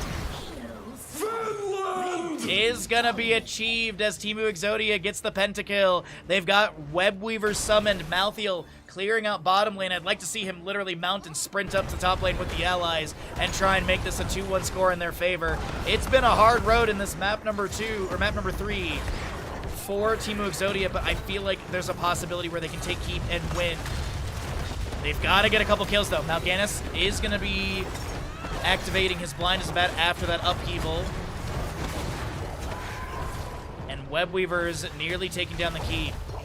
Mid lane fort might fall as well. Should fall, actually. Chilwell stepping up. We will confirm the keep, but the positioning of the allies does not lead me to believe they want to continue this pressure. They do take down that fort of mid lane as well. Bottom lane, Webweaver a little healthy.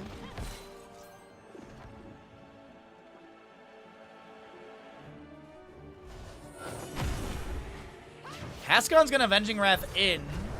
Gets dismounted from that Divine Steed upheaval, but Detainment Strike into the wall. Surging Fist in the Horrify from the Gul'dan. The Art Defender will be activated. The Twisting Nether from Cho'Gall is active for some decent damage. We do have a Crystal Aegis applied to send Cho'Gall with the Diamond Resolve for that big armor. Carried Swarm from Mal'Ganis was utilized with the Seeker Swarm for the sleep afterwards. This is gonna be a Tormented Souls from the Malthael. Cho'Gall will be taken down by Elite Sparkle with those Fellclaws. Neither team has an available Webweaver. There's going to be 30 seconds on boss for top lane as Yrel looks to push things out. And honestly, by the time they push out the wave and everything, they could actually look for that boss.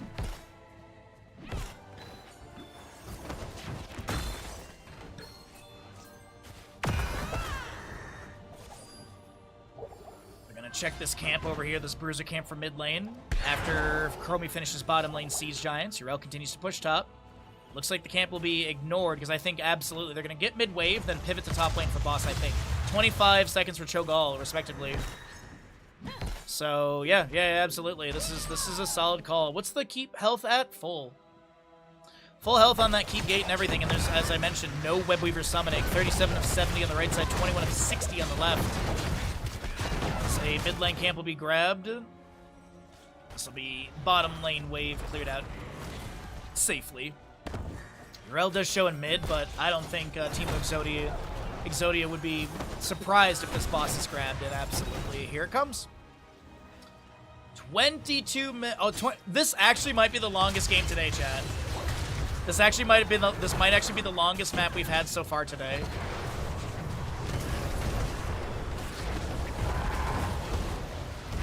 Boss slams down as we enter into 23 minutes here on Tomb of the Spider Queen, map number 3 of this best of 5 series.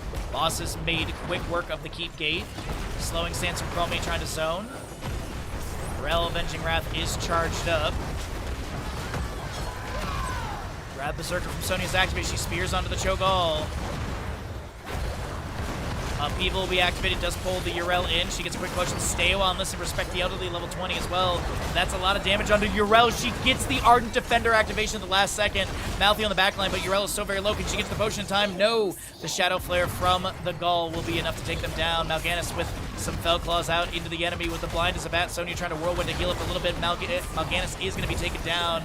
And this is going to be a lone Chromie trying to back away with 24 gems. Surging Fist, Upheaval, Time Stop. But here's the thing, Time Stop is going to allow Malthael to close the distance. The slowing sands go down, but that is Chromie taken down. And another... Finland! for this map number 3, the members of Teemu Exodia. I said they fought heavily and they hit that 16. Things have shifted in their favor with the Leaden Orb and many other values. You also do even have the Rune Gauntlet. Basic attacks reduce the cooldown of Cho and Gull's heroic abilities by 6%. If you're wondering how many upheavals and Twisting Nethers we've had, the Horrify from Gul'dan will be used for no value. Twisting Nether upheaval as well.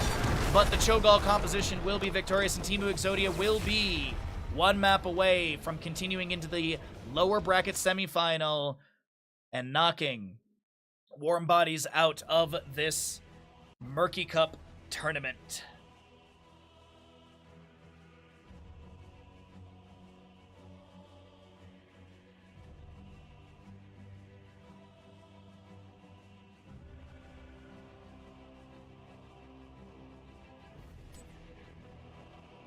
What's up, Riptides? How you doing, bud? Alright, well, let's go ahead and get rid of, let's pay out the gamble and get ready for what could be the final map of the day. We'll see if Teemu Exodia can shut it down, or will Warm Bodies rally and win map 4 and take us to a map 5? We're going to find out together. Let's go ahead and get those ads out of the way. Alright, so what are we going to be seeing here for the next game? So it's going to be Teemu Exodia with the payout for Tomb of the Spider Queen. Make sure I get the right payouts, get the scores updated, and some big payouts here. Oh my god, some people got some channel points. All right, stream is updated, so let's go ahead and jump into the ads. And what's our next map gonna be? Where are we going to for the next map? Alterac Battlefield, Braxis, Dragon, Garden, Mines, Shrines, Towers. Rip points today. We're going to Infernal Shrines, the classic map. Alrighty, so we'll just go ahead and see who makes the lobby here. I do see Athletic Bird is in one, so I'll join off of them. We'll have the Infernal Shrines. Gamble is set correctly. Lobby link if anyone needs it, but I doubt. Alrighty. Can Teemu Exodia do it? Can they make this best of 5? Can they shut down this best of 5 and end it here on Infernal Shrines, or can Warm Bodies take us to a map number 5? I want a map 5. I'm not rooting for a team. I'm rooting for more games, and I'd personally love that. Let's see. Infernal Shrine. Alrighty, everybody, let's get into it. What could be the final map today in the lower bracket quarterfinal? Loser of the series is knocked out of the tournament. Winner continues on into the lower bracket semifinal matchup, which will be our first best of 5 on Saturday next weekend. Second best of 5 will be the upper bracket final, and then Sunday will be the lower bracket final, and then the grand finals, which is a best of 7. So a shorter weekend next weekend. From my understanding, there's no change in the start times. We're still starting at 6 a.m. West Coast USA, or 15 CEST, if I did that math correctly. But Infernal Shrines, we got first pick over the side of Warm Bodies, opting in for that, so that means map choice goes over the side of Teemu Exodia. And Infernal Shrines, Hogger banned away, a very solid ban, as he has been drawing a lot of ban priority throughout today, as he's just really a solid solo laner and a solid hero in general. Garrosh also drawing quite a few bans in today's multiple series. And once again, thank you all so very much for hanging out with me. I really do appreciate the support, watching, lurking, whatever it may be. If you're new to the channel, please do drop a follow, as it costs you $0. We have a 0-minute follow. It's just to get rid of bots, so all that good stuff. And also, we stream 6 days a week. We do a lot of really fun content. We love Heroes of the Storm. We love it so much that we hound Blizzard to hire me for BlizzCon 2026. And, you know, any day now, they're going to be sending that email over, and we'll be able to sign our contract and get hired for BlizzCon. But just, you know, we're just waiting for Blizzard to recognize game. Thrall and the Hogger are going to be banned away on the right-hand side. This will be your Garrosh and what to be removed? A new Brack. No, I just honestly think I would literally crush it at BlizzCon, and I just hope Blizzard understands that, or at least maybe sees that. We're less than 3 months from BlizzCon. I'm sweating the bullets, honestly. I'm starting to sweat. But until they announce, you know, until the announcement comes out, I'm not gonna worry about it. Vita! Yes. Congratulations on your watch streak. Lucio, first pick on the right-hand side for Warm Bodies. Hire him, Blizzard, you know you want to. Like, even then, too, like, you know what the best part is? They could have me, like, cast on one day, and then they could dress me up as Deckard Cain on the next day. I make a great Deckard Cain, personally. Stitches Alexstrasza with the level 1 Globe Talents is a bounty. We're going to be probably seeing that attempted by Teemu Exodia here. Lucio, first pick by Warm Bodies. We'll see what they want to pair in with that. It could be a dive-heavy composition. You would crush it. I honestly think I would crush it as well. Yeah, absolutely. Let the games begin. Lucio Medivh ETC.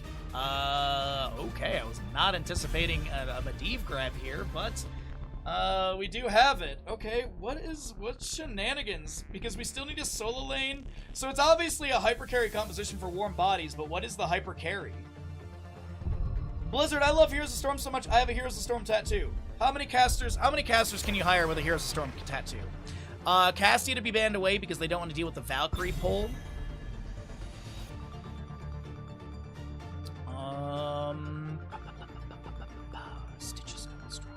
Mephisto ban is not bad here, actually. Mephisto actually could be a very solid ban, just because he has globe values, at least... just at level 4, he has globe value, but even at level 13, the Hysteria we don't see very often, but Spite and Hysteria could be picked up. Durance of Hate is not bad. Kael'thas isn't bad either as an option, because he can, you know, regeneration globes at level 1. Jaina's up and available. I think Jaina's Burst could be fantastic with the Hook Gorge, or even just, like, hook into, like, root from Jaina at level 16. It is time. Ooh, I feel like the Zul's in the 4-man for the Bone Prison. I legit think it's like Stitches, Alexstrasza, Mephisto, Zul in the 4-man, and then they go into like something that is a little bruiser assassin. I was gonna say Thrall, but he's obviously banned away by Warm Bodies. Ah yes, Medivh, who is the more balanced and fair character of Immer Yrel. Samuro and Orphea. Okay. Samuro's solo lane. Orphea does have Crushing Jaws to maybe, like, slow down the Stitches on the Gorge and stuff, but I don't know. I feel like Teemu Exodia got everything they wanted and then some. What's this last beginning? I personally want Zul in the 4-man. I literally want to see Hook into Bone Prison every single time. I think their cooldowns are relatively close, if not the same. Okay, it's Zul solo lane. And they'll have Maiev in the 4-man, so you have Umbral Bind after the Hook. Containment Disc potential as well. Pretty good draft. I really think that Teemu Exodia's got a phenomenal draft. I think they can shut it down here. Me personally, though, here for Infernal Shrines, I want Warm Bodies to win so we get a map 5. Get your gambles in. As I said, could be the final map of the day. How many casters could you hire that could do full cast as Deckard Cain? 1. And it's me.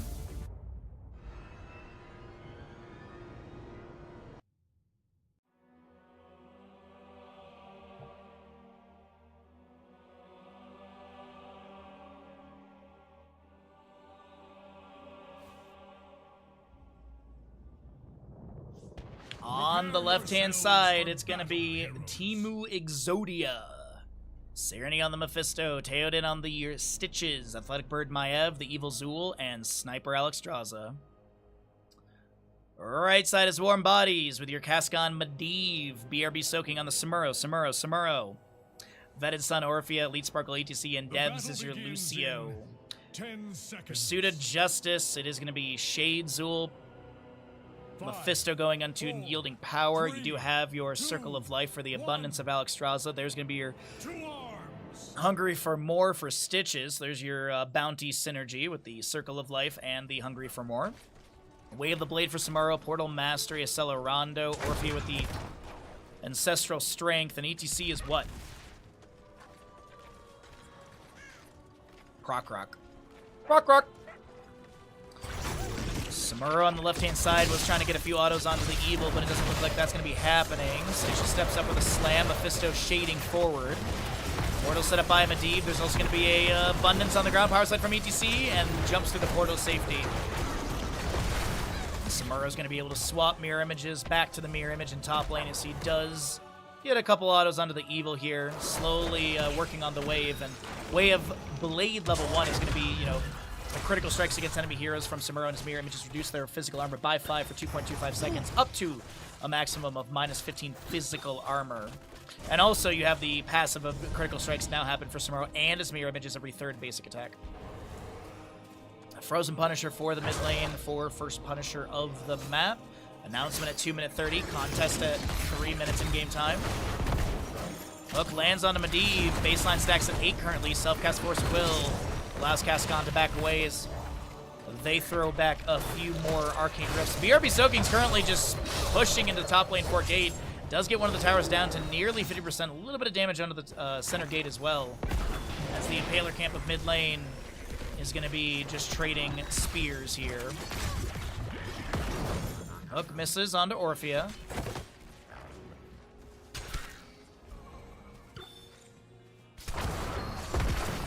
Skull Missile up to 6 stacks. You do have your 100 extra damage at the 20 mark, and then you get the additional charge at the 40 mark.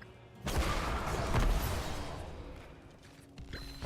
see with a little bit of harassment on the left side of this engagement, high side of the low lane. Neither team Fallen Shaman have been started, but look at the minimap. Orphea and Lucio are heading over for those. A lot of beliefs that Teemu Exodia will make this a 3-1 series, as you still have less than a minute from when you're hearing this to get your gambles in, so be sure to get those in. Delay on stream.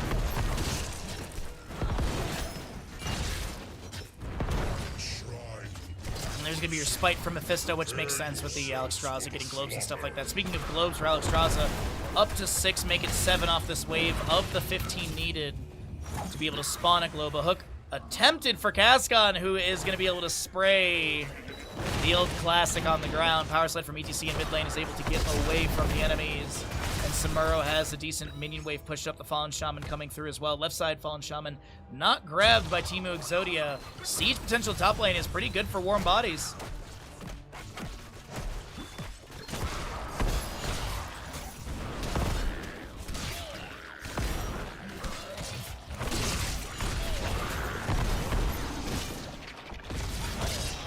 Dread Eruption from Vetted Sun.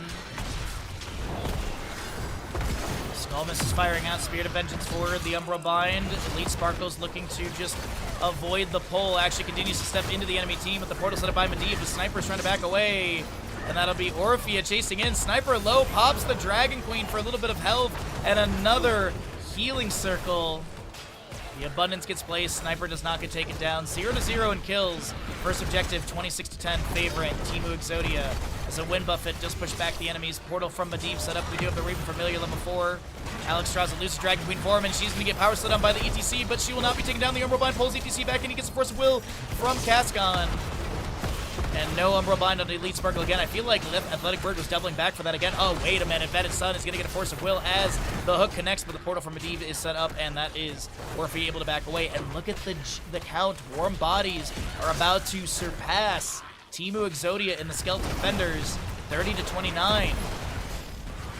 BRB Soaking should have a mirror image. He's actually going to pop his mirror images. Sniper so very low. The Spirit of Vengeance from Maiev going out. The Umbral Bind pulls ETC to the side. He's power slides to safety. Zoo with the Bone Prison onto the ETC as he does get hooked in. That will be Punisher over to the side of Warm Bodies. First Blood over to the side of Teemu Exodia as the Punisher jump is going to be onto Athletic Bird. No, onto Theoden? Okay.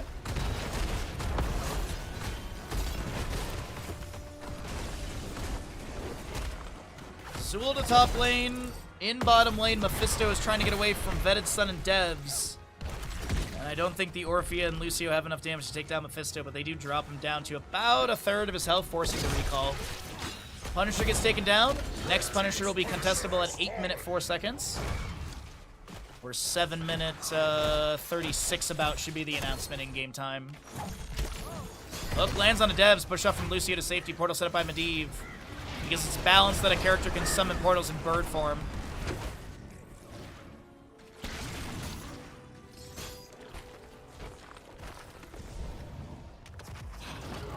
Alright, so let's see here. Minimap should show it's bottom lane Arcane Punisher. Okay. 10 Talonteers for that. Let's cycle through the other numbers. We're getting kind of close to those. 13 stacks for the Stitches, 13 for the Alexstrasza. Make it 14. She actually just got a globe off the wave. So next globe for Alexstrasza should be enough to be able to start summoning globes. And then she'll be able to spam that off cooldown effectively and get Stitches rapid, or get Stitches higher in his globe count as well. I think he's very close to 20 globes. We've had like a 3 or 4 picked up in the last few seconds. A hook attempted that was really close onto one of the enemies, and both teams are approaching level 10, pretty close in experience. Minions make up for a little bit of heroic kill. Minions make, yeah, mercenaries as well. So all in all, it's like 100 experience difference, maybe less than that. ETC portals forward. Not sure what the intention was there, to like maybe to drop a mosh or something. Seemed a little risky. Lifebinder, Skeleton Mages, Containment Disgorge, Endurance of Hate. On the opposing side, it's going to be your High Five, Mosh Pit, Eternal Feet, Blade Storm, and a Leyline Seal for Medivh. About 45 seconds till the announcement of the objective. Some waves pushed out, possibly a Fallen Shaman to be grabbed by either side. Doesn't look like there's any priority. There's going to be a Mosh Pit. Containment Disc goes onto ETC, immediately interrupting it. Serenity getting low, and the Lifebinder from Alexstrasza does apply. The Blade Storm from Samuro won't be able to get the kill. Medivh is done with his baseline stacks. The Maiev will be taken down. That's going to be a hook from Stitch's Landing. And Orphea gets credit for that first kill. Elite Sparkle tries to power slide away and will be taken down.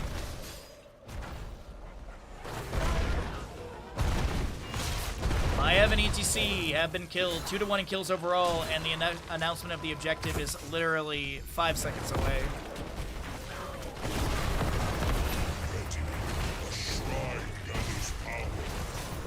It's like I know the game, chat. It's like this is my job. Orphea's gonna get a Shadow Waltz and a Chomp with that Backbiter level 4, or Mind Devourer level 7's at 15 stacks currently. And Mephisto and friends are unable to assist Alexstrasza. She got peeled away from the allies. Orphea gets credit for the kill. 2-2 in kills. 20 seconds on Alexstrasza's death timer, and as the objective is available. Hook trying to find a target. No one hold out of position. It is Jailers for Zool and Trogdol's Essence at 4 and 7. Jailers being completed now. Alexstrasza up in 5 seconds. Stitch is looking for a hook into the enemies. Power side from ETC missions, and they're going to gorge the ETC. Lucio. Endurance of Hate goes onto the ETC. The High Five from Lucio will be coming through. The reverse amp is active. There's going to be a Bone Person coming through as well. The hook lands onto the Lucio as he's going to jump through the portal and be able to back away. 4-20 in Skeletal Defenders. This Blade Storm from Samuro makes Swiss cheese of many more. 31-4. And BRB Soaking wants to get this, but I don't know. They should have the poke damage for this. Bone Prison onto the Orphea. Of course, it will deny some of the damage. 15-36 in the Defenders. The real Samuro is getting a little bit low. He's trying to take down some low health bar Skeletal Defenders. BRB Soaking is being pinged. He doesn't get through the portal in time, and Slam from Stitch takes them down. The Arcane Rip from Cascon. They're trying to steal the last Defender, and yeah, they do get the Punisher, but they also are going to lose. I don't see Cascon living here. Wait a minute, unless they have some crazy good portal shenanigans. Alexstrasza with the auto attack and the burn damage. Medivh will fall. He's done with his baseline stacks, so he won't be dropping down to 0 on that one.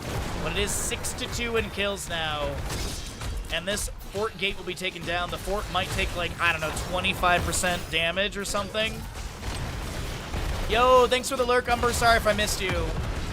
You should cast at BlizzCon. I would love to cast at BlizzCon. We're just waiting for Blizzard to invite me.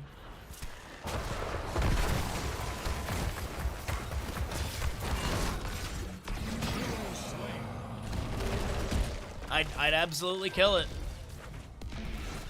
The real Samuro has been discovered, but he's just gonna pop mirror images and then win walk and yeah, back away. He's got Sakuchi level 13 for that little teleport distance as well. Alright, didn't look at when the last Punisher went down, but I'd wager a guess we're sub 13 minutes, maybe like 12.5-ish.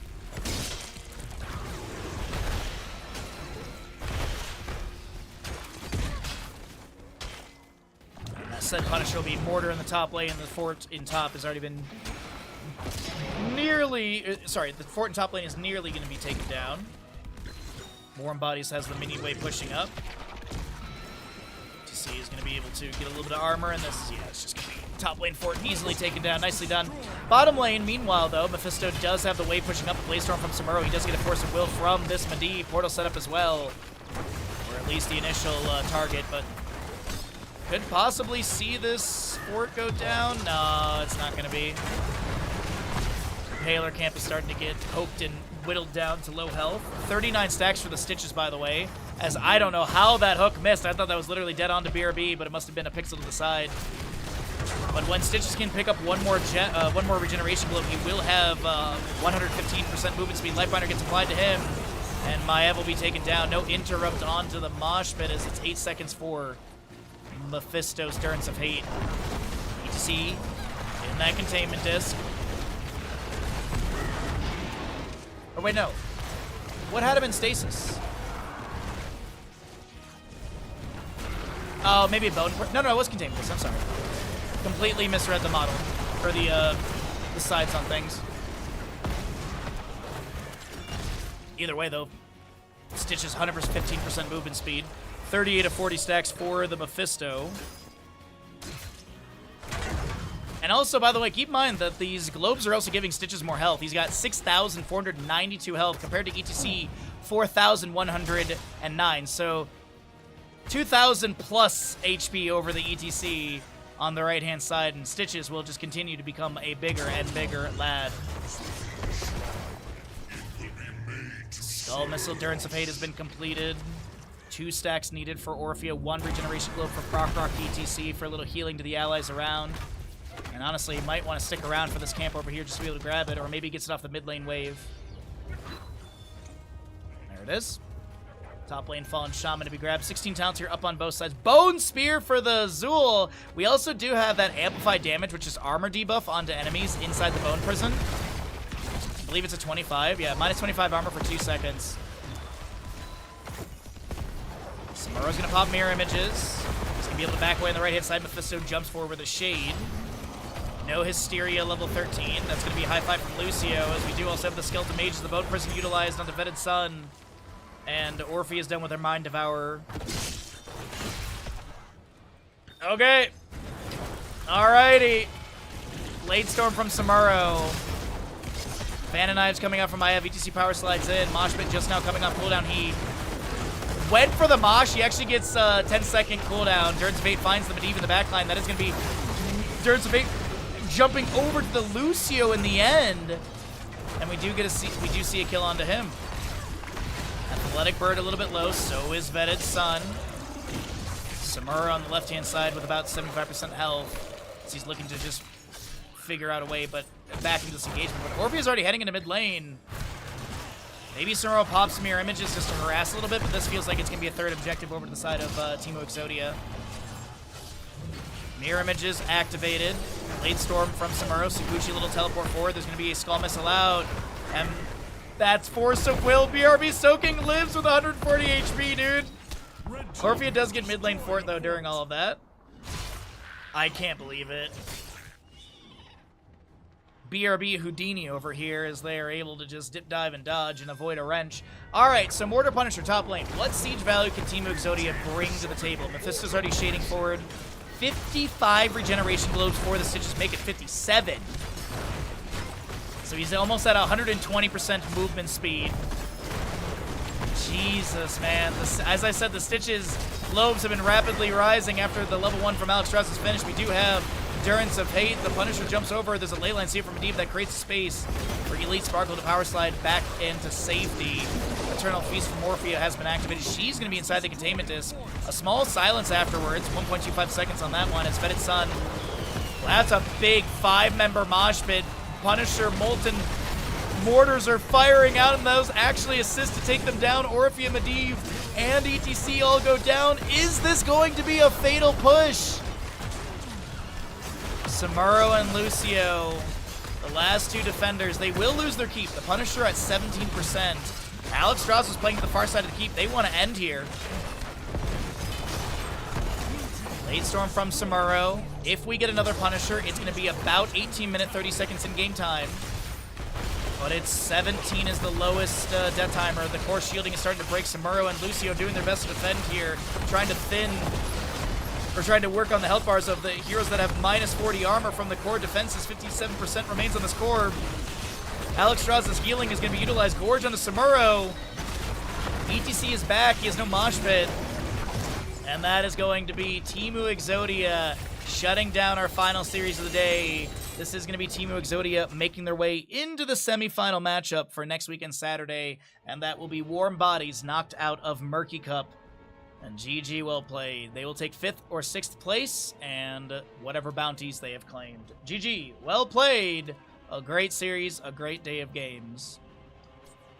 And I want to take a moment here really quickly to thank all of you for watching today. If you're watching here on Twitch, be sure to follow the channel. If you're watching over on YouTube, be sure to like and subscribe.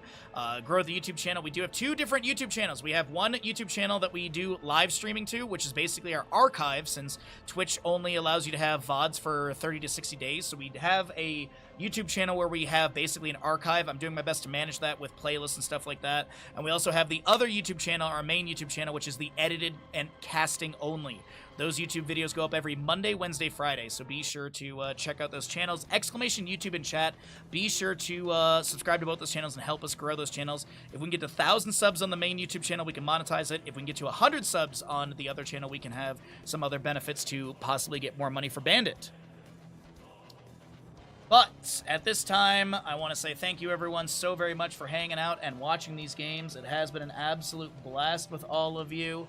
And I'll be back on Tuesday.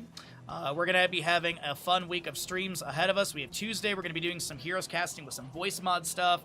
Wednesday, we're going to be finishing up Kingdom Hearts. Thursday, we're going to be doing some Heroes casting, and we're going to be watching some old HCC games. Friday is going to be our cosplay with Star Fox, and Saturday and Sunday of next weekend are going to be the... is going to be the, the conclusion of this tournament. So, either way, thank you all for hanging out. I really do appreciate it. Hopefully you all enjoyed today's games. And, let's go ahead and get a host raid going today. Let's go ahead and throw you over to Hazuobs. We'll go ahead and donate you all to Hazuobs. Have a fantastic day, evening, and all that good stuff. Way to go, dude! Right!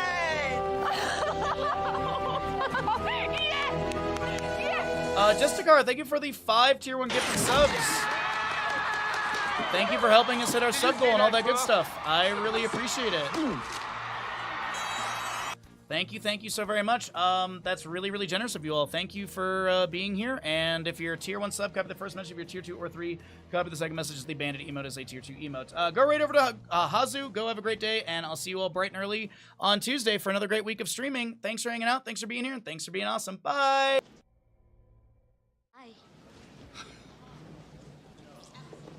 Have a lovely day.